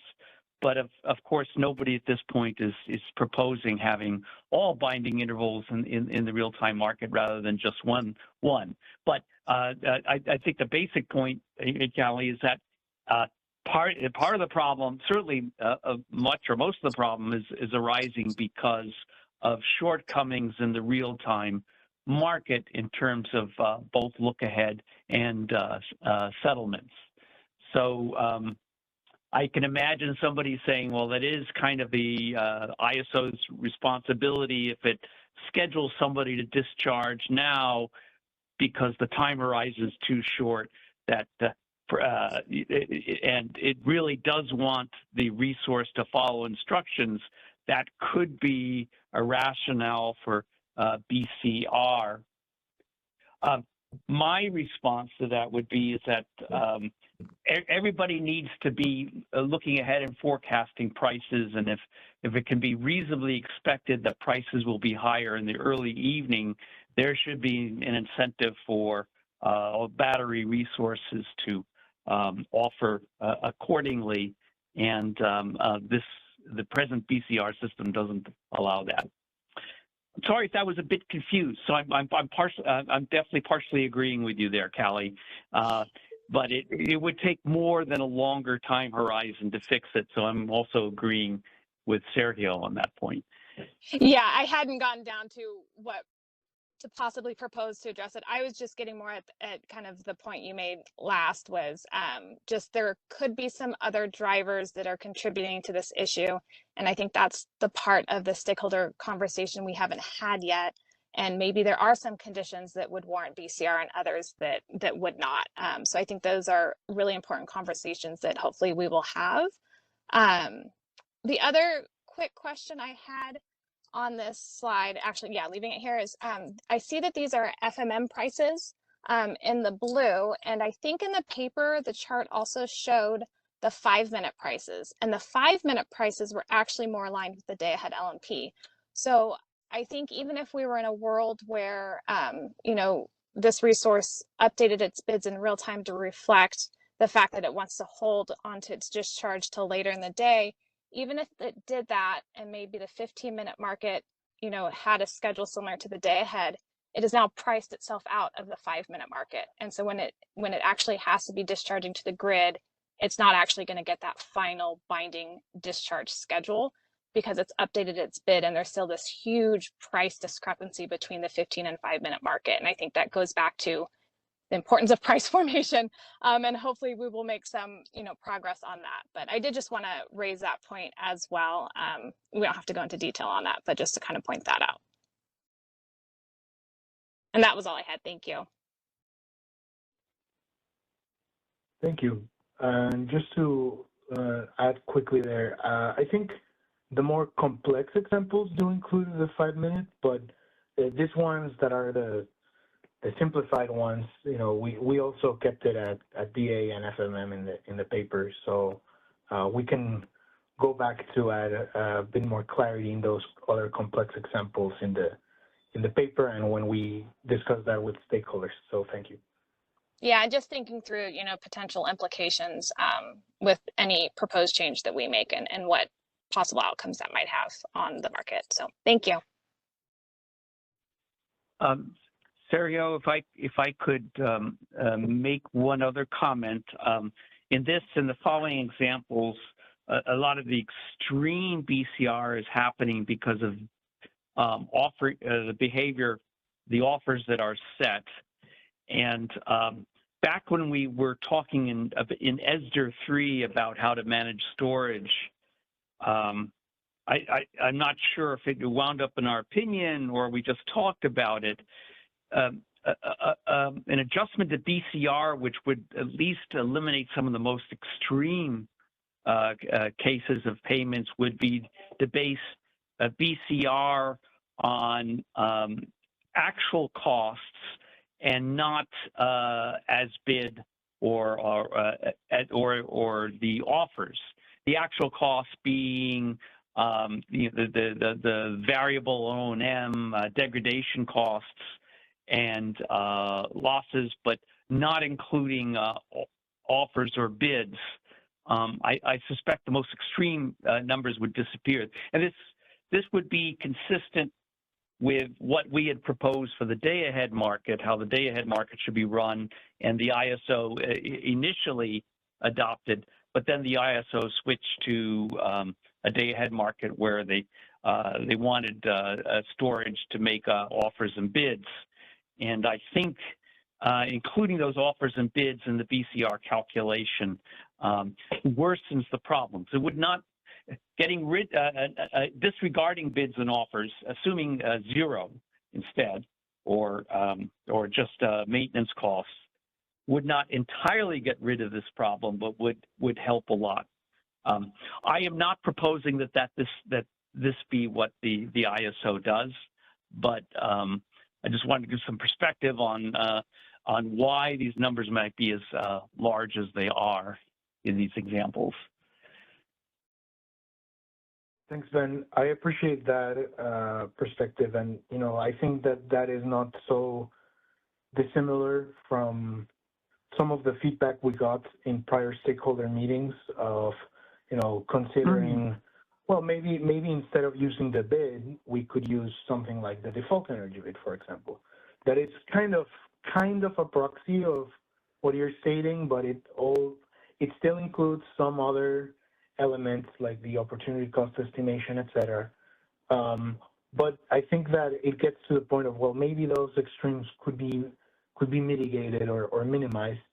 That is possible. I would say though that might address more so the second concern as stated in page 10, no? The concern of bidding inefficiently, but it does not alleviate the concern of these assets are not exposed to real-time conditions as a result of deviating, right? So it's not as strong of a disincentive towards that. But I appreciate the perspective, of course. Yeah, so I agree that the system would still be operated inefficiently, and maybe that's the most important or concerning thing in the end, but at least there wouldn't be the large income transfers. Again, I am not proposing this as an alternative that should be considered an alternative to the ISO's proposal. I'm rather just putting some perspective on what the origin of some of these more eye-popping numbers than the examples are. And I think it's, definitely, allowing bids and offers or considering those in BCR is a major problem. So thank you. I just wanted to highlight Drew Gray put into the chat asking basically in the example on page 12, what if these bids were actually the result of mitigation rather than what the original bids from the storage unit were? We're definitely going to talk about that in the next hour because that's definitely yeah. And remember, charge bids are not mitigated, so it would only be half of the problem, perhaps.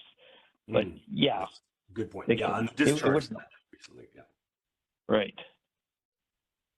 Yes, thanks for that, Jim. I actually think charge bids are mitigated, but they're not, because they're mitigated down if it would exacerbate a constraint. I think their DMM has some data on that. So you can't charge so as to exacerbate a constraint.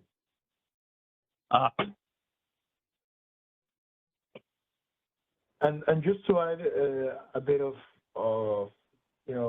our perspective to Drew's question, we understand that this as a result of mitigation would be different than the example that we're posing here, and we'll look forward to through this initiative process engage with stakeholders to think how mitigation fits with all of this and how we can better address it.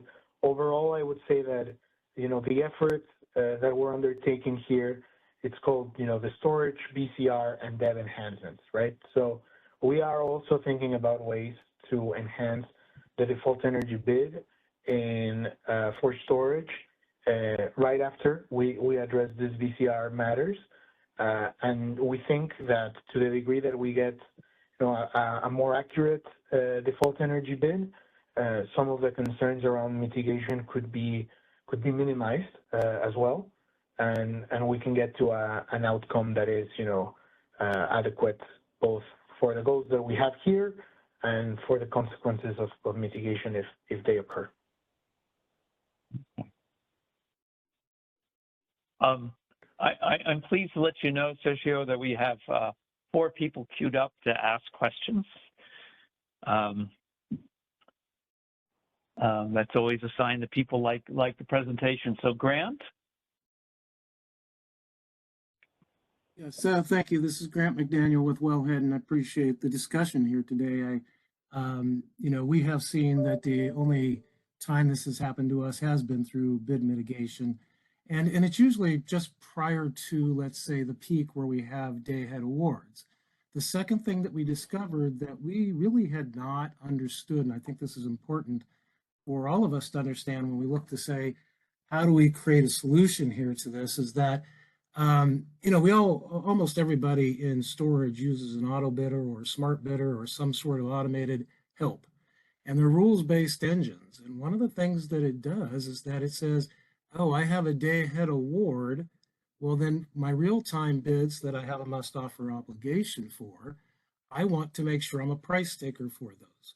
So it bids those right off the bat at -150 for the discharge. That firms it up, guys. That's the reason behind the strategy.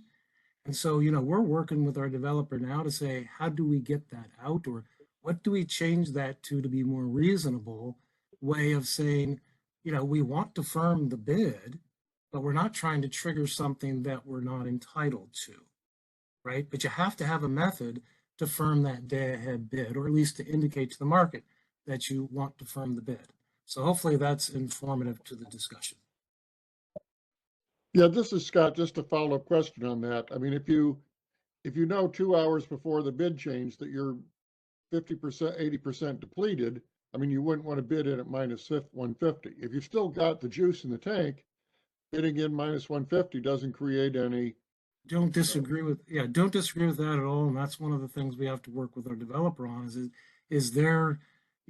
their algorithms watching it, or do I personally have to watch it? Right now, since we became aware of this, we're trying to park somebody personally there 24/7 to go, you see this, try to get in there and take this action, right? But that's a very good point. And the market horizon that we have to change this, matters, right? Right. So I can get to a point where I can get mitigated, and I just don't have time to go in and change the protective position I was putting in for my day ahead bid. Right. I mean, there's surprises, and it could be mitigation, or it could just be, sometimes things happen in real time that no one expected. Exactly. But, you still, within the limits, you need to respond and set prices appropriately, given all those factors. Thank you, Grant. Don Trethway. Hi, Don Trethway, California Energy Storage Alliance. A couple comments. First, on the extended horizon, I completely agree with you, Ben, that it's not simply extending the horizon. You have to actually settle all of the intervals and then do a continuing deviation settlement between all of the market runs, which is just an enormous amount of data, and is actually one of the reasons why the flexible ramping product was so important from a price formation issue, because it moved that forecasted movement into the binding interval, so that you didn't have to settle all of those. My next comment is, I think the examples where it's shown if someone, intentionally saw their state of charge dropping in bid -150 to inflate their BCR, that's not appropriate and not something that we would want to continue. And I think the question is, to sort of Grant's point is, let's make sure that it's hard to sometimes determine that intent, but no one, if someone's not intending to do that, and we just need to make sure we get everything set up for that. And that one way that you could mitigate that is what you basically said, is you don't give BCR to the bid, you give BCR to the day ahead schedule or something like that. But I also agree that doesn't get to the incentive problems that we need to address. That just addresses someone trying to exploit it inadvertently or intentionally. The issue I see is the statement where it says bids that don't reflect real-time conditions. And the question is, are those bids not reflecting real-time conditions because of the current market design, or because the scheduling coordinator of the storage resource was wrong? And, I look at market power mitigation of storage as one of those instances where the market design doesn't allow the scheduling coordinator to submit bids that reflect real-time conditions. Likewise, the T-75 bidding deadline, gives you a 135-minute window where you have no ability to react or change if your SSD starts to go haywire from where you thought it was. So I think it's important when we think about the solutions that it's really, why are the bids not reflecting it? And if it's because of market design limitations, that may be an appropriate area for bid cost recovery. But if it's the SC simply making a mistake and not, then you'd want them to be on the hook for it and not be subject to BCR.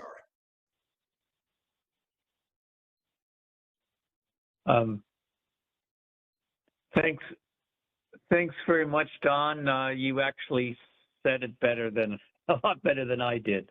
So hopefully people now understand the point that I was trying to make. Doug?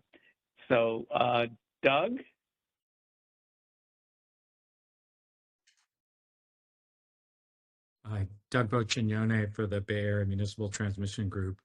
I just wanted to comment that I think for the reasons described by Callie and Grant and Dawn, that it's not accurate or even helpful to say that the reason this is happening is because of the BCR or the lack of exposure to the prices. I think there's a lot of reasons why this could be happening. Maybe one of them could be that the parties aren't exposed to the real-time prices, but I don't think it's helpful to sort of ascribe the entire intent of this to that. I think there's lots of things,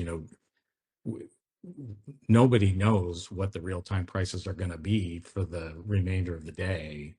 And so, even if they were trying to update the bids, they might still get some kind of weird behavior like this. So I don't think that changes the problem. There's clearly a problem, and we need some way to ensure or reduce this kind of inappropriate bid cost recovery.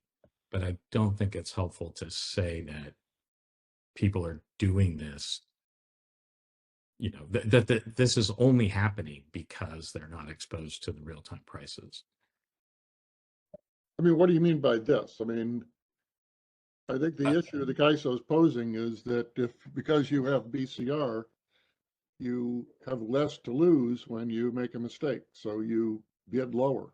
And, DMM's, and that's going to be in the slides I get to, DM's got lots of graphics that show how low people were bidding on September 6th. They certainly could have bid higher, and if they're mitigated, that's one thing. And we need to understand how much is driven by mitigation. But if people are bidding at low levels because they know if they get blown up, heads they win, tails they don't, tails the ratepayer loses. I think, that's the underlying incentive problem we're talking about.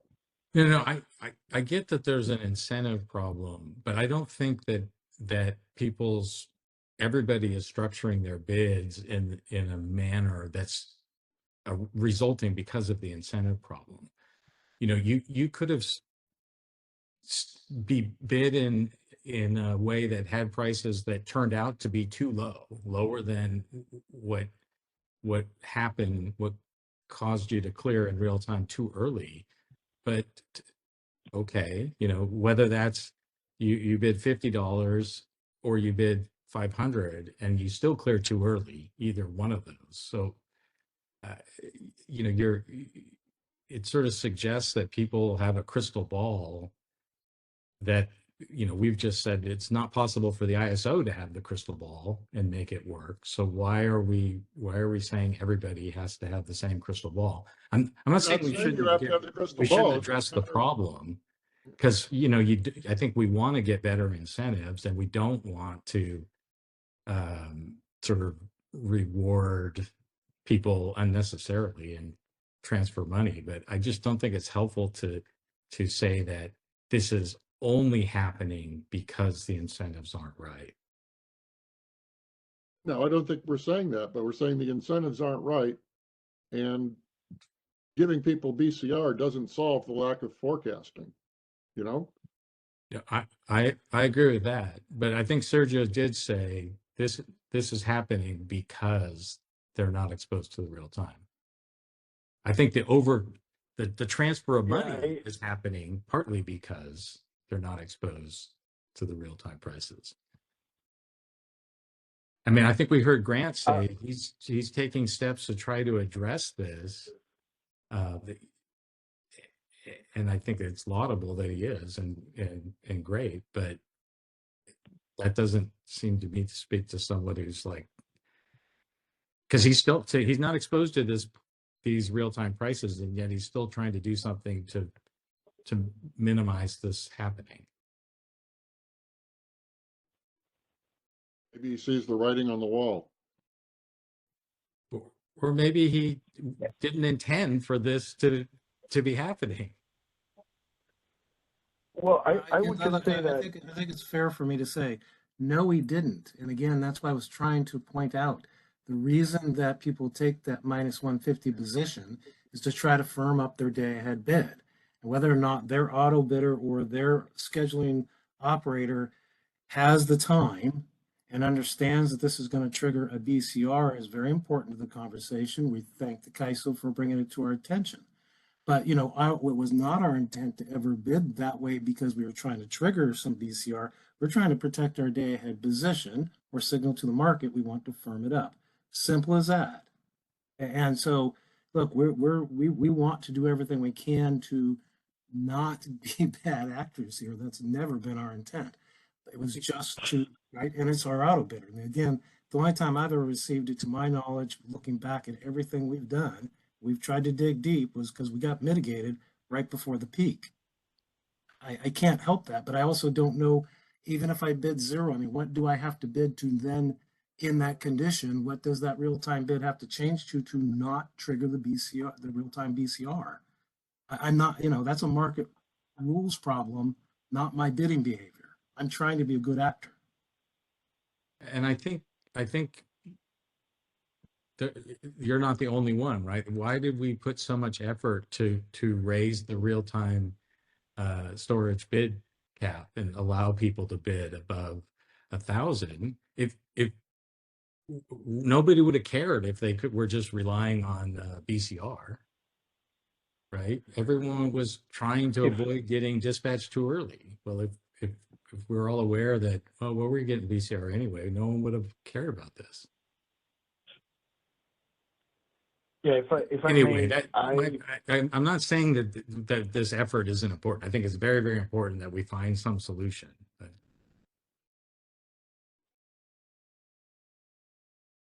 yeah. Thank you, Doug. I just wanted to quickly answer.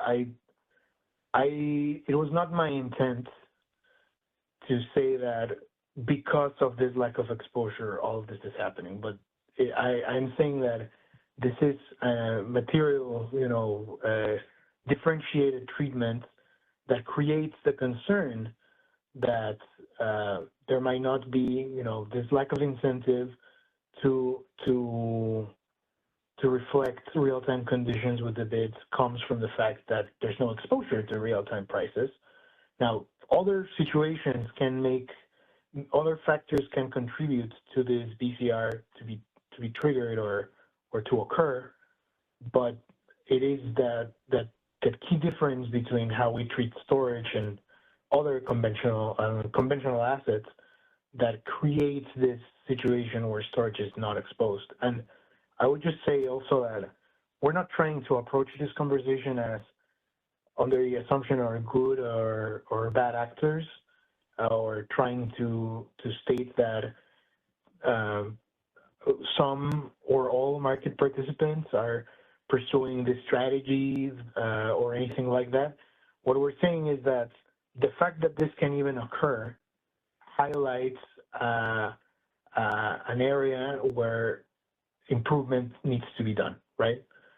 We need to make sure that disincentives are not, you know, the disincentives that don't align with the goals of any good actor are out there. So that's really our goal. So thank you for highlighting how to better convey that. We'll we'll make sure that we take that advice to heart. But really, the goal here is a bit different than just focusing on who's a bad actor or not. It's about the rules as a whole, and are they incentivizing the behavior we want to see? Thank you. Thank you, Sergio. Thank you, Sergio, and thank you, Doug. And certainly, it's my opinion also that this incentive problem is a very significant one, but it's not the only issue that will be wrestled with. I'm sure we'll be having more meetings and more initiatives in the future. And in fact, this is one of 2 initiatives. Drew, I think you were next in queue, and then Kathleen. I don't think that I raised my hand. I'm sorry. Oh, okay. All right. So welcome you back later if you'd like. Kathleen. Drew asked a question in the Q&A, which puts him also in the queue to ask a question verbally. Okay. I Kathleen think I from have there? the mic. Yes, Yes. thank you, Ben.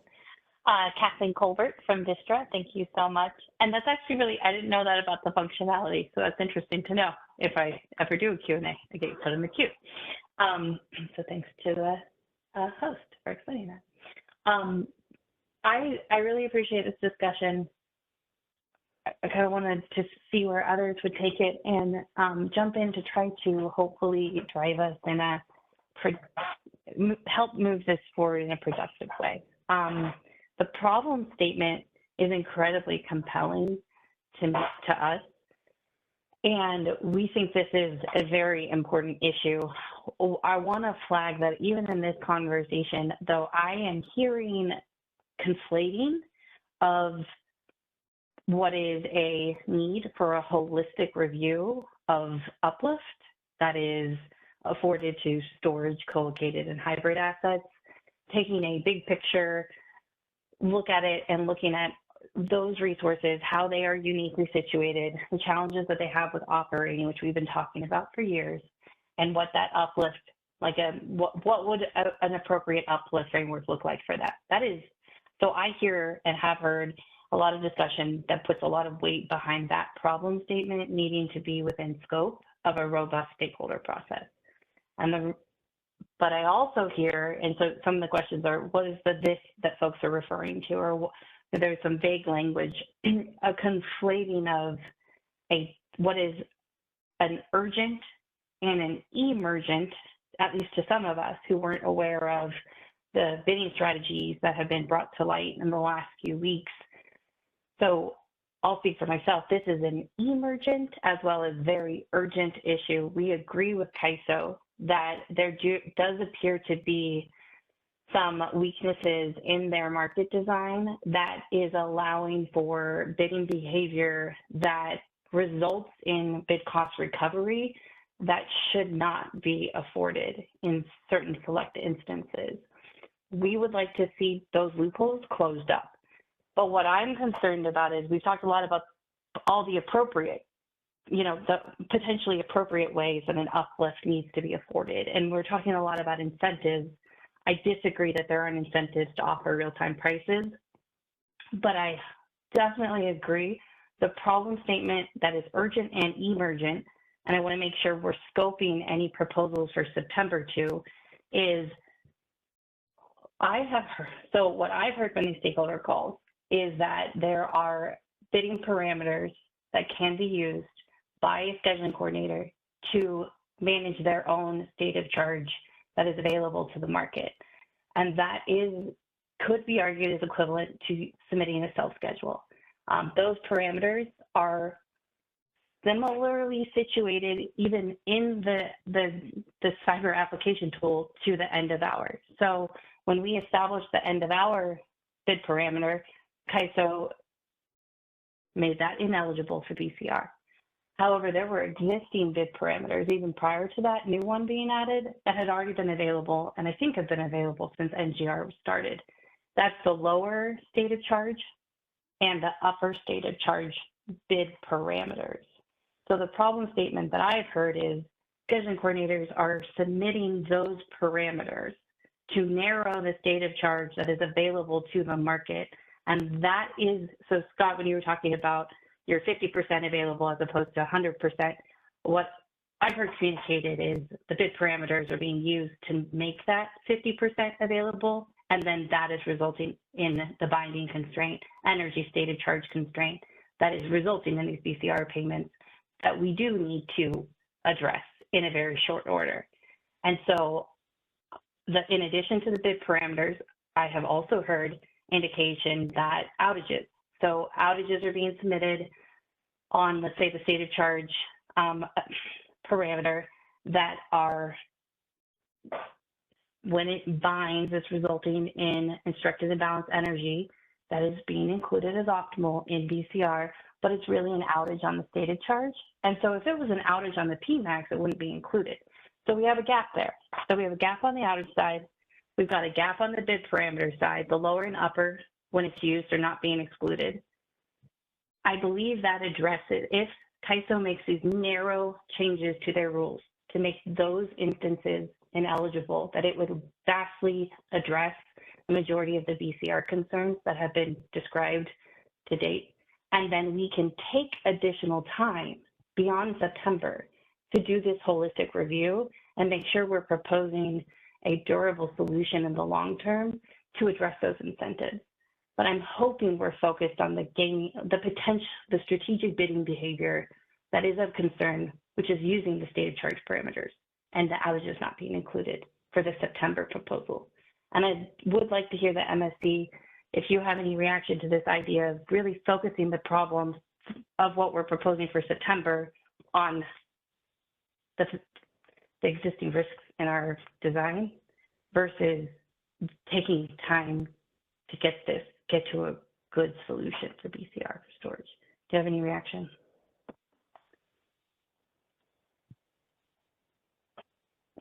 If I may quickly note something from your comment, Kathleen, I would not say that those are the two ways that we get to the BCR situation as included in the examples. Those are some ways, but they're not the only ways. Meaning that it's not just from scheduling coordinators submitting this updated minimums or maximums. This can happen also without that. This can happen just by regular. Yeah. Yeah, understood. And thank you, Sergio. But my question is, let's recognize there's different reasons for the BCR occurring. Some of these reasons are very clearly an SC taking control of their SOC into their hands. We have precedent that that is ineligible for BCR. That is a very clear area that could be addressed. The other issues on there's limitations in SOC that is the result of the CAISO's market optimization decision is going to be more complicated to discuss and identify a good solution for. And I don't think we can get there in a month, which is why I'm hoping we can delineate the clear weaknesses that look like a self-schedule to make them ineligible as soon as we can, so that we can close the loopholes that we currently have, and then we can have a durable stakeholder process. So that's my question of, is there a sense that that is appropriate to start to carve out the actual concerning behavior in the expedited 1 month long process, and then focus this conversation that we're having on incentives on the longer process that maybe takes a year? That's where I'm going. I understand a bit better. I understand your comment a bit better. Then just quickly, I would say that, given the fact that it's not that those actions, SC actions that you are enlisting are not the only way to get to the BCR we've seen, I also wouldn't venture to state, as you have, that addressing those would address the majority of the VCR in this nature we've seen. We have not presented data or included data to back that at this point. So I wouldn't state that, you know, those two would probably cover the majority of the issue. Those would cover a fraction of the issue. Just how much is unclear. But I'll pause here to see if the members of the MSC have responses. And just one clarification, I said the majority of the inappropriate BCR. Yeah, I'd love to hear your thoughts. Thanks. I don't think it's appropriate to say it's a result of the CAISO's optimization. It's a result of the offers that were put in as well as the CAISO's optimization. If I have a gas-fired generator and I bid it in at half the cost of gas, I'm going to lose money. And I don't get BCR because I bid the gas in too cheap. You know, there's market participants are supposed to submit offers that are appropriate. Now, we agree that there's a problem if people get mitigated. And, you know, that's a situation maybe we should carve out. But if people just put in offers that are too low and even given imperfect information, everybody's got imperfect information. When people are bidding their gas, they don't know exactly what it's going to cost to buy when they're bidding it in the day-ahead market. So they gotta make judgments. So Scott, I know that CAISO has framed it in that lens. That's not my lived experience. My lived experience is that we do a decent job of forecasting what we think the real time is, and we offer that. Transparently, we are in a local pocket, so we are subject to mitigation. So that is absolutely the number one concern. When we think about operating in the real-time day, is the frequent mitigation, which we've brought to you, we've brought to CAISO leadership, we've brought to CAISO staff. I think it's going to be addressed. We really hope it's the urgent thing that's addressed, because that is what is the lived experience of a storage operator, just to give extra comfort, is mitigated to a price that is different than what you offered based on what we see from real-time prevailing conditions. I agree with the need to address cases where people are mitigated into being fully dispatched. And as I talk about in the slides that I'll get to at some point, you know, I think we could apply the ED design to that if you're dispatched based on your mitigated bids to lower, you know, just the way ED works, that if ED reduces your margin over your revenues over the day, you're made whole. But that would be different from what's going on here. And the whole ED design sidesteps some of these issues, because it just looks at whether your revenues are higher or lower as a result of the CAISO mitigator, not based on the offers. And we also lack visibility on how much mitigation there is. Yeah. And I hope we talk about all those things over the next maybe 3 months, if the CAISO could give us at least a quarter instead of 1 month for a stakeholder process. I promise I can get it vetted internally in a more reasonable way. But we're talking about a month to consider this. And to Sergio's point, we've been asking them to give more data, and they have not broken down these BCRs into what they have communicated is OMS on stated charge, the lower and upper stated charge bid parameter. They're talking a little bit nebulously about the offers, but honestly, they haven't shown us the data to break the BCR down into these categories. So I fully agree we don't have the data. I am, and just to leave you with this, I am very concerned that we're not focusing on the actions that CAISO has told stakeholders through these workshops, that there are outages that are not being captured and they're being compensated through BCR. That needs to be fixed. That is existing policy.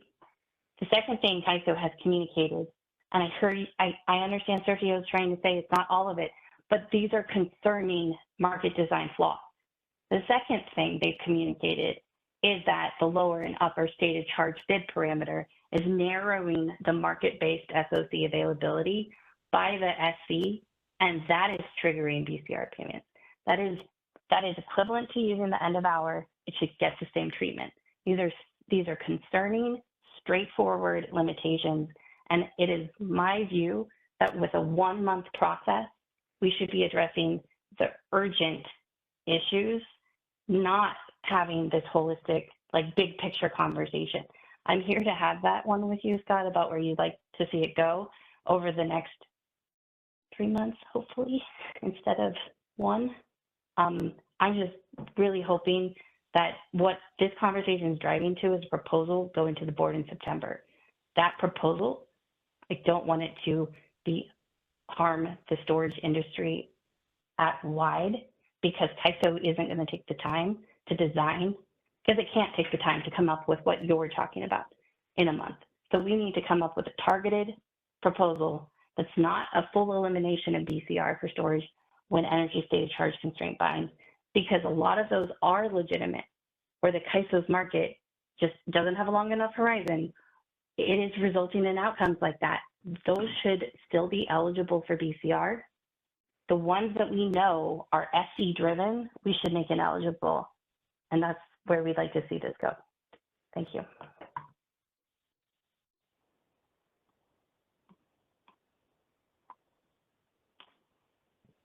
Another call in? Oh, no, they dropped. Okay, let's go. Okay. To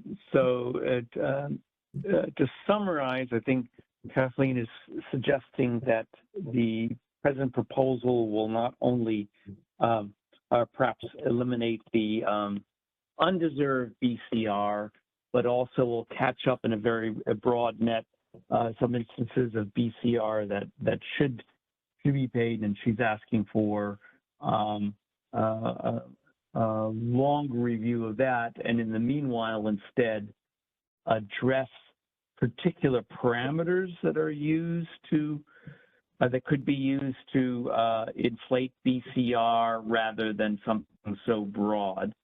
And I'm wondering, Sergio, if what she has proposed in terms of the lower and upper limits to SOC and I'm trying to remember what the other issue, the other parameter was.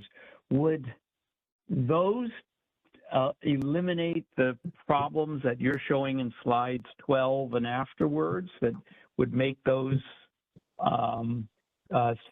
strategic behaviors inflating the BCR not possible, or would they, what Kathleen proposes in terms of eliminating the BCR for anytime those parameters are used, would that not close the loop sufficient number of loopholes? I would argue that it would not close a sufficient number of loopholes in your wording. It would address some of the concerns, but not other issues that may trigger BCR as discussed in those examples. We understand. Well, first of all, we've provided examples of different natures in the paper. Some of them, triggered by just bidding behavior, like we've talked about in these simplified examples. Others triggered by discrepancies between the day-ahead initial SOC and the real-time initial SOC, and others, that have to do with the use of this minimum and lower and upper state of charge. So all of those can contribute to this issue. Now, from our perspective as well, it is not just a matter of how is the VCR materializing, but is the VCR warranted to begin with compared to what other assets are exposed to and the sort of performance expected of those assets and if they're made whole or not. Today, storage resources are being made whole or receiving potential uplift in situations where other resources that are dispatchable are not. So that is an important part of the discussion, not just the source as of how this VCR is ends up occurring in a given interval. Okay. Thank you. Let's see. I don't see anybody else in queue. So, Sergio, you please continue. Yeah, we only have a couple more slides. There's a so person in queue. Okay. Oh, I see that Don's back, but you have It's a real slide. Yeah, it's a real short question on the proposal. So, Sergio, when you say that you're gonna do this by interval, does that mean you basically look, it's really the RTD interval? So for instance, if my SOC was binding in an FMM, are you really gonna throw the FMM settlements out, or are you just gonna wait till you get to RTD and everything's done on RTD? So if a 5-minute interval. It is on RTD, yes. Okay. And then all for of the those binding interval. For the binding interval, correct. Okay, that's very good. And then another question on the proposal, Kathleen listed a lot of the other constraints.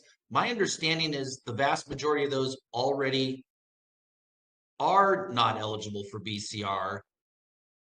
Which ones would we need to add to address her concerns? Because I don't know if we need to add any. I think that would be a better question for Kathleen, because I generally agree. Yeah. But I again, think those are there's all these like the ASOCC, that constraint I'm doesn't happy to answer. Happy to answer. Kathleen Colbert from Vistra. Yes, so there's technically 3. 2 are easier. 1, we should talk more about what a potential proposed solution would be for making it ineligible, but the 3 current parameters that are not excluded today that you can fit into cyber I'm calling it a lower, the master file parameter is called a minimum continuous stored energy, and the other parameter is the maximum continuous stored energy. Those are the master file names. Those can have an OMS ticket that modifies them when they're modified from OMS. James Lynn has communicated that when those parameters are modified, BCR is capturing the outage megawatt, which is inconsistent with how other resources are treated. That's one problem statement they've shared in the last couple of weeks. Now, that will apply to exceptional dispatches if you do an OMS ticket, as well as market-based. There are also bid parameters associated with these 2 master file parameters that can further modify the min continuous energy and the max continuous stored energy to a narrower value. You can lower the max, you can increase the min.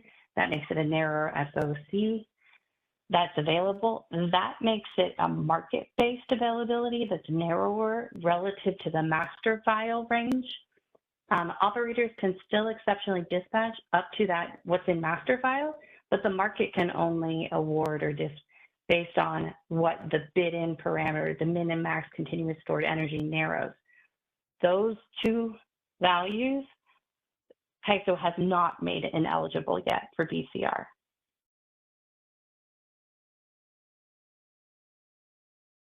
Okay.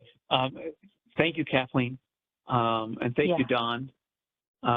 I'd like to ask Sergio to do his last couple slides in his presentation, and then make sure we have ample time for Scott to present his.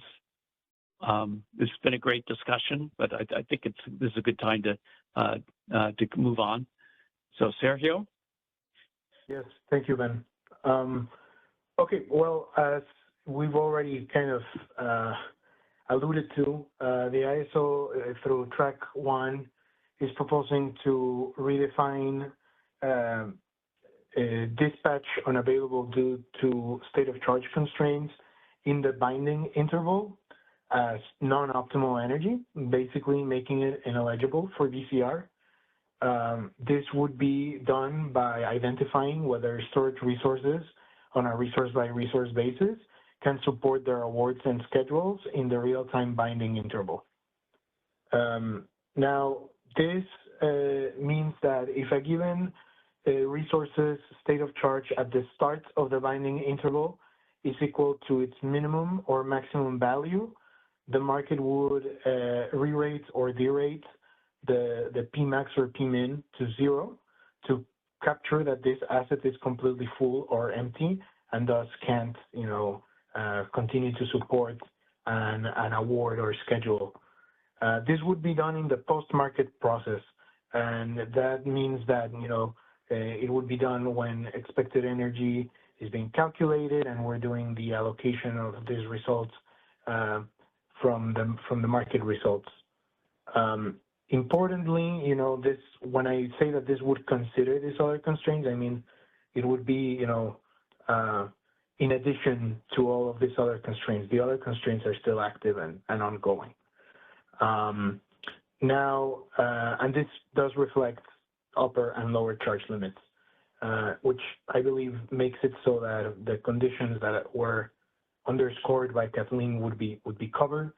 The one that and that's not the case, we welcome your comments in stakeholder meetings or written comments. The proposed solution would thus reclassify any energy associated with buybacks or sellbacks in that binding interval as non-optimal, and it would thus exclude it from the VCR calculation. Importantly, we think that this proposed solution would materially limit the chances of unwarranted VCR from day-ahead schedule buybacks and sellbacks. We are aware that there would still be some VCR. This proposed solution does not eliminate all real-time VCR. There might still be some VCR in what we're calling the transitory intervals. Let's say that in a given binding interval, the asset does have a fraction of the state of charge necessary to support its award or schedule. Then it would be, it would get some VCR for what it cannot support in that given interval. But in the next interval, naturally, it would be either full or empty, and thus this proposed solution would kick in, and the majority, the lion's share of this VCR would thus be avoided because of the reclassification. So this solution, it does not fully eliminate all real-time VCR. There will still be conditions under which some real-time VCR could be paid out, but it materially, very, very significantly minimizes that to only transient intervals, transitory intervals. Yes? Sergio, relating this to Don's question, would these intervals be 5 minutes in length, so it really would be very small, or is this also the FMM? Okay. Imagine, imagine a world in the future where we go to 2-minute intervals or something shorter, then the problem would be even less. But the problem would certainly be a lot less than the, your examples show hour or more payments of VCR, which are much greater. So yes, and if you look, I won't show this now because of time, but if you look at the appendix too, you can see some of the more complex examples. Like the huge bulk of VCR is really across many intervals, and this would make it so that is really just in the beginning interval, in the first 5 to 10 minutes. So we believe that our proposed solution would align with the treatment of unavailable energy from a storage asset to that of a conventional thermal asset, and it would thus make it so that we're not treating these dispatchable resources in an unduly differentiated manner. I would welcome market participants, stakeholders, the MSC in general, to think about this issue a bit from this perspective, and not solely from the perspective of why is the head schedule unable to be fulfilled.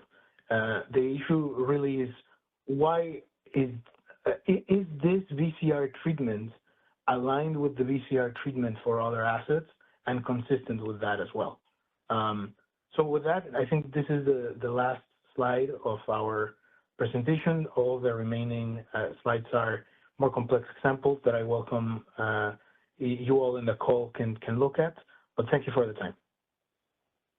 Okay, I appreciate you going through developing all these examples and then going through the first few details. Of course, these are written up also in the paper that you posted on Friday, which I thank you. Scott, your turn. Ben, can I just ask for questions first? Yeah, see if there are any follow-up questions. I had a quick question. Yeah. I'm sorry. Yeah. Yeah, I wanted to. So I think I want to discuss market power mitigation at some point, but we'll save that for later. Exceptional dispatch. Does the current proposal have any consideration exceptions for exceptional dispatch causing the SOC? So at this time, we haven't added like any exceptional consideration for exceptional dispatch, but there are already rules that apply for exceptional dispatch, specifically in the case of holding state of charge as well, meaning that, you know, those would be untouched. Yeah. Okay. So they can be kind of exceptionally prevented from depleting, basically. Okay. Thanks. Thanks, Jim. Scott, if you're ready, I think we're all ready. Okay, go to the next slide. And this is going to be in the next one. I'm going to focus on a couple things that I think, you know, Sergio and the Department of Market Monitoring have talked about, but I wanted to talk about an example from another perspective, maybe make the point clearer. You know, and this slide, just like, why do we normally have BCR? It's to make whole resources that are committed by the ISO based on offers and dispatched out of merit that incur losses as a result following ISO commitment and dispatch instructions. And I think the exceptional dispatch rules that Sergio says will be kept are consistent with that, but we've talked about Sergio and DMM have all talked about their no commitment costs, so they can't incur losses as a result of CAISO commitment decisions. And my perspective is it's not the normal role of bid cost recovery to make a resource whole if it's unable to cover its day market schedule because of the way that it bids or because of a derating. And that's not the case in for a gas-fired resource or anybody else. So this is the thing that one of the things is different. Go to the next slide. Now, you know, we've talked about, I think everybody agrees there are probably some other solutions we could come up with for the cases where people are using their offer prices to mitigate the BCR design. But I think the fundamental point that Sergio's pointed to is just that the BCR inherently insulates the storage operator from the consequences of prematurely depleting its state of charge. And a number of stakeholders, I listened to the meeting on back on Monday, I guess it was a week ago now, and there's a talk about, you know, they aren't making any money out of this. But that's not really the case, because you got to look at over many days. And basically, if BCR is calculated this way, there's a potential for unwarranted profits just over time, because basically on some days the premature depletion will be profitable because the end of the day prices will be low, and on the days it's unprofitable, ratepayers lose.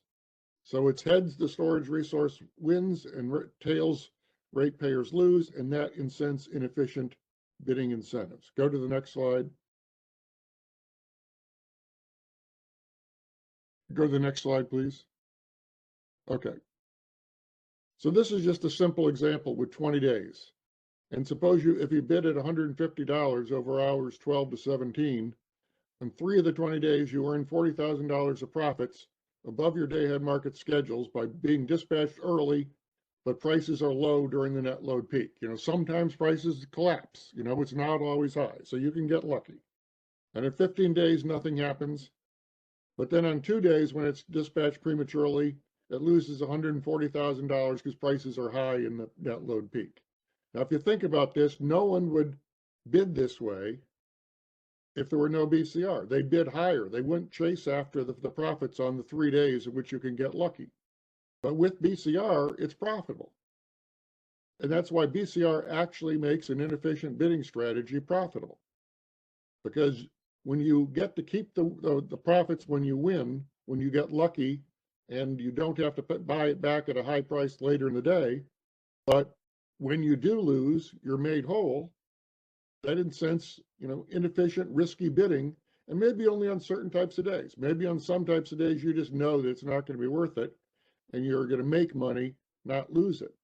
But there's an issue here because we're just doing deviations from day-ahead market schedules, and there's an incentive to take chances and make bids that maybe will make you money, but the key hedge is you don't have to pay up if you lose. It's like going to the roulette table and placing bets, and you keep the money if you win, and somebody else has to pay your losses if you lose. And you can take more risky strategies when that's the case. And those risky strategies also have reliability consequences because they mean the CAISO's prematurely depleted on a day when they needed the power to be in storage. Now let me stop there, and I got a couple more slides, but I think that's the crux of my view. If anybody wants to ask questions about that.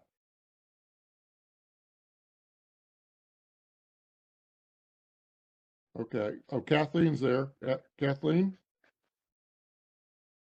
Hey, thanks, Scott. Kathleen Culver from Vistra. I've been looking forward to this discussion, so thank you so much. Can we go back one slide? I wanted to get a kind of maybe 2 slides, stress test some of this discussion. And because one of the things that I'm grappling with, and I was hoping to get some feedback and discussion on, is whatever is proposed, we just want to make sure it's not unduly discriminatory towards storage relative to the other assets. So you kind of start laying this out as, what's the role of BCR for non-storage? And I thought of a couple scenarios that apply to other assets and wanted to get a sense of if you think these are similar or how you see them differently, because that would help me, and I think this community kind of better understand that difference. So the first example that I thought about is for hydro resources, when they're in the real-time market, they have to manage a certain level of inventory, so data charge per se, but inventory to allow them to operate. And what they have available to do that is the daily maximum energy limit that applies that energy limit across the market horizon that applies to each real-time market horizon. Do you see that as similar of a use case, or how do you see that as different from what we're talking about today, what you're laying out? I don't know, maybe all the markets, but I know the markets I'm most familiar with, they don't get BCR if they run out of energy and can't cover their day-ahead market schedule. If the pump storage, if Gilboa in New York blows through its water too fast and can't cover its day-ahead market schedule, it doesn't get BCR. I mean, it's just like this. And so I think I'd like to have CAISO clarify if in that instance, let's say this occurs to a hydro asset, its max energy limit has been hit. Is it ineligible for BCR, or is it eligible for BCR?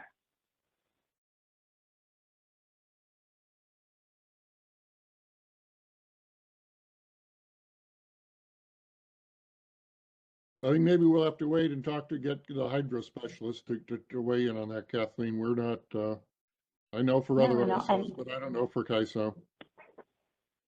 Okay, Kathleen, that's something we can take as an action item and get back to you on. I'd want to check with our settlements folks first to give you a precise answer. Yeah, no, that would be great. The other scenarios I've thought of on more of a thermal side, mostly thinking about min uptimes and min downtimes, as those tend to be some of the more difficult physical constraints that we have to manage during the operating day for the thermal assets. So same kind of scenario in question. When the thermal asset has been moved into a position where it has, let's say, a minimum uptime and can't be moved earlier than, let's say, in its day-ahead solution, and it can't meet its day-ahead schedule, is it eligible or is it ineligible? I think that would be my second scenario.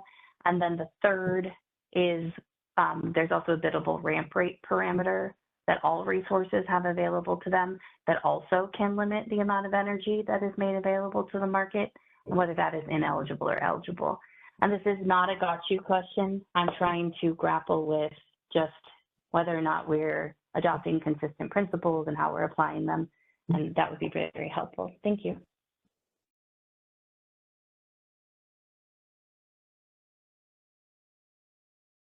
Most of the other markets I'm familiar with, you know, they apply mitigation to in the uplift calculating process to those parameters, and if the minimum downtimes and minimum uptimes differ from the registered parameters, they don't get uplift on it. But you know, the CAISO might not have as detailed rules as other ISOs, but we can get back to you on that.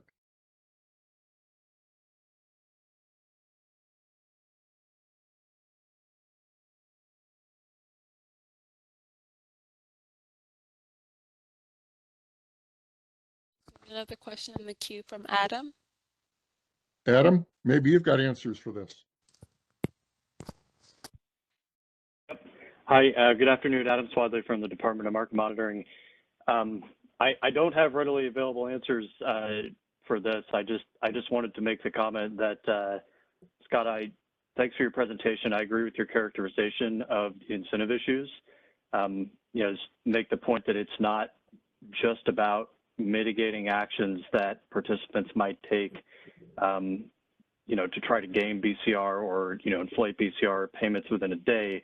We're really trying to create the proper incentives here for efficient bidding that properly reflects real-time cost and eliminates the types of bids, the types of, you know, kind of risky bidding, I think as you characterized it.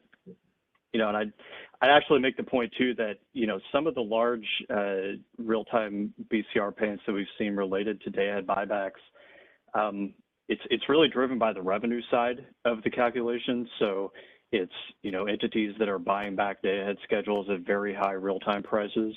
So in that sense, you know, it has less to do with the bids that are being submitted in those particular hours, although that can certainly play a role. It's really that, you know, as I think you've characterized it well, there's no incentive to try to avoid that loss. And so I think Sergio said it, and I heard you say it, and I wanted to reiterate that point again, that we're not just here to, I think, talk about an issue of gaming or bad actors or things of that. There is that component of it, should definitely be addressed, but that's not the full story. Just make that point. Thank you. Thanks, Adam. Okay, let's go on. I switched gears a little bit in the next few slides. So there are some problems. Good. No, we already covered that. Go one more. You know, there are problems, and Don Trethway and others have alluded to this, that we got limitations on the ability of storage operators to manage their state of charge, and we talked about this in the 831 process. And you know, we've got the current timelines for changing offer prices and the offer price structure that can lead to a long lag time between which market conditions and change, and you know, the operators won't be able to change their offer prices until it's too late. And September 6th, I don't know what happened, but something happened at 1:30 and everybody got depleted by, you know, some people with low bids got depleted by 4, and there was no time to raise their bids before they ran out of storage. Go to the next slide. But still, you know, the point is that the battery operators, you know, people that got depleted fast on September 6th had lower offer prices. And, you know, you've got the DMM put a bunch of numbers out there in a couple of presentations that showed the bid curves during those early day hours for a lot of storage resources. You know, it's aggregated, but you can see that a lot of capacity was offering low. So that gets you some profits early in the day, but it risks on the bad day getting unlucky and losing a lot, except you don't lose. So what would happen is this should incent some of those people that have very low offer prices during those early afternoon hours and mid-afternoon hours to be more conservative in how they offer their supply, to not get run down so fast so far. Now there's still, there's still uncertainty. They could still get depleted, but they'll have better incentives to avoid it. And the key thing is that, yeah, there are problems in managing state of charge, but giving people BCR doesn't help manage state of charge. It just says you don't need to worry about it, dude. And so it isn't like if we offer BCR for people running out of state of charge, that'll solve the problem of running out of state of charge. No, it just solves the problem that they don't suffer the consequences. So the only way we can improve state of charge management is by changes that improve state of charge management, which I gather we understand the CAISO is about, in the next few months, will start another process to introduce changes that will improve that. And that, will improve the efficiency of the market. But in the meantime, resources have to use their offer prices to manage it.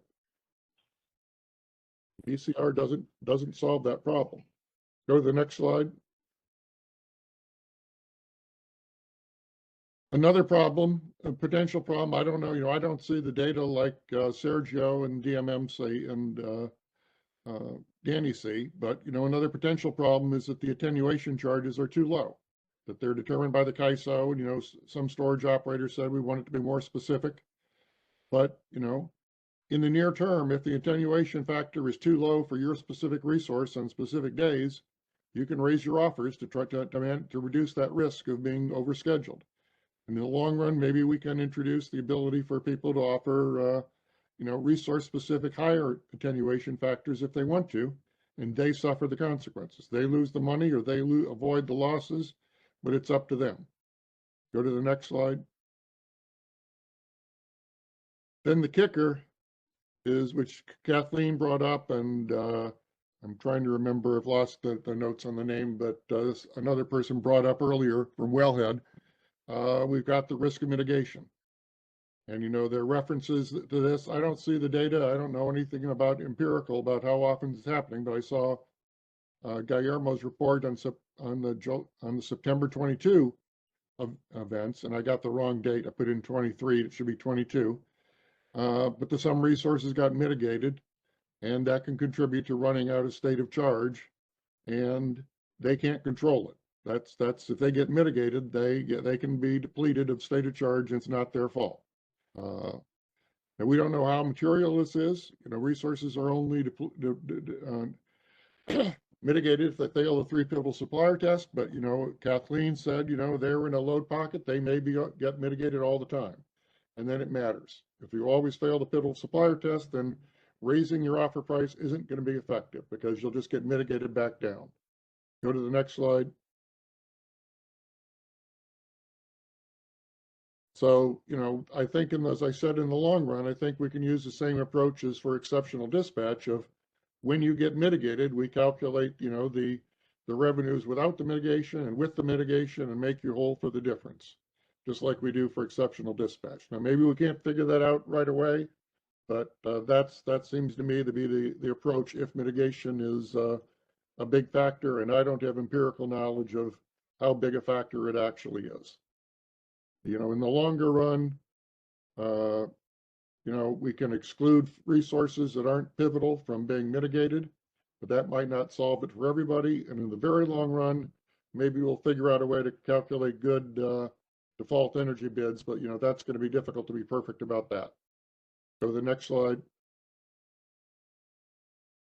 A final problem that I don't know if it's practically significant, and I think we ought to wait to see if it is, but you could in principle have instances where the multiple interval optimization sees lower prices in the future, and you're nearly full and it dispatches you uneconomically because it thinks you'll be able to replace it at lower prices later in the hour, but you can't.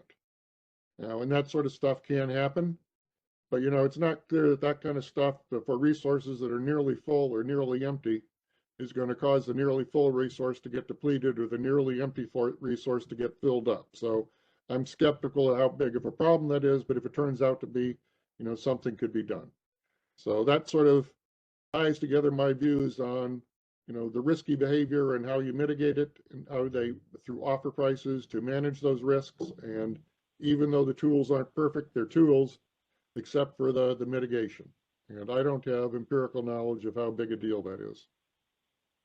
We can stop and see who's got questions, answers, comments.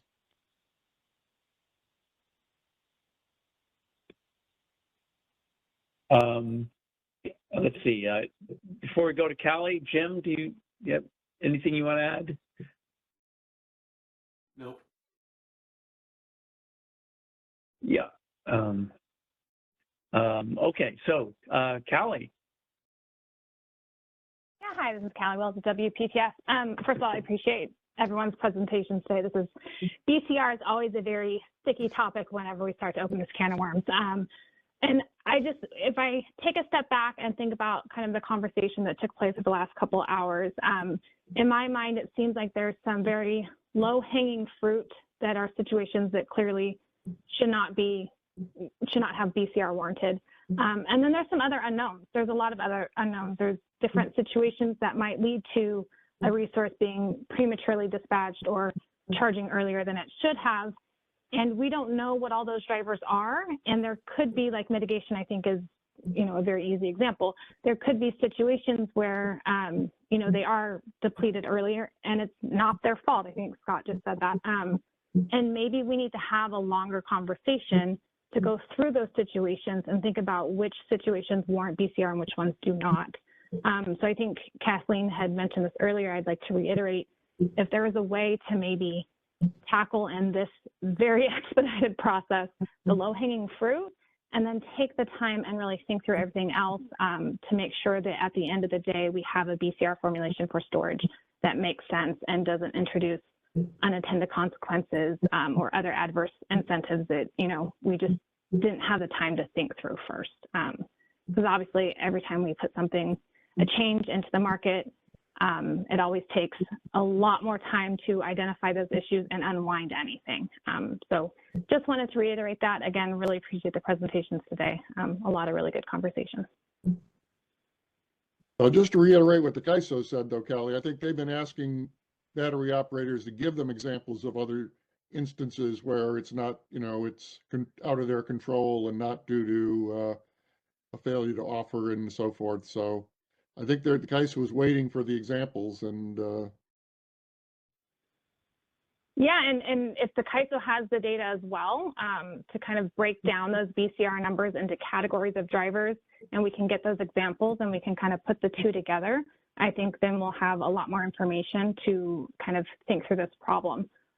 This 1 month expedited timeline just does not give us that opportunity, and we're just concerned about the impacts that can have. Obviously, again, low-hanging fruit aside, those, there's some very clear cases that probably should be addressed sooner rather than later.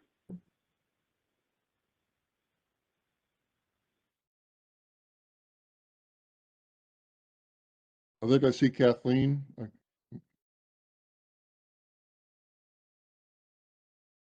Yes. Kathy Colbert from Distra, and just because I appreciate you reiterating that question, Scott, I have perhaps been struggling to put into words that I don't understand what CAISO is asking for, because even when you just asked it right now, my gut reaction was, but this is, the answer is pretty simple. What kind of example do you need? Big cost recovery. You've defined it here, but big cost recovery is appropriate to be provided to resources, all resources, for intervals in which it results in an ISO commitment or an ISO-driven dispatch versus intervals that are non-ISO commitments or non-ISO-driven dispatches that can be effectuated through self-schedule, OMS making it unavailable, or bid parameters making the physical capability unavailable to the market. Like, that's kind of the universe of an SC-driven dispatch. Those are ineligible for BCR. But it's also SC-driven if they make offer prices that are too low. It isn't the ISO that's dispatching, it's their offer prices that are dispatching them. That's why other I don't- resources only get, BCR when they're uneconomically dispatched. The gas resource I that's agree. dispatched out of Merit gets BCR, not if it's dispatched in Merit and burns through its gas. If a gas resource bids an offer and it's not mitigated to cost, and it bids a low offer, so it's uneconomic, it's offering an uneconomic production, right? So we don't have mitigation that mitigates that up.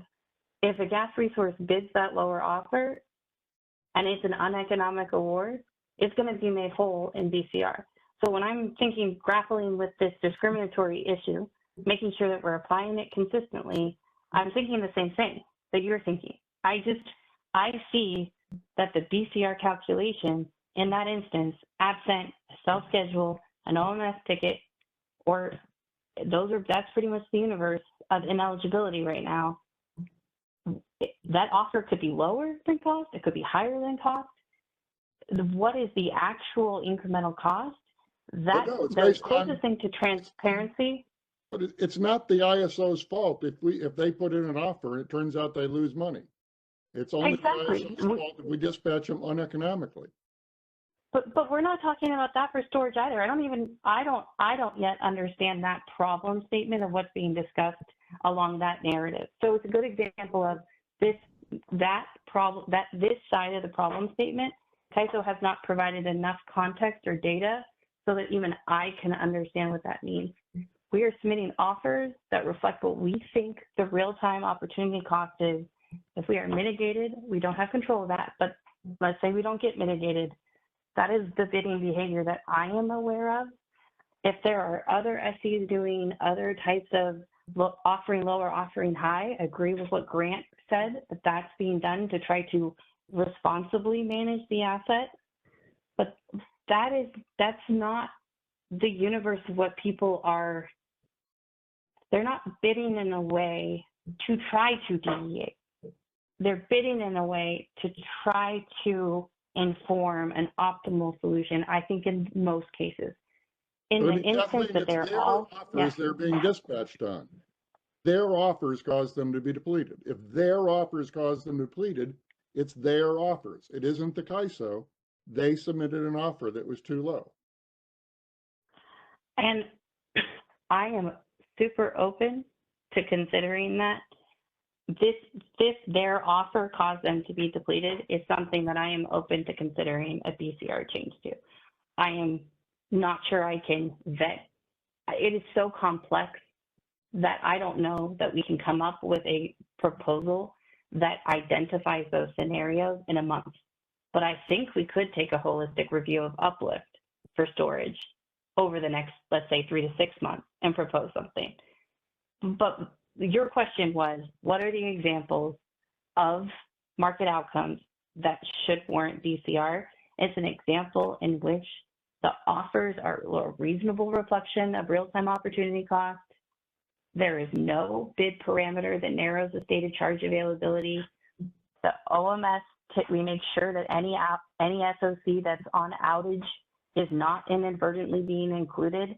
You do all of those things, and if the CAISO's market used or depleted that stated charge early, even if when the offers were a good reflection, but that's just because of the way the market design is, it's a narrow window, and there could have been a high need in that time period, and that unit could have been needed.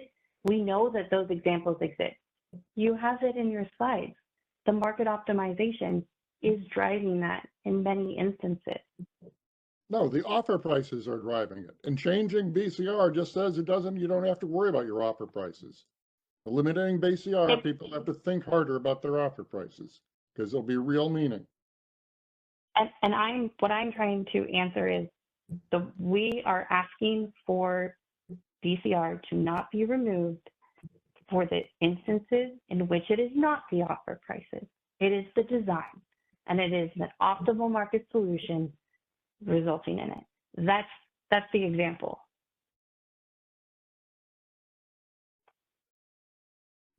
Fine, there are no such examples. It's always a result of the market design. I mean, all a result of the offers being dispatched based on their bids, unless their ED would be an example of that, where, yeah, we dispatch it out of Merit and we drain it. that's going to be covered.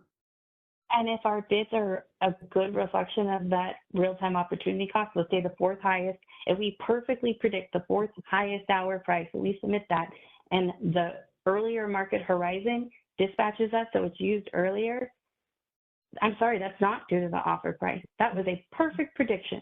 And we don't have that data. Predicted the offer price, you wouldn't be dispatched early, Kathleen. That's not true because the horizon can't see the later hours. But it's not, it's dispatching. That's why we dispatch based on your offer prices. In the day ahead market, as Ben said, we could just do it based on a spread because we can see the whole day. But in real time, you have to put in offer prices and we dispatch based on your offer prices. And if you put in good offer prices, you won't run out. That's not always true when the real-time market, when that real-time market is so constrained on a stress day, those earlier periods, and that's what we saw the day you're talking, that 2022 September heat wave, we started to see incredibly high loads beginning at noon through like 10 p.m. That was, I remember 10 straight hours, and I was nervous about the 10 straight hours of unprecedented load. So what happens on a day when you have that high of a load earlier, where all resources are needed starting at noon, 1, 2, the real-time horizon looks at that. And so that real-time market horizon is going to try to solve. It isn't the even horizon, though it's 2 p.m. Yeah, but So if the bid's 2,000 and they're all needed, they're going to get dispatched. Well, if you're all dispatched at 2,000, you buy back at 2,000, you don't have losses.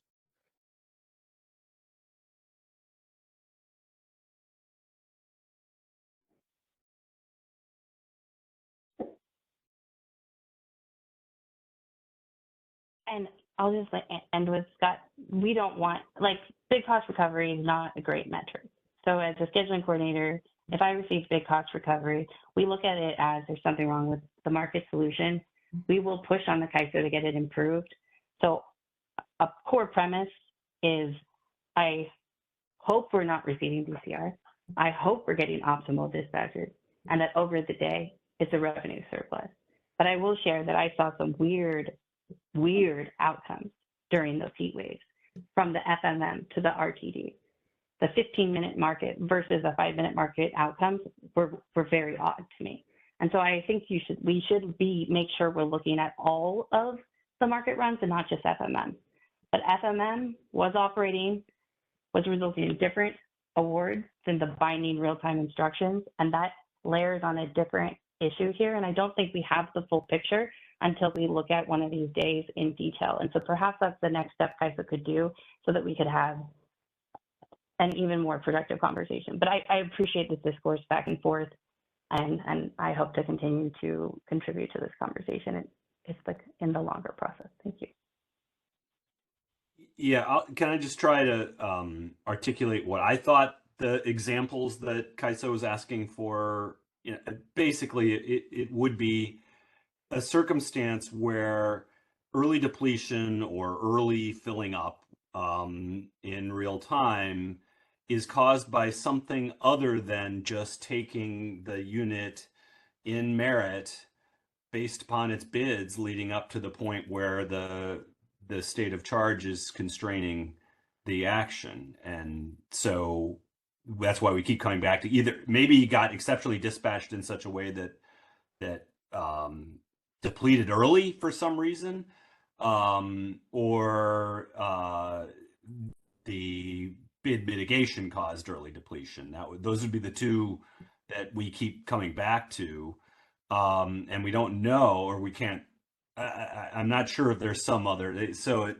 But bidding a price that seemed reasonable coming out of the day ahead, like the fourth highest from the day ahead, into real time, when we know that real time is much more stressed and we would expect higher prices in real time, that's a different animal. So, you know, if you're used up because your prices were still based upon the day ahead price, then I think you described that as reasonable. I guess we can have that discussion, but that's still sort of an offer, and it was the offer that was causing it to be depleted, as opposed to something that was sort of forcing it, despite the offer price, forcing it to be depleted or, you know, filled up ahead of schedule.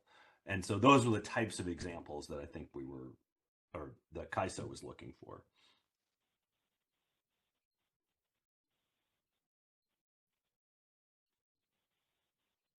And I guess let's see, 258. Maybe we don't want to get into this discussion, but I did wonder how consideration of LMP could be brought into this. LMPM, sorry.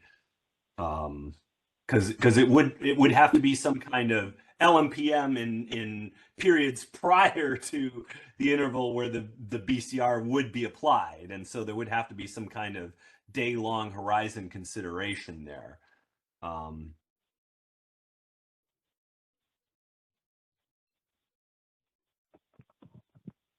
We got a couple people in the queue. Jim, I'd like to encourage you to do that.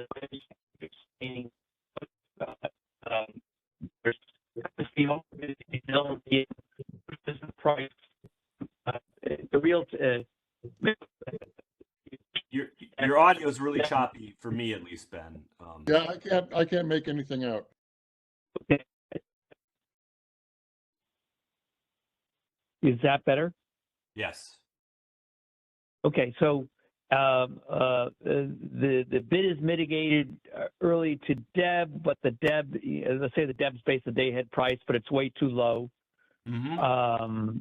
Say, and so we discharge like we saw on September 6th early, and then the resource winds up losing money because it has to make up its day ahead schedule later on at a higher price. Is that where you were going? Sorry, is that directed at me? Yeah, I'm sorry, Jim. Yes. Yeah, no, that seems like that's a consideration where, they want, we're telling them they should be bidding higher because we're in stress conditions. And if the rules don't let them, then that's the kind of thing that we should not punish them for. Yeah. And I just think it's easy to sort of describe that scenario, but it's kind of a little bit more complicated to sort of think about exactly how to like identify it, or where to draw the bounds around that. Maybe Right. if they were mitigated at all, in real time. That one extreme would be if you were mitigated at all in real time on that day. And I think any time you go down from there, you have to sort of quantify how much the mitigation led to depletion and whether it was meaningful for the SOC binding and those sorts of questions. I think the ED design that we developed would work because it basically just says, okay, here's how you were optimally dispatched after the mitigation and how you were optimally dispatched if there had been no mitigation, and right, see what the difference is. But I haven't worked it through. It struck me that what we came up with a year or so ago was pretty appropriate. And this doesn't have to be done in real time, right? Because this is all a sort of settlements time frame adjustment. Yeah.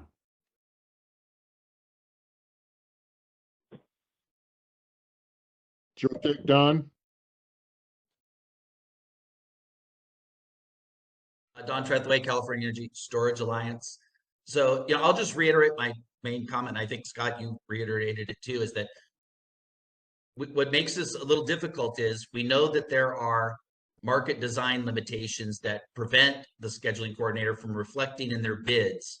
The two big ones in my mind are the market power mitigation. It's also the bid submission window. I think I agree with what Jim brought up. I think if CAISO could provide data that says, just show me instances where someone was mitigated and they got VCR, when any day where those two conditions are positive first, and then see how often that occurs. That would at least sort of size that up to know if we did what CAISO is proposing in their proposal, which is basically to say, there are no instances when it's the CAISO market design limitations that's caused the SOC. We would at least get a better feel for, how much are we over applying this? And if we see that that's a lot, then you could maybe take for like the very short term solution what Ben proposed. I think it's pretty straightforward how you can address the the overpayment of BCR by bidding that negative 150 by simply saying in the bid cost recovery calculations that the real-time bid price can't be lower than the day-ahead IFM price. And you've basically then, there's not the ability to then, what I would say is extract BCR payments inappropriately. And it would actually even address grants issues. You wouldn't have to change anybody's bid behavior in terms of trying to get their day-ahead schedules through. You would just simply, have that as a rule.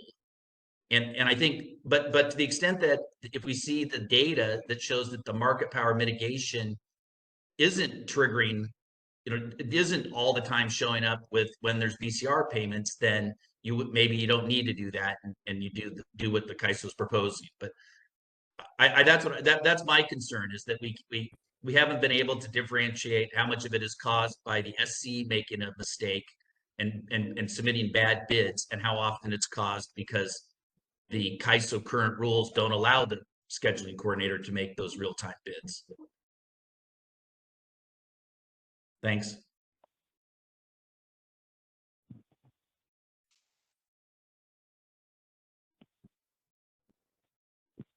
Thank you, Don.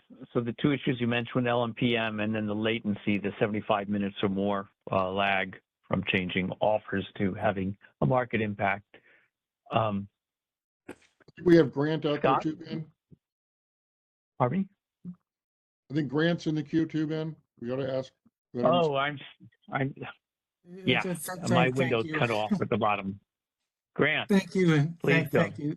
Yeah, thank you, guys. And perhaps, Don, you and I should have a talk offline, because I'm a little concerned with what you just proposed. Scott, to your point, I bid gas plants and batteries and hybrids. We've got all those in our fleet, and I would never expect that if I put in an economic price and it took me early and depleted my SOC, that I should receive SOC. I shouldn't. It's no different than I did with my gas plant. I am concerned that I have day-ahead awards that I cannot firm up. If I have day-ahead awards with the gas plant, I can firm those up with my bid. I can put in 0, that's fine. If I put in a 0 today with my energy storage, I'm at risk of triggering some BCR that I shouldn't get. I don't want that. I want to be able to, I'm not looking to lean on BCR for my revenue. I'm looking for good market tools that help me to manage the state of charge and manage my economic bid sets, period. And I want to make sure that that's something that we're focused on that, right? Because I don't want to lose the ability to firm up my day ahead bids. And if I get mitigated, fine, then I should get BCR, right? If the market does something to me, okay. But I don't want to take away the tools that are necessary for me to manage my asset. Anyway, thank you.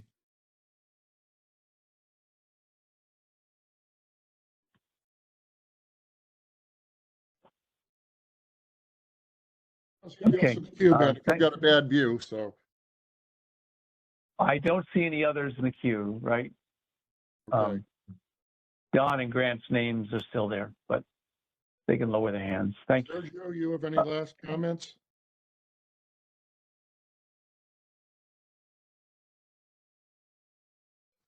Grant put his hand back up. Sorry, I thought I was putting it down. Okay. Too many clicks. Okay. Scott, is that that's not your last slide, is it? You have solutions. Oh, yeah. No, we dropped that, I think. So that's it. We're done. Okay. Done with the presentation, not necessarily with the discussion. It is past time, but if there's anybody listening, we still got 60 people who wants to make ask another question or make a comment at this time. Be very glad to hear that. Otherwise, we'll go to the last item on the agenda, which is always future business. We will very likely be preparing an opinion on this and holding an online meeting to consider the opinion in time enough for the end of September board meetings of the boards. So that probably sometime in mid-September.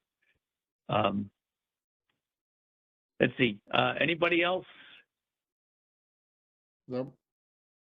Okay. Ben, if I No. may, Sergio? if I may just Please. a final thought based on the last two comments of Don and Grant. I would just say that, you know, we in general, we welcome all this feedback and ideas through the process and in your written comments or through our meetings.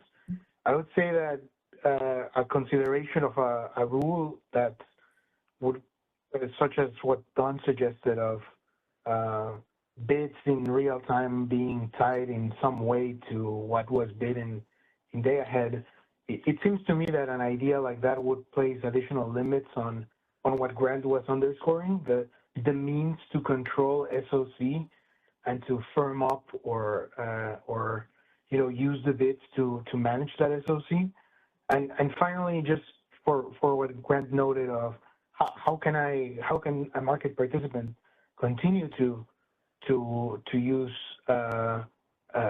bids to be able to actually firm up a commitment. I would say that, you know, our proposed solution does not dilute that ability, right? You would still be able to bid in any way within the floor and the cap. The only difference now is that if through those bids we end up in a situation where the state of charge constraint is binding during the real-time binding interval, then that wouldn't be an interval with BCR. But you would have the ability to continue to bid at minus 150 if you wanted to quote-unquote firm up that commitment, right? So I think that's in part a strength of the proposed solution. But that's all I wanted to add. Thank you, Ben, and I know we're out of time, so thank you for the time. Okay. Okay, thank you, Sergio, for that closing comment. I do see that Don's got his hand up. Don, the floor is yours, and then Don I think Trethewey, I think I will close the meeting after that.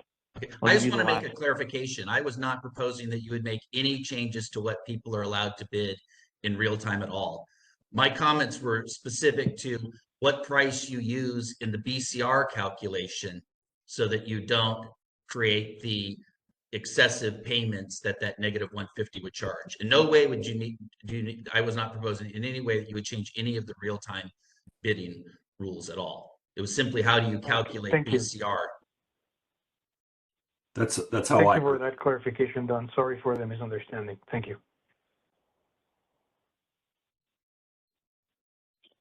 Okay. Well, thanks to the audience for sticking with us all the way. Fascinating and very important topic. Looking forward to reading. Of course, there'll be further stakeholder comments, and which will definitely inform our opinion. And hopefully, you'll join us for the call if we have one next month to consider the opinion on BCR and DEBS. So at this point, Jim and Scott, unless you have something else to add. No, okay. I'll ask Yolande if we can shut down the call, and we'll see you all next time. The conference is now over. You may now disconnect. Thank you for joining today's conference.